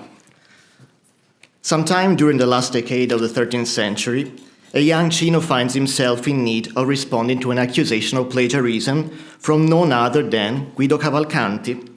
The accusation may have been only oral, since we have no record of it, but must have been a harsh one, since Cino defends himself against the charge of being a vil ladro, not only a thief, but a dirty one. A jurist, Cino denies taking any of Guido's property, while intimating that his fellow poet cannot claim exclusive ownership of images and motives. The sonnet begins: Qua son le cose vostre che io vi tolgo, Guido, che fate di me sì vil ladro. In the following verses, Cino concedes to his accuser that he gladly gathers a beautiful verse, but goes on to ask whether any of Guido's verses was ever leggiadro, that is, good enough to steal. Certo bel motto volentieri colgo, ma funne vostro mai nessun leggiadro? In the following quatrain, Cino imagines a trial. Adducing his canzoniere as exhibit, he says that if careful study of his poems were to reveal that Guido spoke the truth, he will not deny it. Otherwise, it is Guido who must acknowledge that Cino is not guilty. Moreover, he can call on love as witness, who knows where Cino writes his verses, that is, in his heart. The svolta of the sonnet is when Cino puts as plain to see that he is not an artist. Ciò è palese, ch'io non sono artista. What is signified by this refusal of the name artist is what I would like to investigate today. Some scholars have taken the label to mean original poet or creator of great works of art. Guglielmo Gorni has read it as Cino differentiating himself from Cavalcanti's self-description in Di Vil Matera mi conven parlare as an artisan who works as a smith with a file, the verses that Federica Anichini was recalling this morning, Amore ha fabbricato ciò ch'io limo. I rather agree with Domenico De Robertis, who argued that Cino's artista should be read as indicating membership in the Faculty of Arts. That this is how we should read it is also suggested by Cino's following claim, that he does not conceal his ignorance with disdain, even though many only look at appearances. It is odd that in his reply to Cavalcanti's accusation, Cino wishes to clarify that he is not an artist, since at various times in his poems, questions that were discussed in the Faculty of Arts do arise. His poetic correspondence in particular offers evidence of his awareness of such ongoing debates about planetary influence and, as a consequence, astral determinism, which eliminates the freedom of the will. For example, we can find astral causality in Anzi ch'amor nella mente guidi, a poem he sent to Onesto da Bologna, where he acknowledges the role of the fifth sphere in the generation of excessive love, che sento della guerra sotto Marte. Not a mere poetic pose, the love derives irresistibly from a planet is a view that Cino voices in other poems. So too, in Come li saggi di Neron Crudele, addressed to the Bolognese poet Gherarduccio Garisendi, he speaks of quella per cui lo spirito d'amore in me discende dallo suo pianeto, referring presumably to the effects of Venus. And in his response, Garisendi affirms that Cino receives from the planet a certain faith, il pianeto vi dà fe certana, moreover addressing him as nu Michael Scott, Mastro Michele. Scholars have dated Cino's exchanges with Gherarduccio and Onesto to the years of Cino's studies in Bologna in the last decade of the 13th century, where debates on astrology were prominent and ongoing. Only a few years later, the exiled Cino will ask his friend Cecco d'Ascoli whether, according to the disposition of the stars, he should stay in Florence or move elsewhere.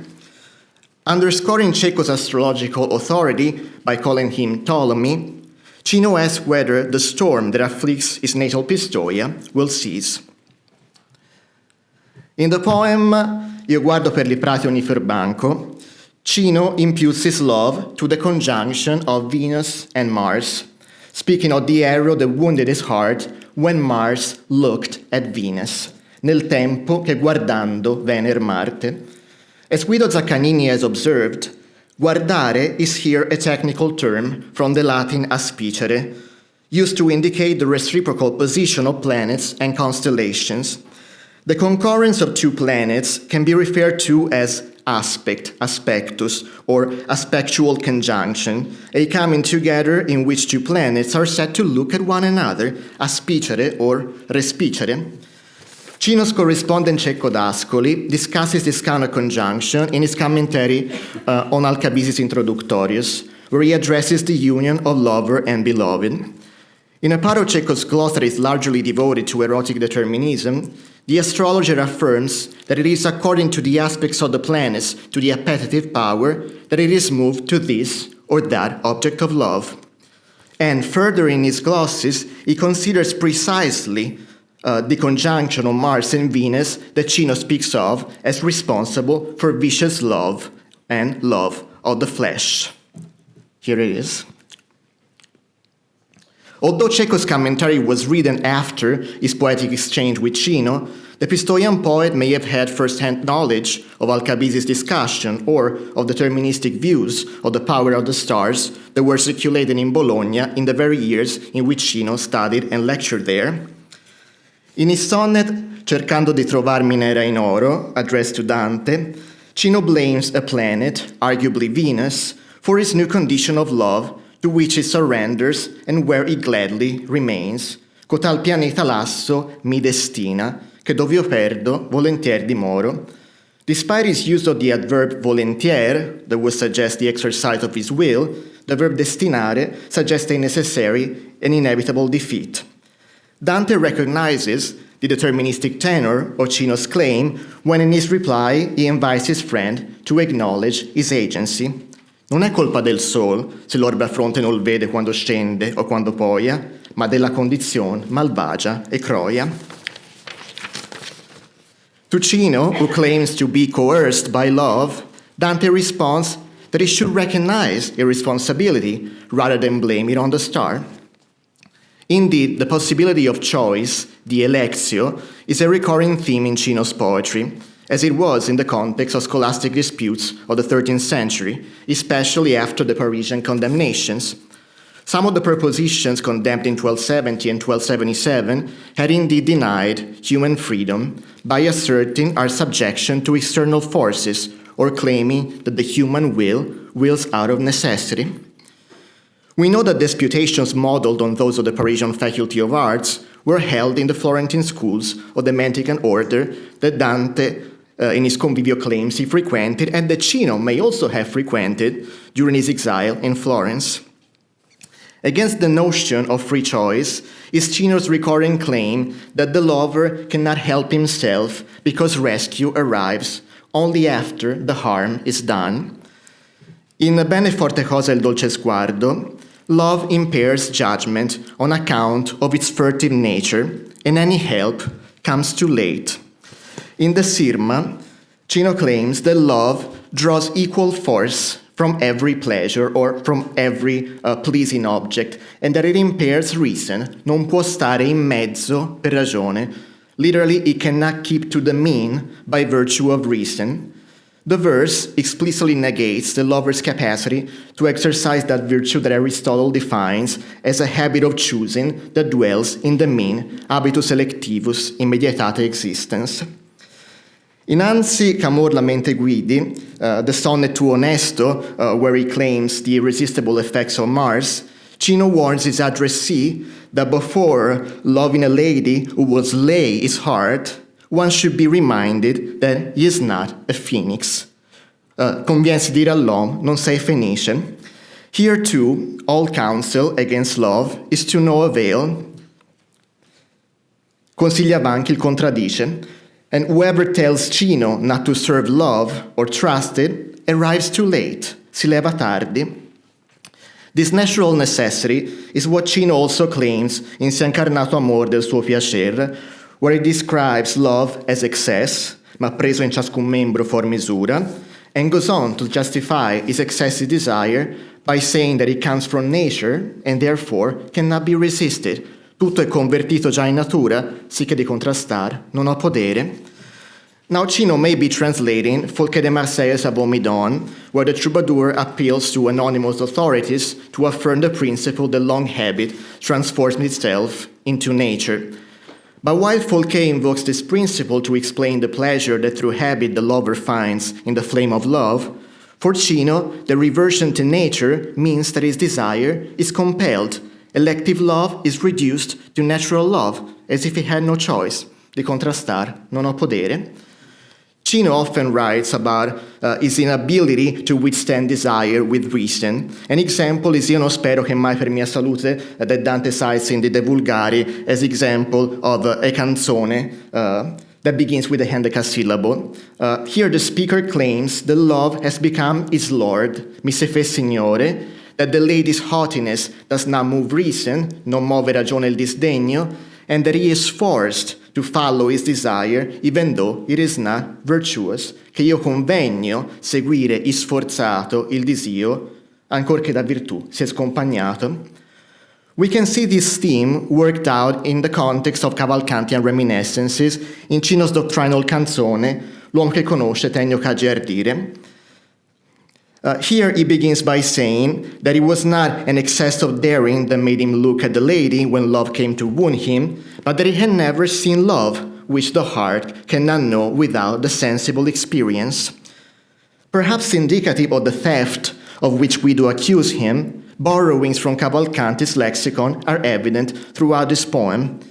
In these verses, recalling Cavalcanti's claim that love for di salute giudicar mantene, love appears at first to be una salute. But what Cino emphasizes is that the ladies return the lover's glance, and that this is part of the process of how love is generated, as well as the swiftness of this process. Ratto che si giugne il dolce sguardo. Cino goes on to say that the soul and the heart see the property within, miran dentro la propietate, and if the beloved's gaze is joined to that of the lover, love enters the burning heart at once. The last verse, amor che par uscir di chiaritate, that we can take as meaning that love loses its luminosity, is perhaps evoking Cavalcante's scuritate, la qual da Marte viene. But once again, what Cino wishes to highlight is the moment the lady's gaze joins that of the lover.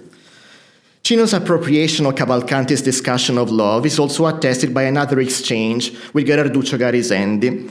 In a sonnet that is a lot about the wound that love inflicts on his subjects, Cino incorporates a quatrain about the accidentality of love. E dico sempre, se gli è ver che feggia, o mandi al core spirito qual vole, che pur conven qu'accidente esser deggia, dell'uno all'altro morte seguir sole. Although ignored by Gherarduccio in his response, the doctrinal quatrain echoes the Cavalcantian view of love as accident, leading to one's demise, and shows Cino's eagerness to discuss it with his interlocutor. Zaccagnini dates this and the other exchange with Garisendi to the years of Cino's formation in Bologna. Now, Cino's knowledge of natural science is moreover recognized by Dante in the epistle Eructuavit Incendium that is sent to Cino together with a sonnet where he replies to Cino's question of whether one can change the object of his amorous desire. The letter advances an argument that is founded extensively on Aristotle's Libri Naturales. Here Dante acknowledges that Cino possesses the instruments to evaluate the cogency of his demonstration. Even though he welcomes Cino's question with gladness, he points out that the answer would more properly have come from Cino's own lips. And after putting forward this argument that is largely drawn on Aristotle's physics and degenerazione e corruzione, he says that the major and minor propositions of his syllogism are left to Cino's diligence for proof. The question that Cino poses, Dante says in his letter, is much debated, nimium dubitate.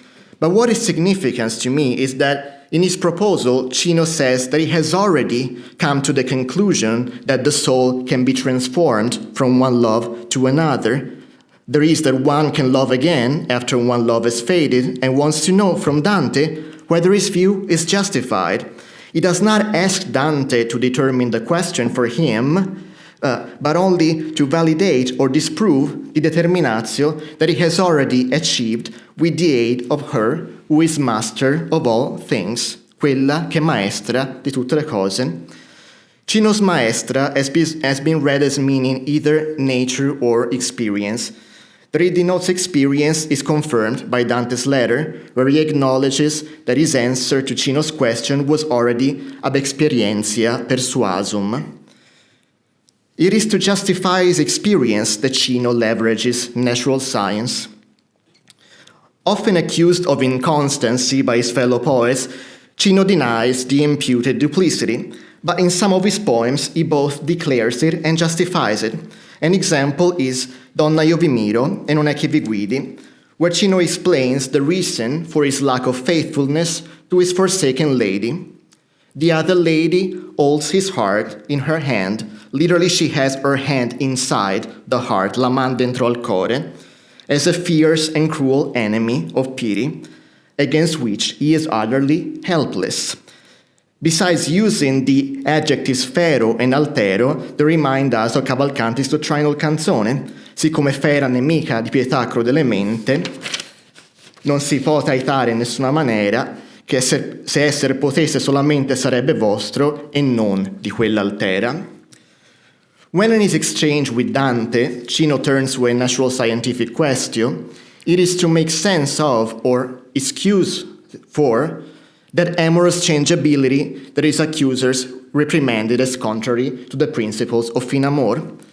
Cino turns to natural science to understand and justify his experience of loving a lady, or two ladies, or molte donne sparte, as he says in his sonnet Poch'io fui Dante dal mio natal sito. In light of Cino's engagement in so many of his poems with questions debated by scholars of arts, one may wonder why, in his rejoinder to Guido, Cino claims not to be an artist. It could be, as De Robertis suggests, that Cino is distinguishing Guido's allegiance to the Studentes in Artibus from his own qualification as expert of law. The sonnet is indeed characterized by an extensive use of legal language. Cino says that he composes or unfolds his verses in front of love, who is both judge and witness for the defense. But the juridical language is perhaps motivated by Cino's need to defend himself against the charge of having stolen from Guido. Raffaele Pinto, who likewise reads Artista as denoting the arts faculty, argues that Cino is marking a distinction between the natural science that Guido incorporates into his poetry and his own use of arguments from theology. Likewise, reading Artista as alluding to the Faculty of Arts, Rossend Arques has emphasized the disparaging connotation that the noun might have in light of the entire Aristotelianism of the 13th century. When many members of the arts faculty began to contrast its subordination to that of theology, the ecclesiastical authorities indeed responded by prohibiting doctrines that were discussed by arts masters and students that were perceived as going beyond the boundaries of their disciplines.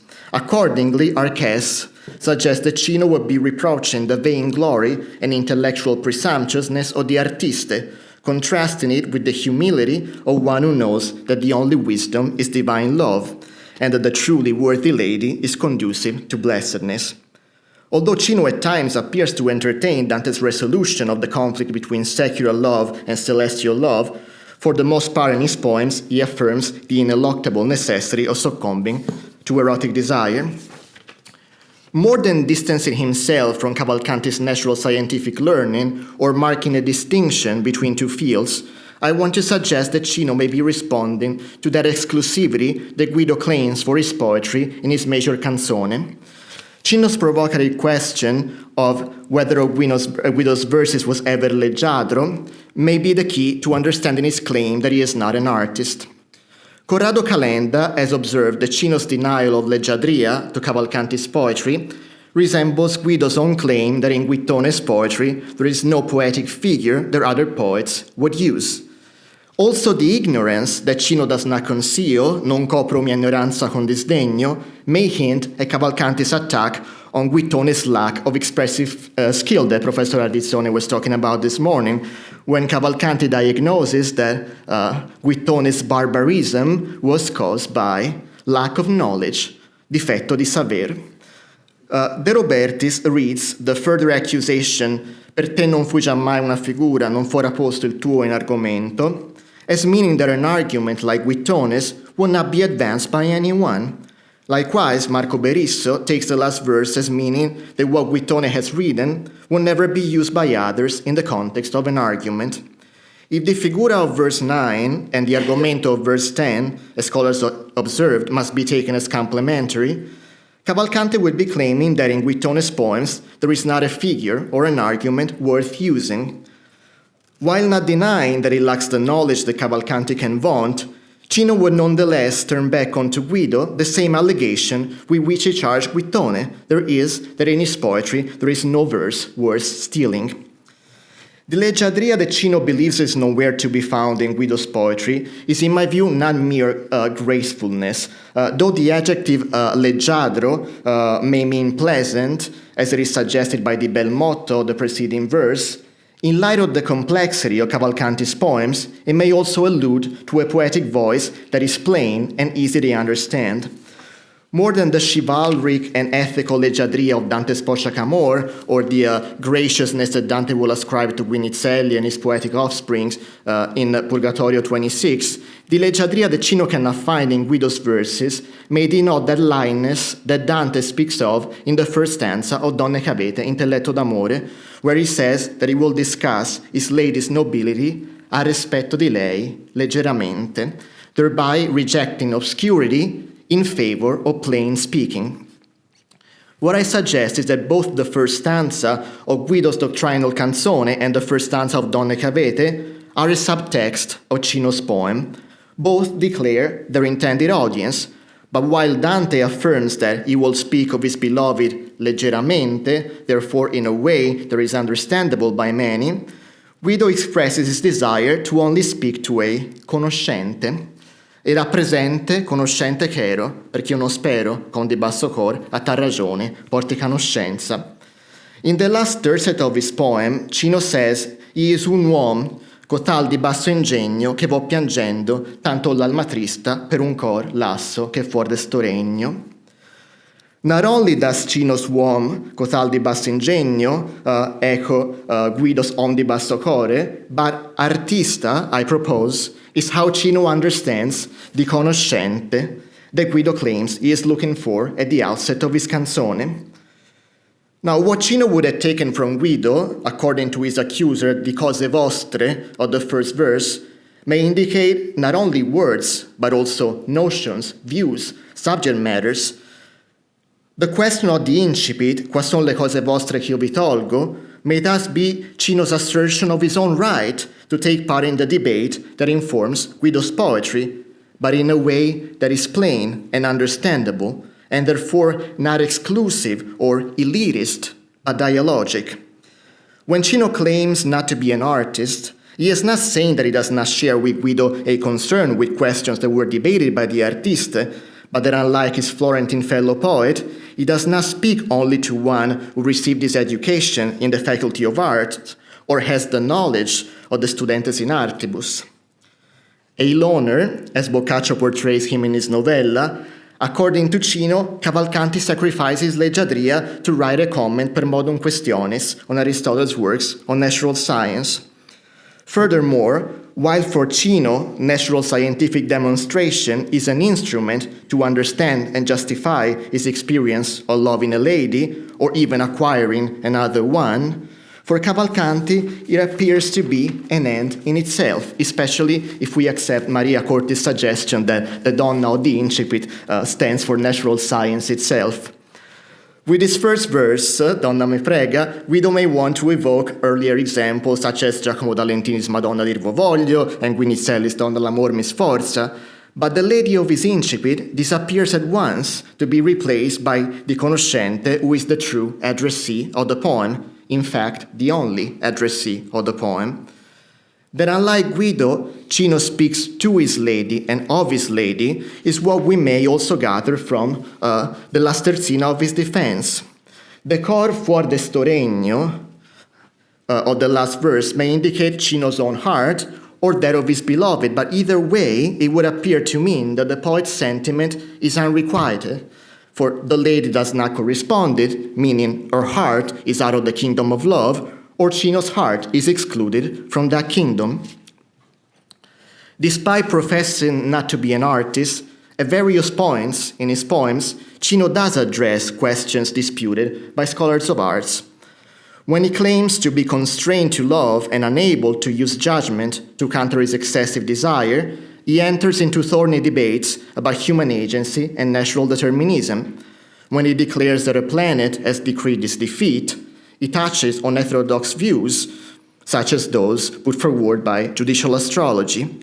If in his retort to Guido he distinguishes himself from his accuser, it is thus not because he lacks the knowledge of the artiste or an interest in their debates, that were so lively in the university ambiances that he frequented. Arguably not the kind of conoscente that Cavalcanti was looking for in his doctrinal canzone, Cino does nonetheless prove to be a more sophisticated interlocutor that Guido conceded and that he himself claimed in his unassuming answer. The difference is perhaps in the inclusive way he chose to incorporate his learning acquired over the years of his studies and teaching.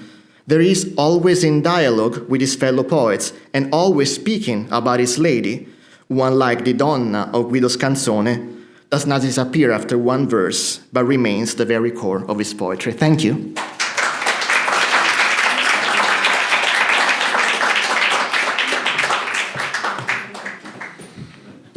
Thank you very much, Leonardo.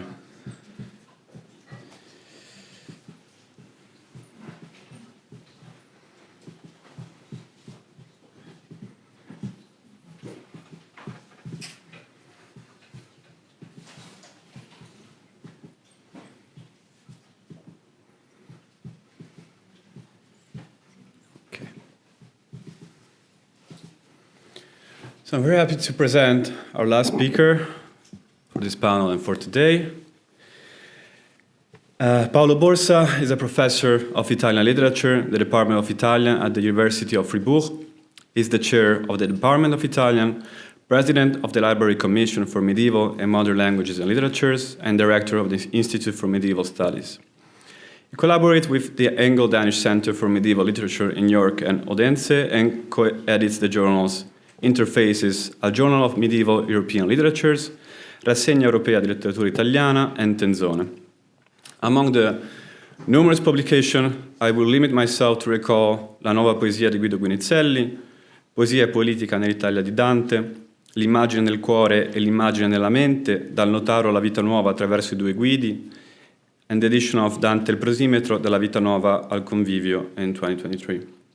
He leads the project Ugo Foscolo Epistolario 1825-1827, funded by the Swiss National Science Foundation, and since this year is also leading a project called Poesie e scrittori di poesie, Bologna 1265-1327, in collaboration with Armando Antonelli, aiming to produce a historiographical synthesis of Bolognese poetry and the circulation and reception of Italian poetry in the vernacular. Today, his talk is called Amore e Stella, ancora sulla nuova poesia di Guido Guinizelli.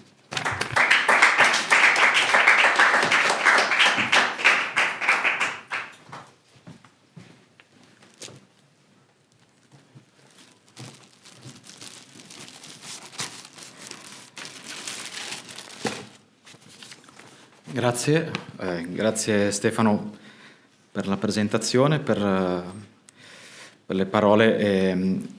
Insomma, è una grande gioia essere presentato da un giovane ricercatore che si è conosciuto in un percorso precedente e che sta facendo un percorso adesso diverso, con tanto impegno e risultati lusinghieri e in un'istituzione con colleghe di altissimo profilo. E grazie a Stefano e grazie alla professoressa Ardizzone. Sono onorato della sua amicizia e anche della fiducia che ripone in me nell'invitarmi a parlare a questo convegno e per il quale ho scelto per questo convegno dedicato a Dante e ai suoi contemporanei e alla poesia, alla poetica, ai contenuti e alla ricezione dello Stil Novo, ho proposto un tema e un autore che in realtà non sono esattamente contemporary a Dante, prendendo la categoria però di Stil Novo in senso largo, quindi il nuovo stile rispetto alla vecchia maniera, o meglio alla maniera della tradizione dei plagenti ditti dell'amore, là dove questa tradizione era, per dirla con buona giunta. Allora credo che Guinizelli rientri in questo perimetro, e non solo perché Dante lo chiama saggio, nobile, Maximus, il grandissimo Guido, e padre suo e dei suoi sodali, ma perché sull'ascito e sull'eredità di Guinizelli rispetto al gruppo fiorentino, o anche soltanto alla coppia dei due grandi fiorentini, si misura una parte non piccola della poetica stilnovista.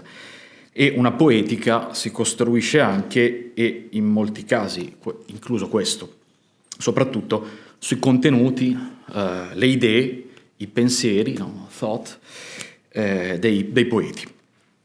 Allora, ho intitolato questo intervento ancora sulla nuova poesia di Guido Guinizelli perché ormai 20 anni fa, quando ero anch'io un giovane ricercatore, mi sono a lungo con fatica e con amore, devo dire con tanto amore per un poeta che mi piace moltissimo, mi sono a lungo interrogato sulla sostanza della novità di Guinizelli, la novità poetica in rapporto ai contemporanei che lo avversarono, quindi Guinizelli avversato da Guittone, avversato da Buonaggiunta, e ai successori che hanno fatto poi tesoro della sua lezione.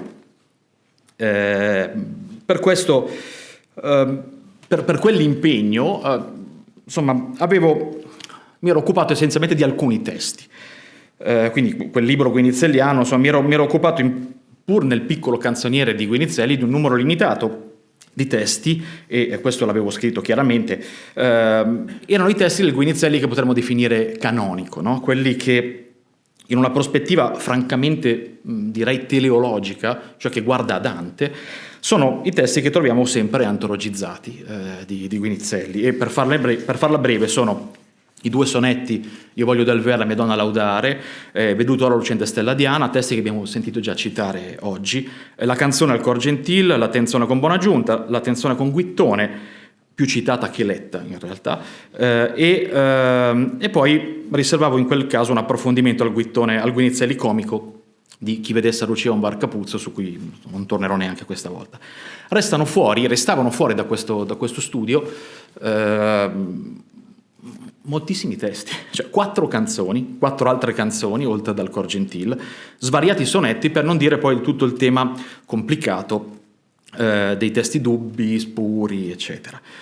Ora, in questi 20 anni che sono seguiti a quella fatica, mi sono trovato poi varie volte a occuparmi di Guinizelli, un po' perché è un autore del cuore, diciamo così, ed è un autore che mi sollecita sempre perché spesso non capisco esattamente cosa vuole dirmi, e invece mi interesserebbe farlo sempre, perché penso che Guinizelli abbia delle cose da dirmi e da dirci, e sia molto astuto il modo in cui cerca di dircele, e ci provochi, insomma, ad interpretarlo. E poi non solo per questo, ma anche per motivi didattici, insegnando letteratura italiana medievale essenzialmente. Quindi mi sono trovato a studiarlo e a presentarlo per l'Agrégation francese del 2016, poi per un corso sullo Stil Novo, che è stato il mio primo corso che ho fatto a Friburgo, dove ho conosciuto Stefano per la prima volta, e poi finalmente quest'anno, anzi lo scorso anno accademico, con un corso su Guinizelli, un corso monografico, la prima volta che finalmente riesco a fare un corso sul mio autore preferito. E sono uscite molte riflessioni che vorrei provare, tutto questo preambolo per dire, insomma, che c'è una ragione, ed è una ragione che va al di là proprio di questo convegno, ed è quella per me di studiarlo, cercare di capirlo meglio, ma chissà, magari un giorno riuscire a commentarlo in maniera decorosa, come mi piacerebbe fare. E per questa comunicazione ho pensato di esporvi alcune delle riflessioni a cui sono giunto in questi ultimi anni, e in modo da integrare ciò che ho detto in altri momenti. La mia idea, lo dico subito, è che forse non vi è un grande scarto in termini di langue rispetto ai contemporanei e ai precedenti più immediati, quindi i vari, insomma, magari non tanto i sicuro-toscani, ma diciamo noi i siciliani, ma che vi sia in questi testi, anche quelli non entrati nel canone, che sono quelli che vorrei proporvi oggi, uno scarto essenzialmente in termini di parole per quanto riguarda i testi guinizelliani, ossia vi sono alcune specifiche idee, pensieri, quindi thoughts, di Guinizelli che, pur nell'uso delle stesse parole, si distinguono anche abbastanza nettamente dagli altri poeti della tradizione. Ora, ho dimenticato di guardare quanto è durato il preambolo, temo un quarto d'ora. Allora, sul piano lo dico subito, sul piano dei presupposti e degli interessi psicofisici, cosa di cui abbiamo sentito parlare oggi benissimo da tanti relatori, rispetto a quei presupposti psicofisici, Guinizelli non è pienamente sodale, potremmo dire, a Cavalcanti e a Dante, per prendere i due grandi fiorentini, due che potremmo definire essenzialmente stilnovisti senza sbagliarci più di tanto. Cavalcanti e Dante presentano rispetto a tutti i precedenti una innovazione che è, secondo me, un po' il cuore del cosiddetto stil nuovo, ed è la centralità della mente, e non più del cuore, come sede dei processi di percezione, elaborazione e conservazione del fantasma di Madonna e poi anche di molto altro in realtà.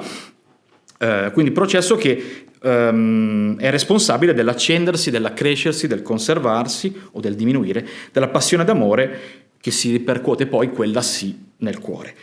La mente, e ci è stato detto anche poco fa poi da Paolo Aureni, la mente è il senso interno, i sensi interni.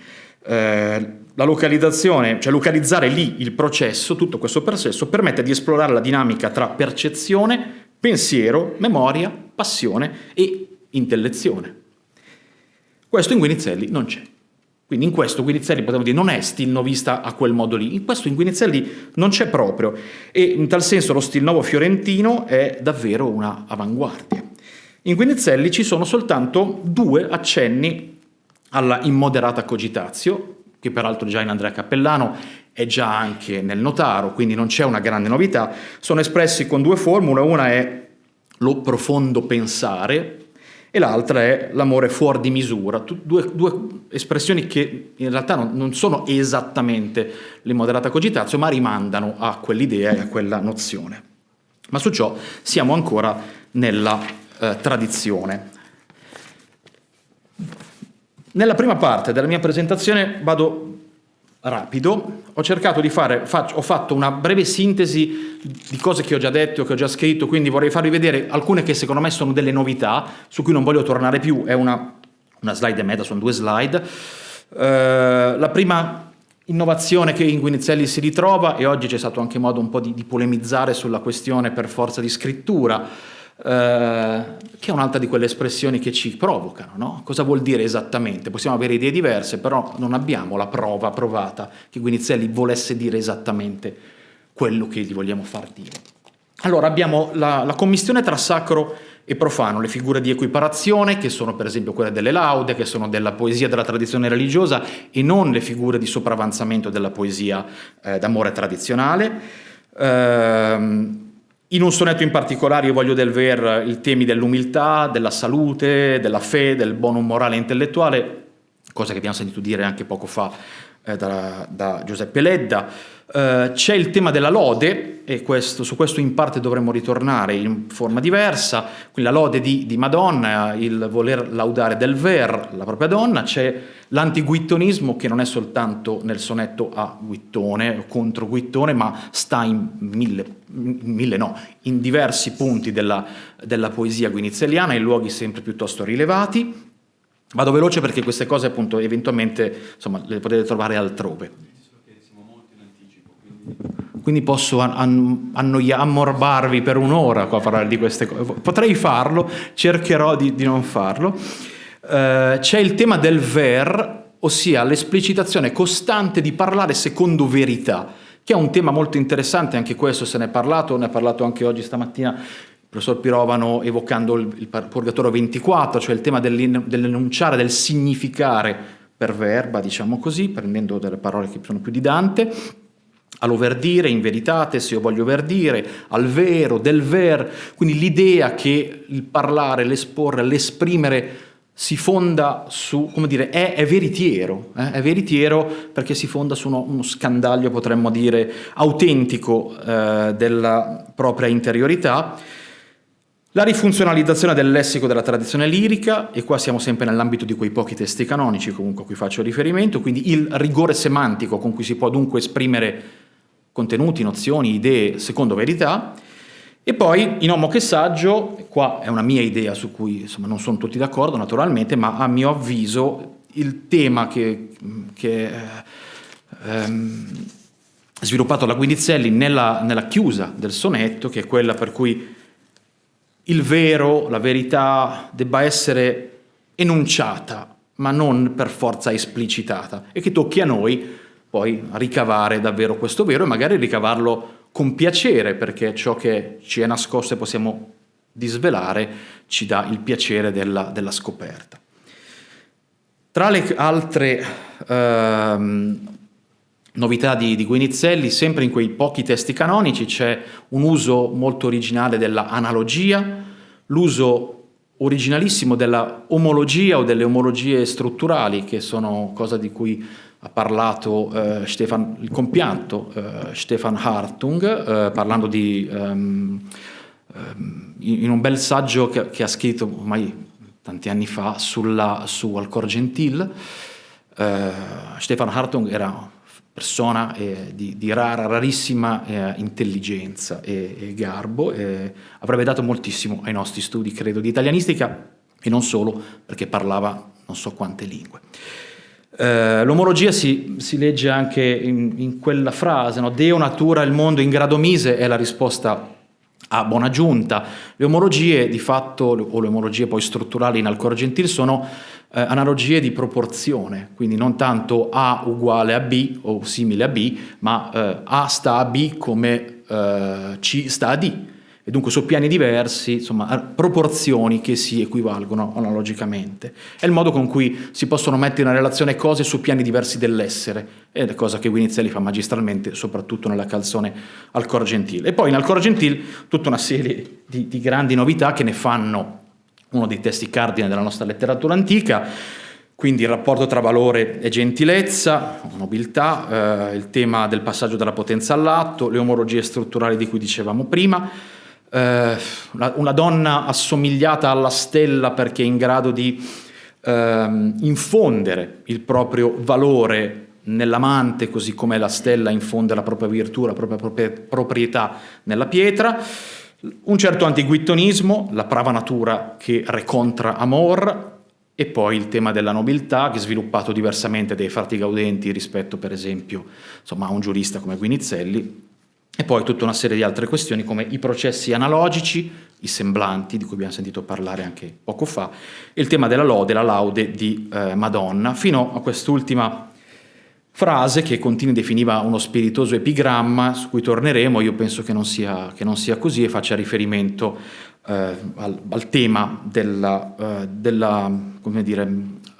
donna luce, ma su cui arriviamo fra poco. Ora, nella parte che segue ho preparato uno schema simile, dopo questa prima su cui sono andato un po' rapido. Vorrei soffermarmi su alcune caratteristiche di quegli altri testi, diciamo meno canonici. Il primo che vi presenterò in realtà è un po' più canonico perché si trova in alcune antologie ed è perfetto se volete insegnare la fenomenologia d'amore, no? Anche ai ragazzi delle medie, per esempio. Mia moglie lo fa sempre, usa sempre questo sonetto e funziona perfettamente. Allora,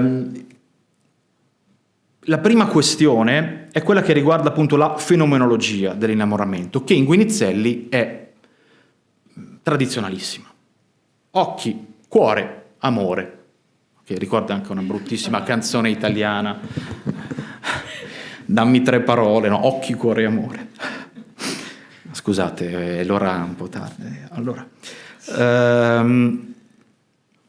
in realtà è molto meno banale di quanto possa sembrare. Il tema è sempre quello dell'amore arciere, finisce però che in Guinizelli l'arciere non è più amore, ma è Madonna.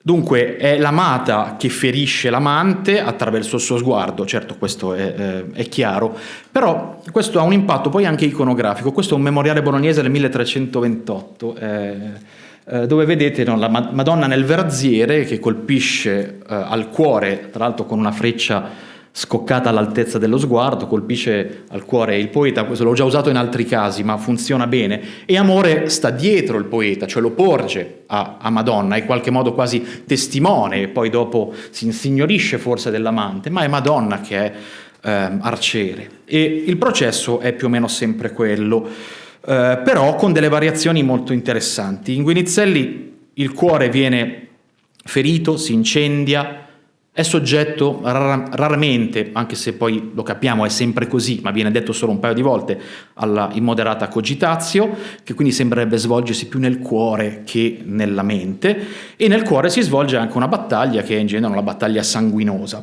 A questi esiti di amore segue l'esito ultimo, che è quasi sempre la morte, anche se il cuore può provare a sfogarsi in qualche maniera, sempre secondo tradizione, con le lacrime, con i sospiri, quindi che sfogano gli umori, ma anche attraverso le parole, ad esempio, le parole che escono come un corpo morto alla battaglia dei sospiri, è una delle canzoni di Guinizelli. In quel caso le parole sembrerebbero essere un modo per sfogare amore alla maniera delle lacrime e dei sospiri, ma sono anche dei cadaveri dopo una sanguinosa battaglia combattuta nell'animo, anzi scusate, nel cuore, con amore.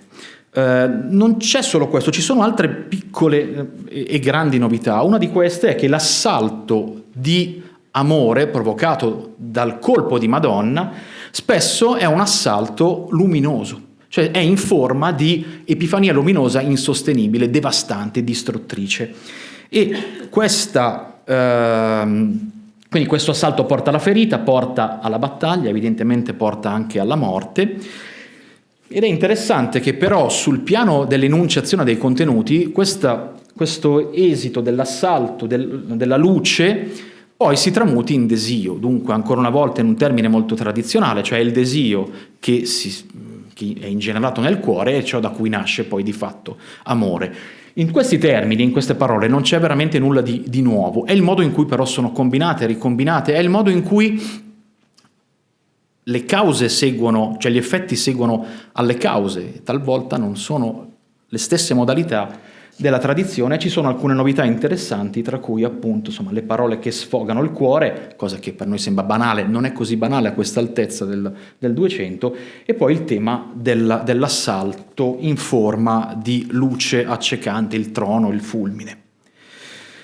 Come questo è il sonetto che vi dicevo, questo è un sonetto in realtà abbastanza canonico, si trova in tante antologie, è un sonetto utilissimo proprio anche in senso didattico, senza che lo si debba leggere tutto. Potrete notare come sono il saluto e lo sguardo che uccidono e che fanno sì che amore venga ingenerato, cioè è lo sguardo di Madonna, il dardo taglia in due il cuore, il poeta non può parlare, arde, quindi brucia, ed è come è di fronte alla propria morte. E la vista di Madonna colpisce attraverso gli occhi e giunge all'interno come fosse un trono, cioè come se fosse un fulmine, come un fulmine che entra nella torre e spezza tutto ciò che si trova dentro. Cioè l'interiorità non ci dice cos'è il cuore, la mente o altro, rimane soltanto la figura esterna. No? Questo è un sonetto cioè l'involucro, potremmo dire, umano, mentre tutto il resto risulta distrutto. Evidentemente questa è un'immagine che poi verrà utilizzata da Cavalcanti, quella dell'automa più o meno è la stessa cosa. Però qua ci sono nella tradizione di fatto alcune novità interessanti combinate in forme molto interessanti. Un altro tema tradizionale, ma che viene affrontato in maniera originale da Guinizelli, è il tema del guiderdone e della mercé, cioè del contraccambio d'amore, potremmo dire, e della concessione da parte di Madonna. Rimane il servizio d'amore, rimane il tema della speranza, Madonna si pone come disdegnosa e dispietata. Lo sviluppo però di questo tema presenta anche lui qualche movenza interessante, nuova e originale. A questo si aggiunge anche un altro tema che vedremo magari rapidamente alla fine, un po' in conclusione, quando cercherò di tirare un po' le somme, che è una distinzione piuttosto chiara che troviamo diverse volte nel corpus guinizelliano, che è la distinzione tra allegranza e gioia. La gioia è la gioia compiuta d'amore, quindi anche la corresponsione completa, che in Guinizelli manca sempre, anche se non manca sempre la speranza. Ciò che sembra non venire a mancare mai è però l'allegranza, cioè un senso euforico che si traduce poi in fondo sul piano stilistico nella dolcezza di questi testi, nonostante sia un amore tormentato che porti alla morte metaforica o meno. L'allegranza è dunque ciò che precede eventualmente la gioia, ma che non è necessariamente compiuta, no? È ciò che non necessariamente viene compiuto dalla gioia, dalla concessione, è un senso euforico che dipende dalla passione amorosa. Cosa importante questa, ce la teniamo lì un attimo, la appuntiamo, ci torniamo poi verso la fine. Non sempre il senso, insomma, l'idea della speranza è cavalcantianamente, potremmo dire, disforico, cioè in Guinizelli c'è della speranza. Questo è un sonetto, devo dire, non è il mio testo preferito di Guinizelli, però è un caso interessante dove si parla della disavventura, di un destino contrarioso, cioè di amare fuori misura, ed ecco l'accenno alla immoderata cogitazio, una donna che non riama, e dunque il poeta che ci si presenta 3 o 4 volte nel corpus così, cioè innamorato ma non ricambiato, cioè non amato, eppure un poeta o un amante che ascolta la speranza che gli dice di rimanere, di attendere, perché alla fine sarà guigliardonato, cioè guiderdonato, ricambiato grandemente, a patto che rimanga leale al proprio amore. Un ulteriore tema che metto lì e che ci è utile in senso cavalcantiano è quello del dialogo interiore. Non ci sono tanti casi, direi forse uno esplicito, ed è un caso interessante però in cui l'io sembra in qualche modo dissociato, disgregato, anticipando, potremmo dire, o suggerendo forse qualche esito cavalcantiano futuro. Il maestro della disgregazione dell'io evidentemente sarà il più grande poeta lirico del 200, cioè Guido Cavalcanti. Questo è un sonetto molto interessante, molto bello, che ha tanti elementi interessanti. Quello che volevo farvi notare sta nella seconda quartina. Dice: lo core agli occhi per voi moro, e gli occhi, dice al core, tu n'hai desfatti. Dunque il dialogo tra due elementi, potremmo dire disaggregati dell'io poetico, diciamo così. Però ci sono tanti altri elementi interessanti. Allora, il confronto con amore che abbatte l'amante, è un confronto dunque violento, potenzialmente armato.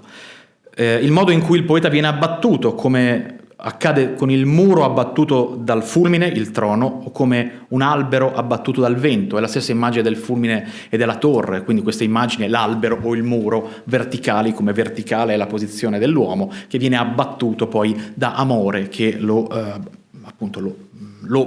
dibatte a terra.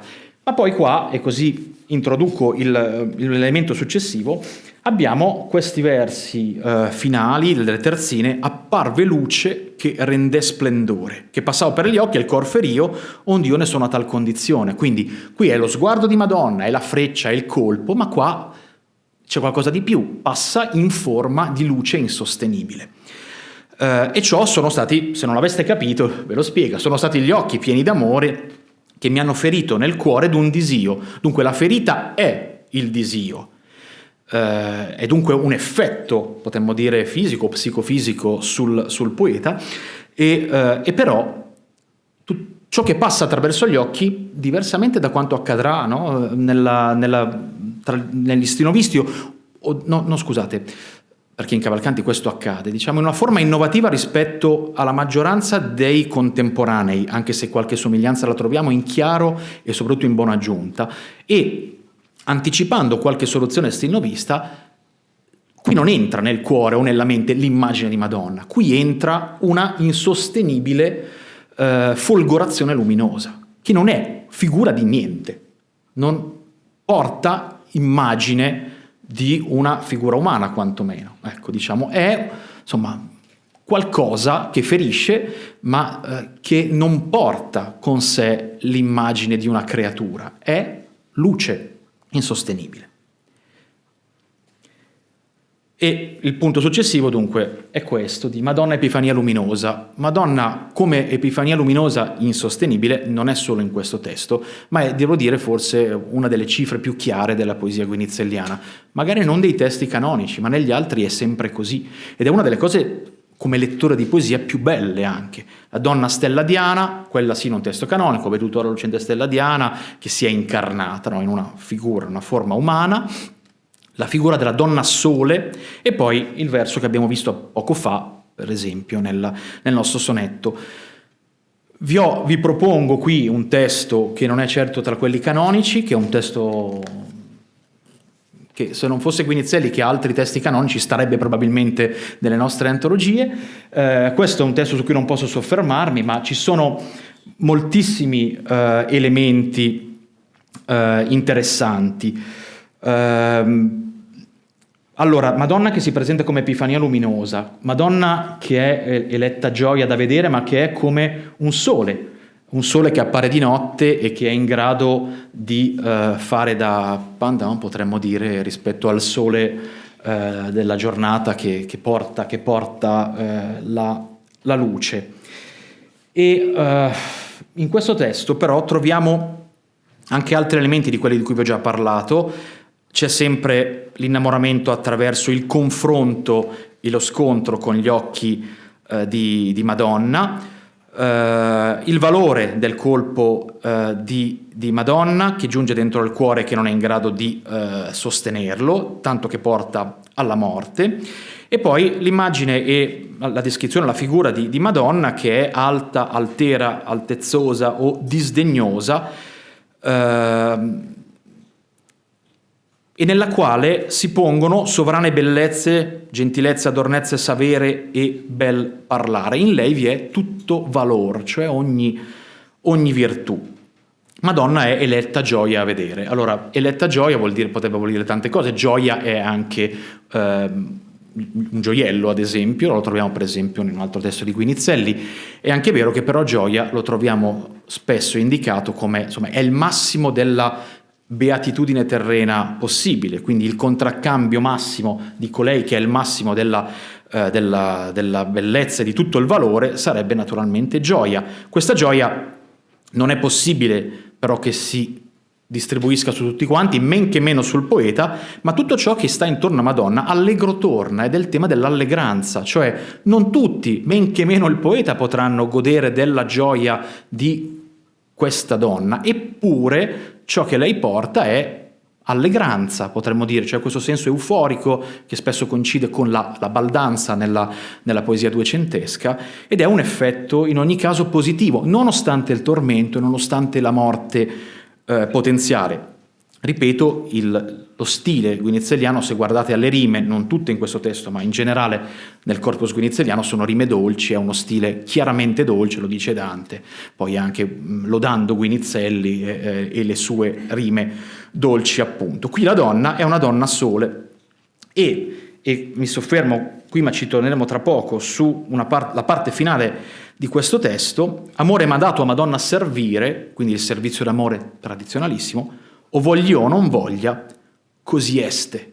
Quindi è una condizione che potremmo definire ineluttabile, no? Quella di voler servire Madonna a prescindere dal contraccambio o meno di Madonna. Ora, sull'immagine, sulla questione della donna Epifania Luminosa, donna sole, donna stella Diana, vorrei tornare anche per provare è una cosa che ho detto già da qualche altra parte qualche tempo fa, ma il finale di Alcor Gentil, lo spiritoso epigramma di Contini, dirli porò quando Dio, allora, già Guinizelli si raffigura nell'Empireo, perché cioè, ha passato tutti i cieli e si è arrivato fino a me, nell'Empireo a colloquio con Dio, che lo rimprovera bonariamente perché sono lì belli, tranquilli, appunto nell'Empireo, gli dice tutte le cose che non avrebbe dovuto fare, e la risposta di Guinizelli è: tenne dal sembianza che fosse del tuo regno, non me fu fallo se io li posi a manza. La mia idea è che qua non si stia scusando per nulla di particolare. Il punto è che visto che Alcor Gentil già evoca nei versi altri versi della poesia guinizelliana, quindi è un testo che fa un po' da pivot, potremmo dire, o da collettore, qui io credo che Guinizelli stia riferendosi al modo in cui la donna si è presentata a lui, si è manifestata a lui, che è il modo in cui, non solo in cui l'ha equiparata nella stanza quinta alle gerarchie angeliche, anzi a Dio mentre lui alle gerarchie angeliche, ma è il modo in cui appare un angelo, apparirebbe un angelo ad una figura umana, a noi tutti, come folgorazione luminosa e insostenibile. E siccome Madonna appariva così, non ha potuto far altro che amarla, perché gli è comparsa in una forma che è la forma luminosa e insostenibile con cui si presenterebbe un angelo a uomini mortali. Questa è un po' la mia idea, non lo spiritoso epigramma che alla fine di un testo così complesso francamente troverei anche un po' vuoto. Ora, e ho quasi finito, mancano 2 punti e poi mancano 2 punti.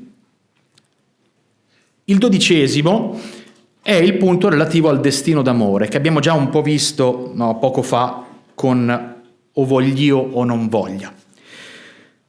Allora, il destino d'amore e la ineluttabilità ritornano in diversi testi di Guinizelli, in questi altri che leggiamo un po' meno perché meno antologizzati.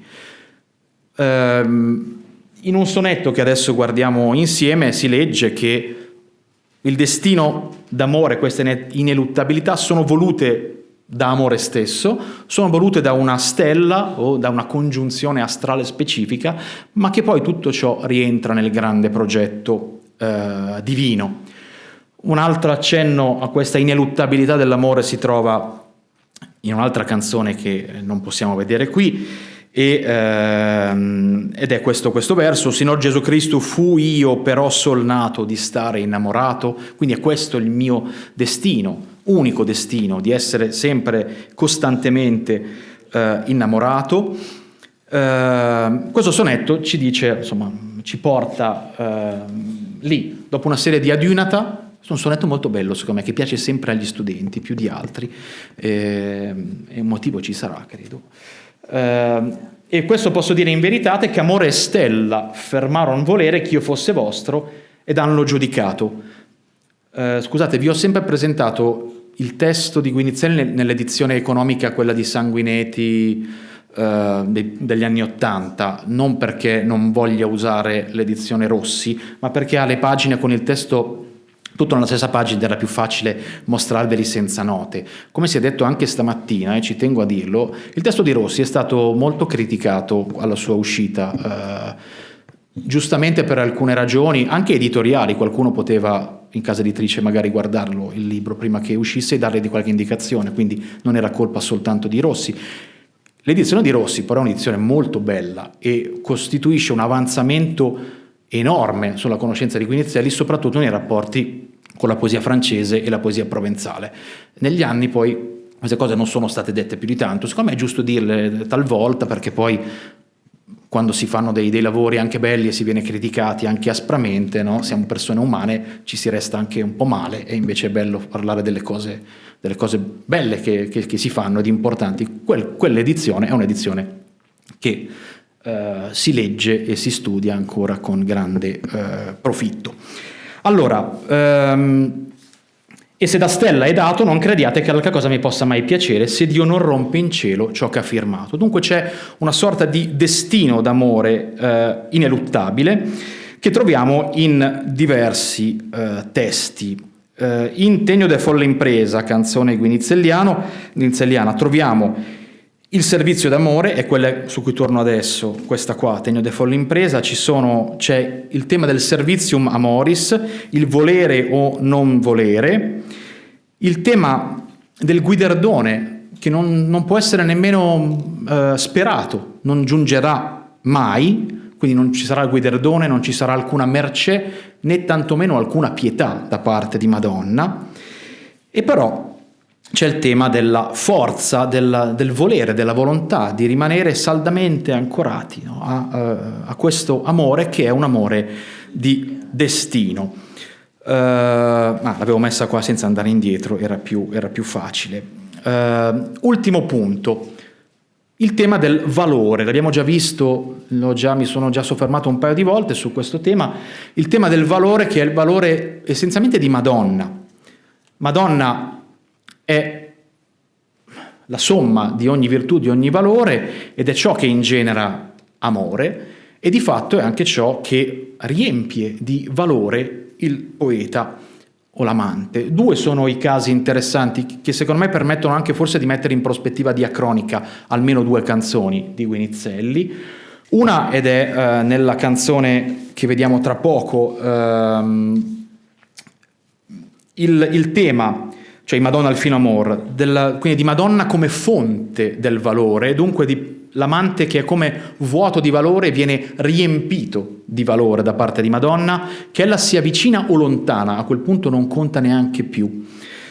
Oppure il tema di Madonna come causa attiva, che è il tema invece che conosciamo molto meglio, che troviamo in Alcor Gentil, dove il valore è già in potenza nell'amante e viene attivato dalla vista di Madonna, che si presenta poi in quella forma verosimilmente luminosa ed insostenibile, ma è capace, nonostante l'assenza di una immagine mentale, un fantasma femminile, è capace comunque di attivare la virtù e il valore del poeta. Allora, in questo senso vi presento i due testi che vi ho citato poco fa. Uno è Madonna, il fino amor.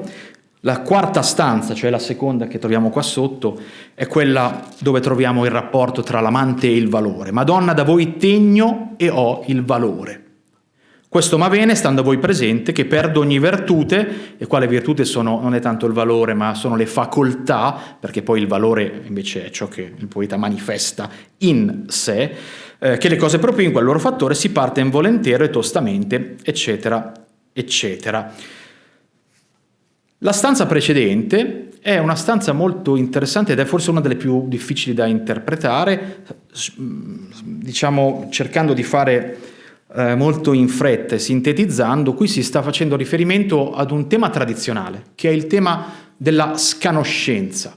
Dunque, se l'amata o l'amato è scanoscente, quindi non corrisponde neanche al minimo, diciamo così, del guidardone richiesto e imposto alla presenza di un amante degno o degna, allora è possibile che amore ritragga all'amata o all'amato il comando rispetto all'amante, e quindi l'amante si senta libero di rivolgere il proprio amore ad un altro oggetto d'amore, diciamo così. In questo caso Guinizelli dice: ma non ha alcun senso che io vi accusi di essere scanoscente, disdegnosa, non voglio neanche dirlo, perché io non posso far altro che lodarvi, essendo voi la fonte di ogni valore e avendo voi ogni valore, possedendo voi ogni valore. Per cui, per quanto sia il dolore, il danno, eccetera,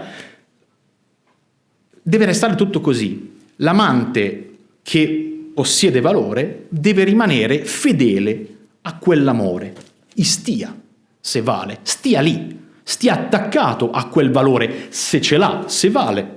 Il vale è il verbo che corrisponde al valore, e se avessimo dei dubbi vediamo anche, no, sono due, cioè c'è una cabfinidat tra vale e valore che ci rende le cose molto chiare. Dunque il punto non è più quindi il guidardone, la speranza, la corresponsione in Guinizelli, ma è il valore in sé di Madonna e dell'amante innamorato di una donna di tale valore. È cosa che troviamo poi anche in Alcor Gentil, dopo la prima stanza, dove si sviluppa la solita idea, no, solita perché l'abbiamo studiata in tutti i gradi delle scuole, ma l'idea originalissima guinizelliana della consustanzialità tra amore e cor gentil. Nella stanza successiva qui troviamo quell'idea di cui dicevo prima, cioè che Madonna non è la fonte, ma è la causa attiva, cioè capace di portare il valore che è in potenza dell'amante, lo rende appunto attivo. Quindi è ciò che permette all'amante di conoscersi come capace di valore e di presentarsi anche a noi lettori, presentarsi come carico e di valore. Ora, quindi, per chiudere, dopo questa così carrellata forse non troppo ordinata su tutta una serie di elementi a mio avviso interessanti e originali. Allora, per chiudere, la speranza in Guinizelli non è mai davvero morta e ad esempio in Veduto la lucente stella Diana il guiderdono, il contraccambio sono demandati alla pietà, perché il poeta non osa chiedere. Tuttavia lei, la donna di Guinizelli, sembra apparire quasi sempre disdegnosa, troppo alta, insomma altera per concedere o per desiderare il servizium amoris. In alcuni casi non lo vuole. Il poeta dice: come posso io servirla, come servire un signore che non vuole il servizium? Io però lo faccio ugualmente, anche se Madonna non solo non vuole contraccambiare, ma nemmeno vorrebbe che io fossi servo suo. Il poeta persevera perché quello è un po' il suo destino, potremmo dire esistenziale, la sua condizione biologica, ancora prima che psicofisica, direi. È quella di stare innamorato, che lui lo voglia o no. Una delle maggiori novità di Guinizelli, e Cavalcanti prima e Dante poi l'avevano colto bene, riguarda dunque il rapporto tra amore, valore e mercede, pietà, speranza, quello che volete. Il modo in cui si ingenera la passione d'amore in Guinizelli è lo stesso: occhi, cuore, amore, immagine, piacere, disio. Ma per il poeta ora conta più l'amore in sé, come elemento nobilitante, sostanzialmente autonomo, una volta attivato. E in quanto attestato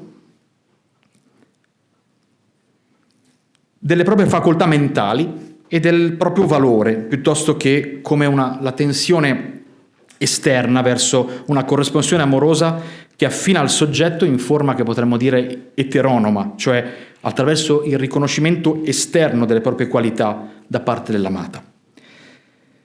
Nel dolore e nella morte questo, secondo me, spiega l'allegranza diffusa di Guido e anche sul piano stilistico la dolcezza della poesia di Guido.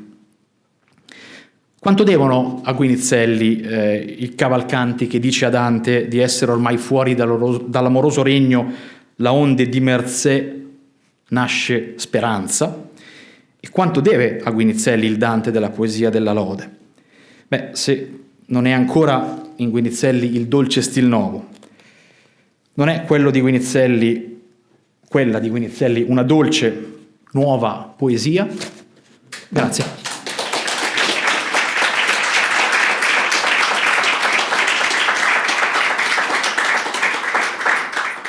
Al volo, visto che abbiamo ancora caldo, insomma, il bellissimo intervento di Paolo Borsa, e così che un po' si collega, ho pensato come può collegarsi al fatto che non ho riscontrato il topo dell'ineffabilità, eccetera.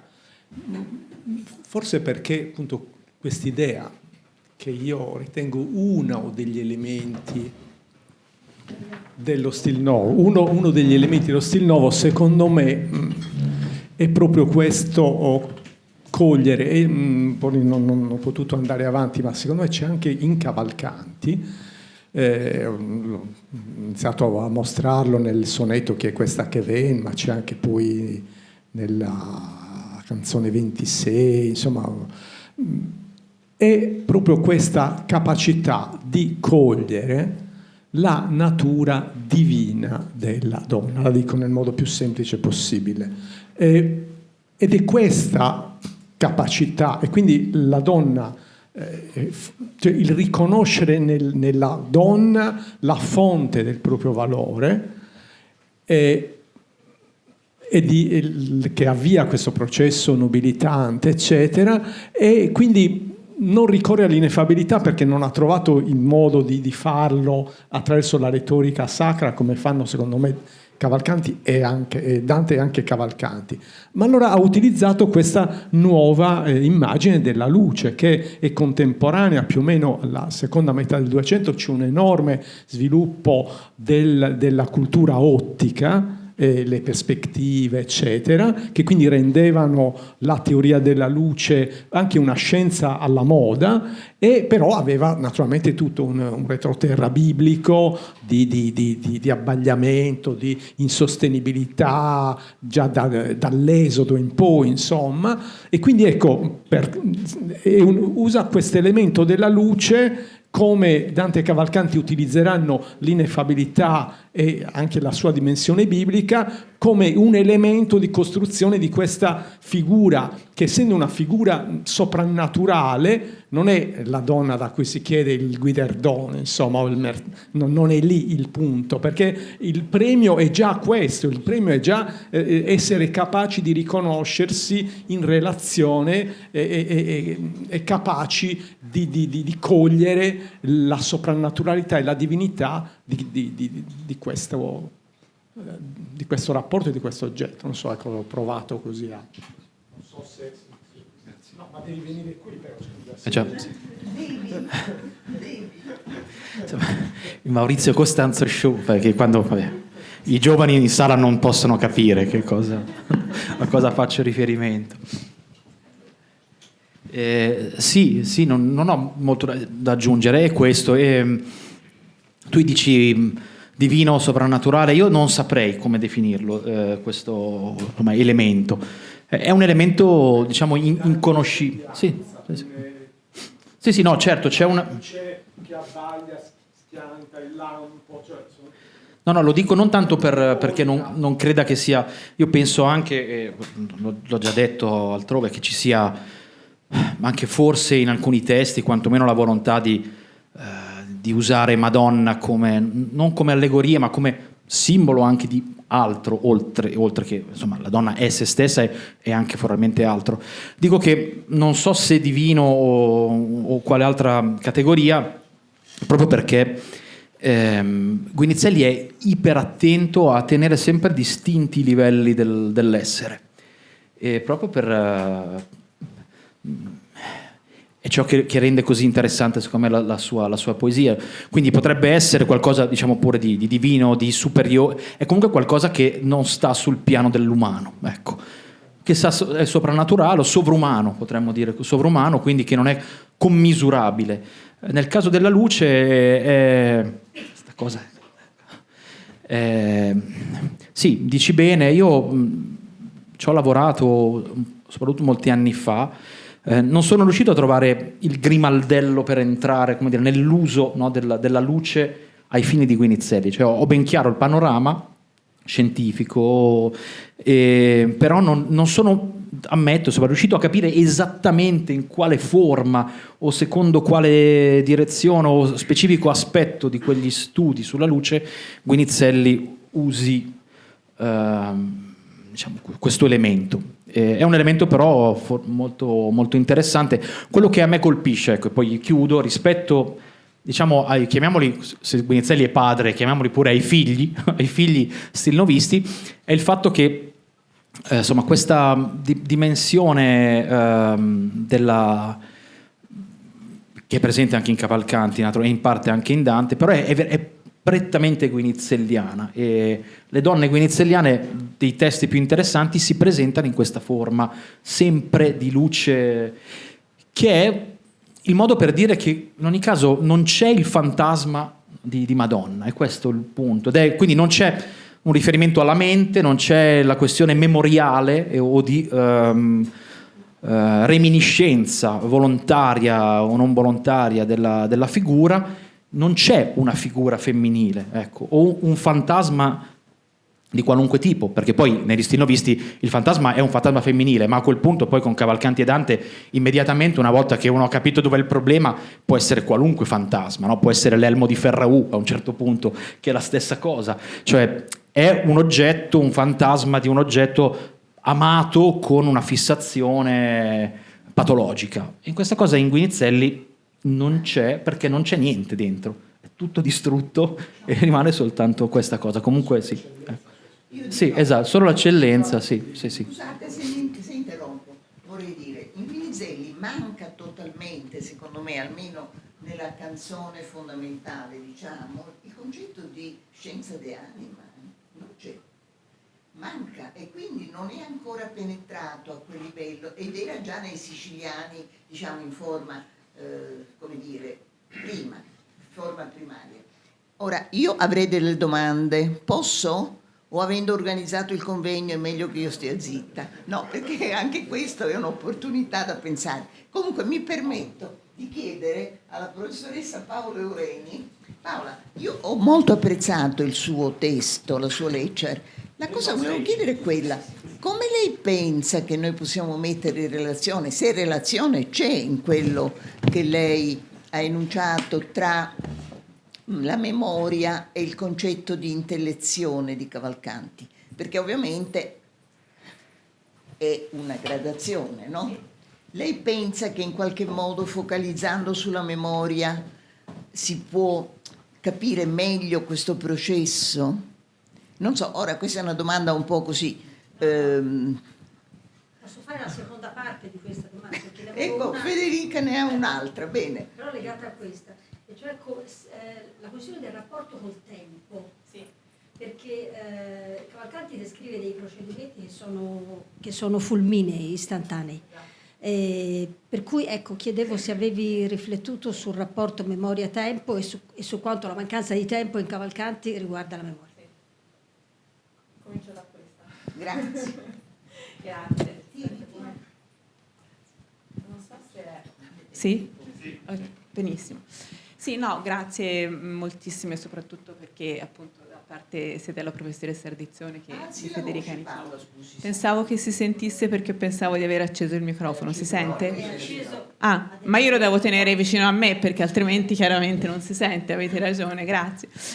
No, dunque, per quanto riguarda il discorso del tempo, sì, ovviamente è il punto fondamentale. Io credo anche, e ovviamente dovrò continuare a riflettere sulla questione del legame fra le varie, non solo fra i sensi interni della memoria, ma poi per cosa succede dopo, quando dovrebbe esserci appunto la via verso l'intellezione.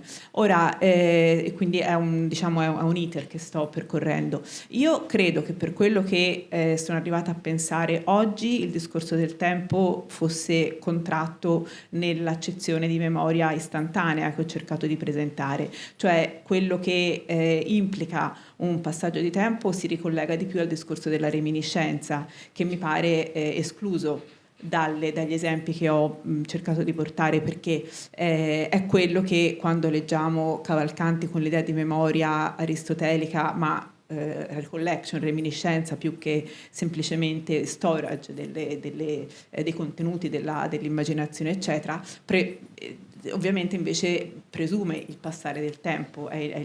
La memoria può essere, appunto, dice Aristotele, solo del passato, può essere soltanto, si può ricordare ciò che è stato, eccetera, e quindi implica il passaggio del tempo, e questa parte mi pare che in Cavalcanti sia la più difficile da concretarsi, sia la memoria che può fallire, mentre invece una memoria che diventi riconoscimento istantaneo. Per questo mi interessava il discorso del rapporto tra memoria e estimativa, perché fra memoria e estimativa. Mi interessava il discorso del rapporto tra memoria e estimativa, perché nel punto dell'estimativa vedevo questa istantaneità che supera la necessità del passaggio del tempo, non solo, quindi non in un giudizio anche che implica una deliberazione, una razionalità, ma in una, come dice appunto Avicenna nel De Anima e anche gli altri filosofi che sviluppano l'idea dei sensi interni, una pursuit, un ricercare immediato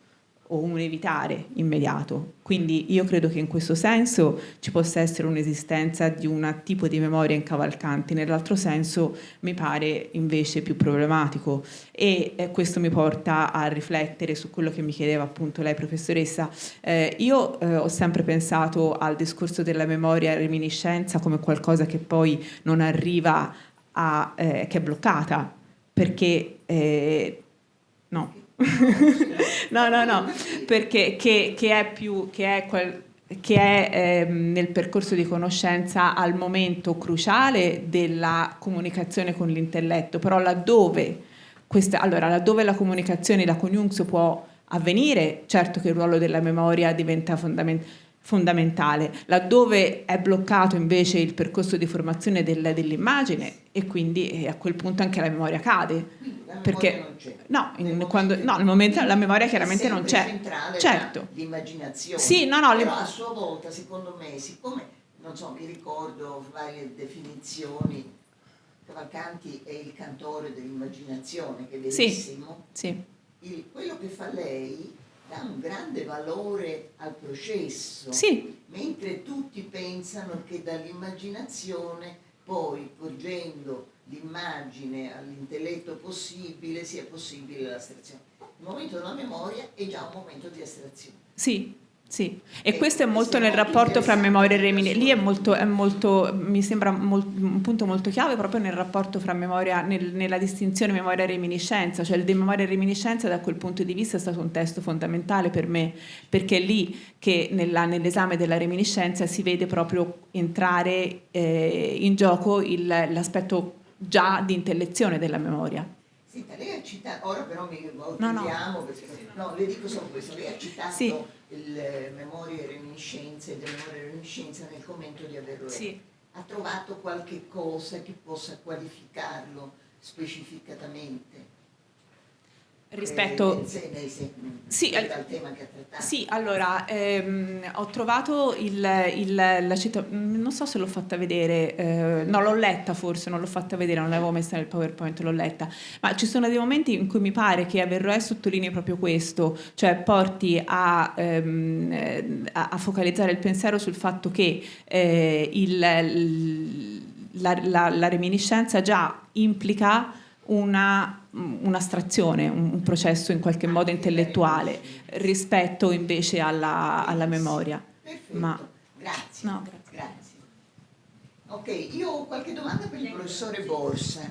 Potrei rimandare, o no, parliamo dopo. Senta, le dico solo questo. Allora, se Dio non rompe in cielo ciò che ha firmato, che è l'ultimo verso, un testo che lei ha presentato, passa per un sonetto che è attribuito a Cavalcanti, ma non è di Cavalcanti. No, è un sonetto. Quindi, bene, quello secondo me confermerebbe la firma di Dio in cielo, la teoria della legge naturale, che è stata una delle mie letture. Poi, l'altra cosa. Allora, dunque lei dice, mi sono riformata, citate il testo perché sennò lo cito. Allora, Madonna Deo mi dirà che presumisti, essendo l'anima mia davanti a Dio.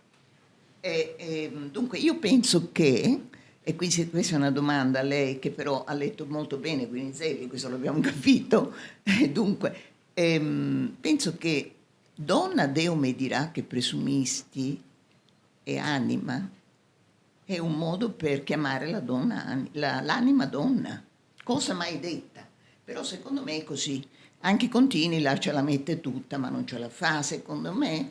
E quindi donna che non ha senso se no, anche perché quando poi dice tenè ad angel sembianza, è l'anima che è donna e che somiglia in quanto anima all'angelo. E questo è di nuovo in Dante, in Voi che intendendo il terzo cielo muovete. Cosa pensa di questa mia interpretazione, che ho accennato nel mio libro su la vita nuova, quello dell'11, paradigma intellettuale? Allora, penso che sia una lettura molto interessante che in Guinizelli è assai possibile, perché in altri testi anche io ho l'impressione, laddove ho creduto di poter esplicitare, ecco, ciò che lui non ha semplicemente, come dire, enunciato, ci sono altri passaggi nei suoi testi nei quali la donna sembrerebbe poter rappresentare altro, in un caso secondo me ai tratti che sembrano tutti i tratti della Sapienza, il caso del sonetto Io voglio del ver, quindi quello è un caso, sì, è un caso molto interessante e secondo me, insomma sì, sono sempre nell'ottica, ecco, in questo non ho ripetuto cose che avevo già scritto, ma più vado avanti a leggerlo e più penso che Guinizelli adotti una prospettiva che nel libro avevo chiamato polisemia verticale, oggi non so se la chiamerei più così, comunque con l'idea che ci siano diversi livelli di senso il livello letterale più basso è vero ed è fondante, ma poi ce ne sono degli altri e sono livelli che dipendono dal lettore e che talvolta insomma possiamo immaginare, possiamo provare a dimostrare che sono possibili, ma che naturalmente nessuno ci dice, come non io e Annie di film di Woody Allen, grazie, che Marshall McLuhan viene a spiegare, ecco, non abbiamo Guinizelli che viene a spiegarcelo, e quindi però ci sono dei passaggi in cui è possibile effettivamente ipotizzare, e questo è un caso. È importantissimo quel passaggio, perché crea, intanto perché la donna amante è anche nel Cantico dei Cantici, quindi con tutta l'allegoria che ne consegue poi nei commenti. Insomma, è una lunga cosa, però secondo me quello è importantissimo, perché tutto il tema della somiglianza possibile tra l'anima e gli angeli intelligenze fa parte anche delle proibizioni di Parigi del 71.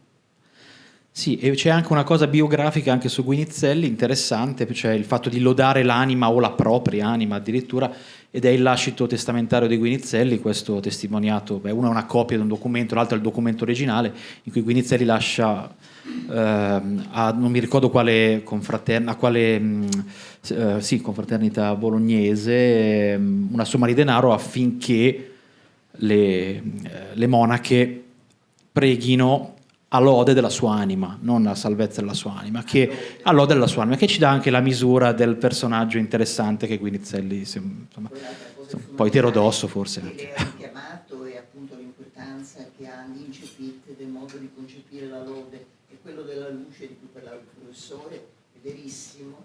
Io avevo scritto un articolo su Guinizelli, avevo scritto appunto che c'era questa teoria di grosse teste.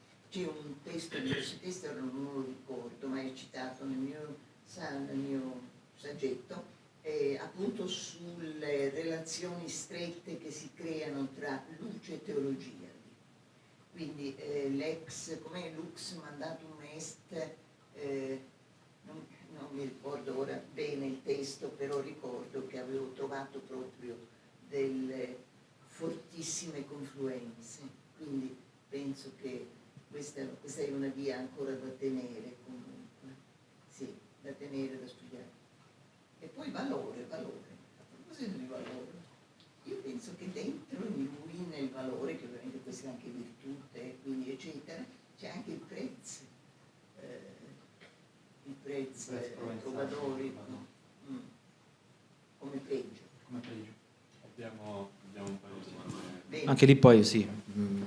Io aggiungo solo una postilla che riguarda ciò che... Allora, la maniera di Guinizelli. Non vorrei aver dato l'impressione... Allora, in genere tendo a non amare molto i testi critici che cercano di dare interpretazioni plurime, no? Oppure ipernascoste, esoteriche, no? Di testi. Questa è una cosa che mi ha sempre infastidito, devo dire, anche perché se fosse... l'autore l'avrebbe esplicitata se avesse voluto, si può provare a mostrare dei percorsi secondo me più rispettoso nei confronti dei testi, ecco, questo cerco.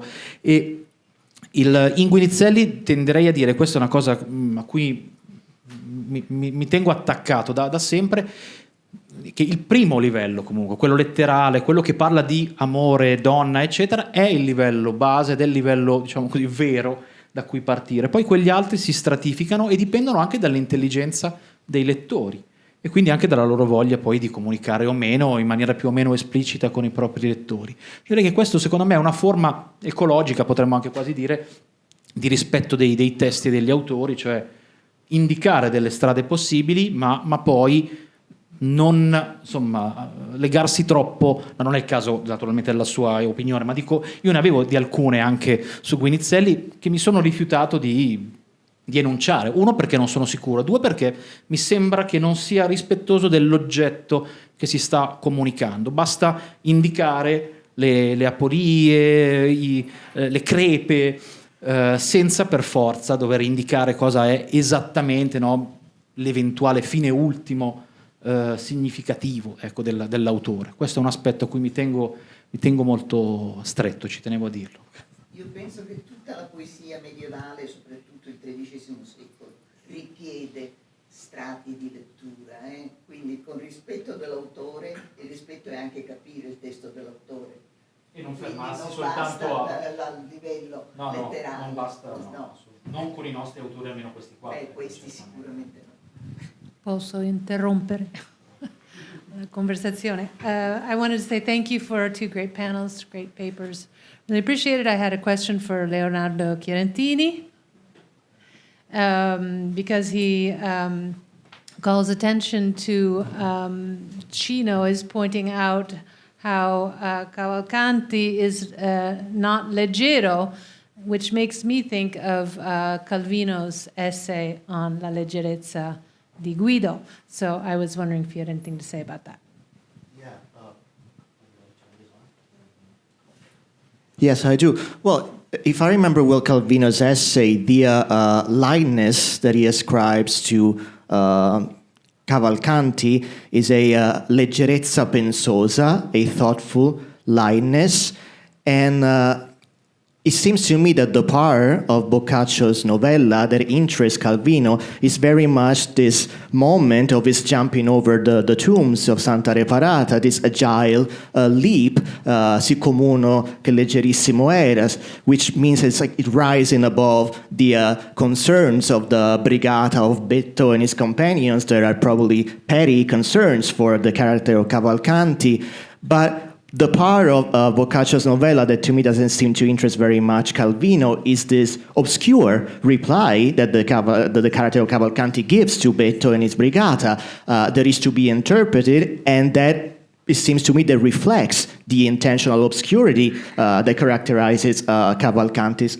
major canzone. And Maria Luisa Rizzone talked about the sophism as an intentional obscurity. And I think, Maria Luisa, if I remember well, you referred to the diaphanos and the need for the reader to know the Aristotelian theory of light as potentiality. I would add also Cavalcanti's use of the notion of intenzione in his verse L'intenzione per ragione vale, because the term intenzione in the Middle Ages has various meanings. It can mean image, it can mean appetite, it can be a reference to Avicenna's intenciones that Paola was talking about when she talked about the vis estimativa. I don't think that's the meaning in Cavalcanti's canzone, but I do believe that when he was using a term like intenzione that was so charged with meaning, he knew that his expert reader, his conoscente, was familiar with the various meanings of the term intenzione. And this part of Boccaccio's novella, the obscure reply, doesn't seem to interest very much Calvino. And I remember that Calvino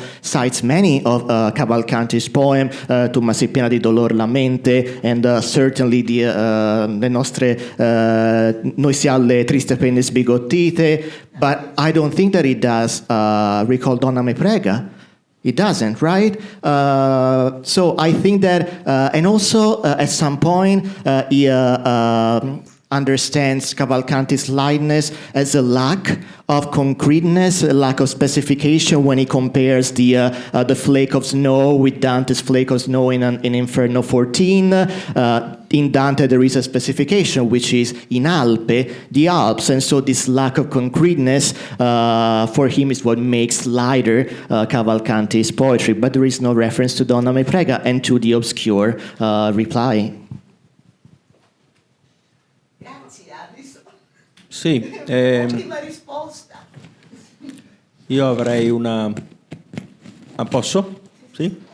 Una domanda per Paolo ancora.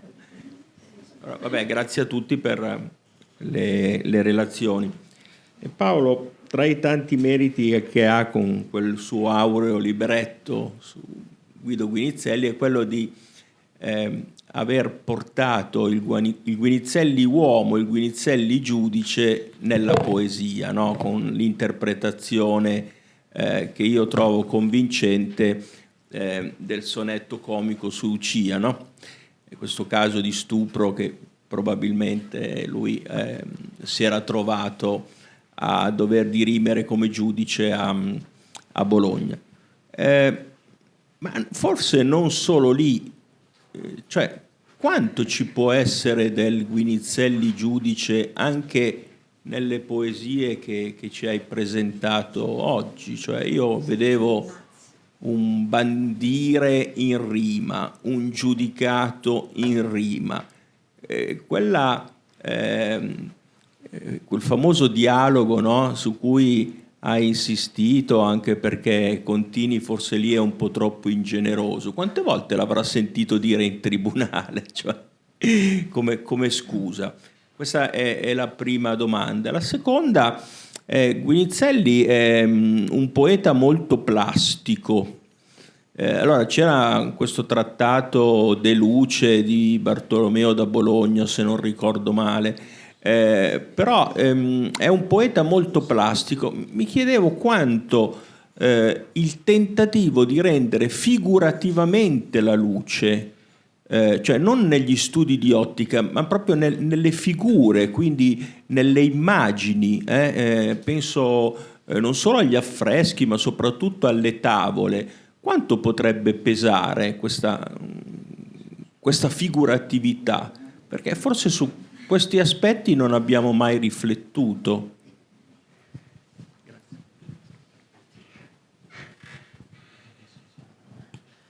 Grazie Donato. Allora, sulla questione del Guinizelli giudice, ma sì, direi ci sono vari, li hai notati tu, vari elementi che rimandano probabilmente alla sua formazione, alla sua esperienza o quotidianità di giudice.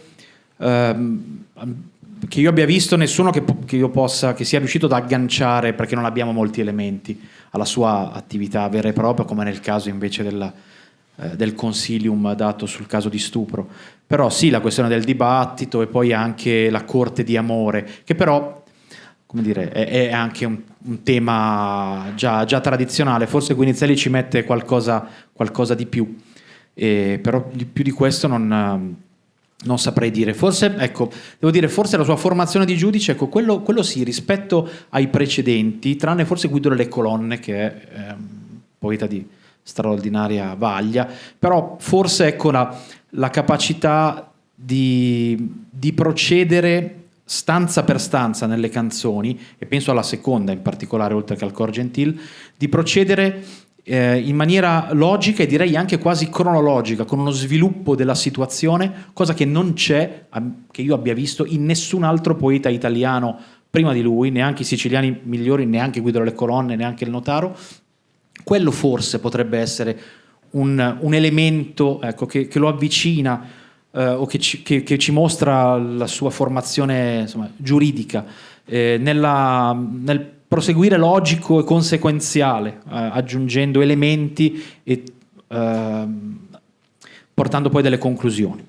Invece sull'altra questione, aspetta, era la figura, ecco, le immagini. Allora lì, confesso, non è un tema o un campo che abbia esplorato, e quindi non saprei, ed è effettivamente scemo io, perché effettivamente avrei potuto provare a... Non ho guardato a quell'aspetto, quindi diciamo alla componente iconografica o ai risultati artistici, per vedere come la luce in quel torno d'anni, e direi per i testi che usiamo noi o questi che ho mostrato, anni 50-60 del 200, non saprei. Anche le miniature potrebbero essere un altro, quindi non soltanto la pittura murale, diciamo così, o le tavole, ma anche proprio l'arte del minio, e potrebbe essere un campo da esplorare. Non l'ho fatto, però mi hai messo adesso, a questo punto cercherò di guardare meglio. La cosa bella è che insomma i prossimi 4 anni e mezzo saranno dedicati a Bologna e al contesto bolognese, e quindi ci sarà occasione magari per vedere. Grazie del suggerimento, perché sì, è un suggerimento molto utile. Domande brevi, ma adesso Donato mi faceva riflettere però su questo aspetto che si ricollega a Calvino e Cavalcanti, di visibilità della poesia di Guinizelli, che effettivamente ha immagini di una nettezza, di un nitore notevolissimo. Forse anche a questo si riferiva Donato, penso.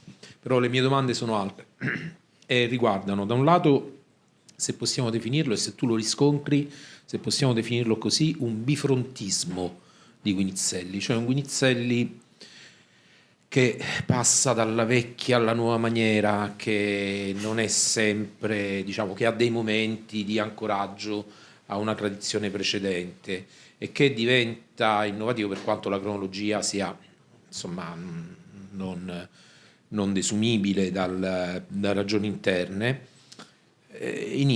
Diciamo, si volge forse proprio quando inizia a trattare i temi della luce e i temi, diciamo, abbandona un po' il tema del guiderdone, diciamo così, è quello il momento che forse Dante stesso individua come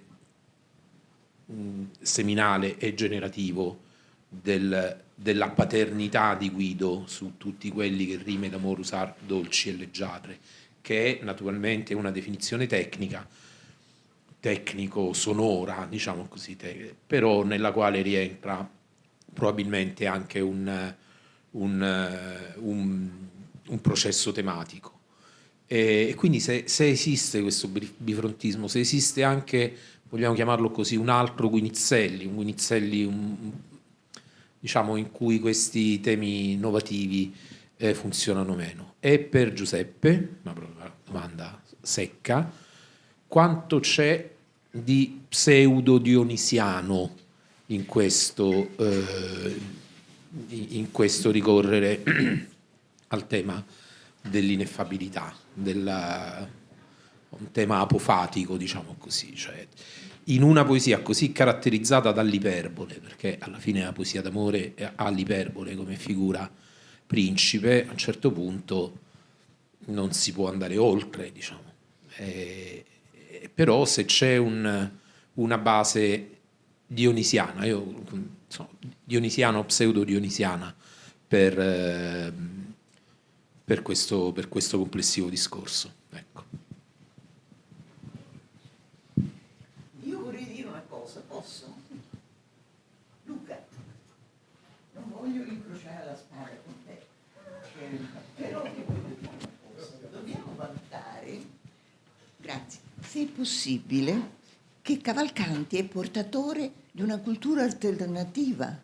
È inutile che noi continuiamo a prendere quello che usiamo per Dante e pensare che serva come panacea per tutto, perché se no rimaniamo nella notte in cui tutte le vacche sono nere. No, mi dispiace, cioè, ora cito Hegel, ma... Che peraltro Cavalcanti, mi pare di aver capito, sia o meno...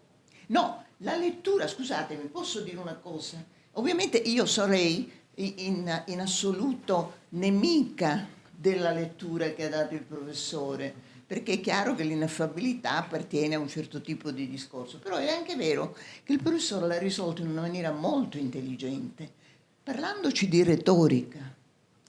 Quindi, in un certo senso, la retorica è una disciplina che accomuna i saperi, ecco il punto.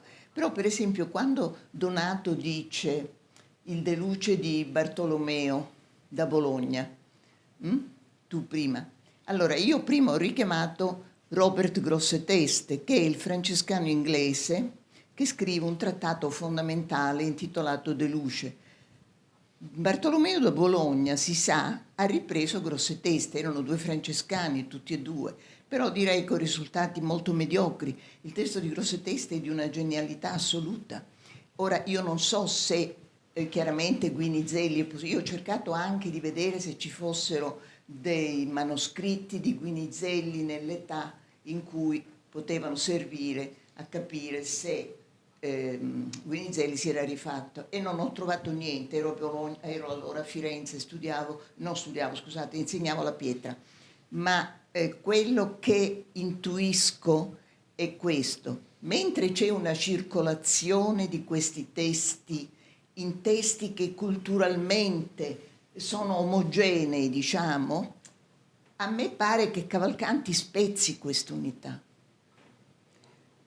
Cavalcanti è uno studioso sicuramente di ottica, la sua teoria del diafano è geniale, non c'è dubbio, lui l'ha costruita come un sofisma, è divisa in due parti diverse del Donna me prega. Io ci sono stata anni a capire questo testo. dico anni perché è difficilissimo, e mi dispiace che Paolo Borsa dica non dobbiamo forzare il livello primo, tu hai detto più o meno questo, di comprensione, perché dobbiamo rispettare, ma se l'ha detto è come se non l'ha detto. Ho detto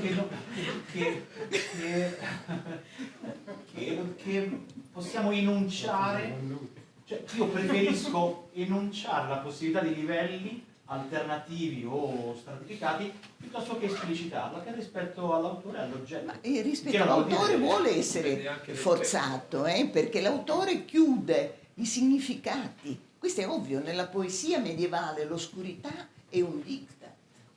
E noi stiamo leggendo a questo proposito i testi teorici di Petrarca, se vi ricordate voi, e stiamo guardando che lui per esempio fa una categoria dell'oscurità. Ora noi sappiamo che il Trovarclus era l'inizio della poesia vernacolare, lì ovviamente provenzale, quindi io credo che questo ci costringa a cercare i significati profondi.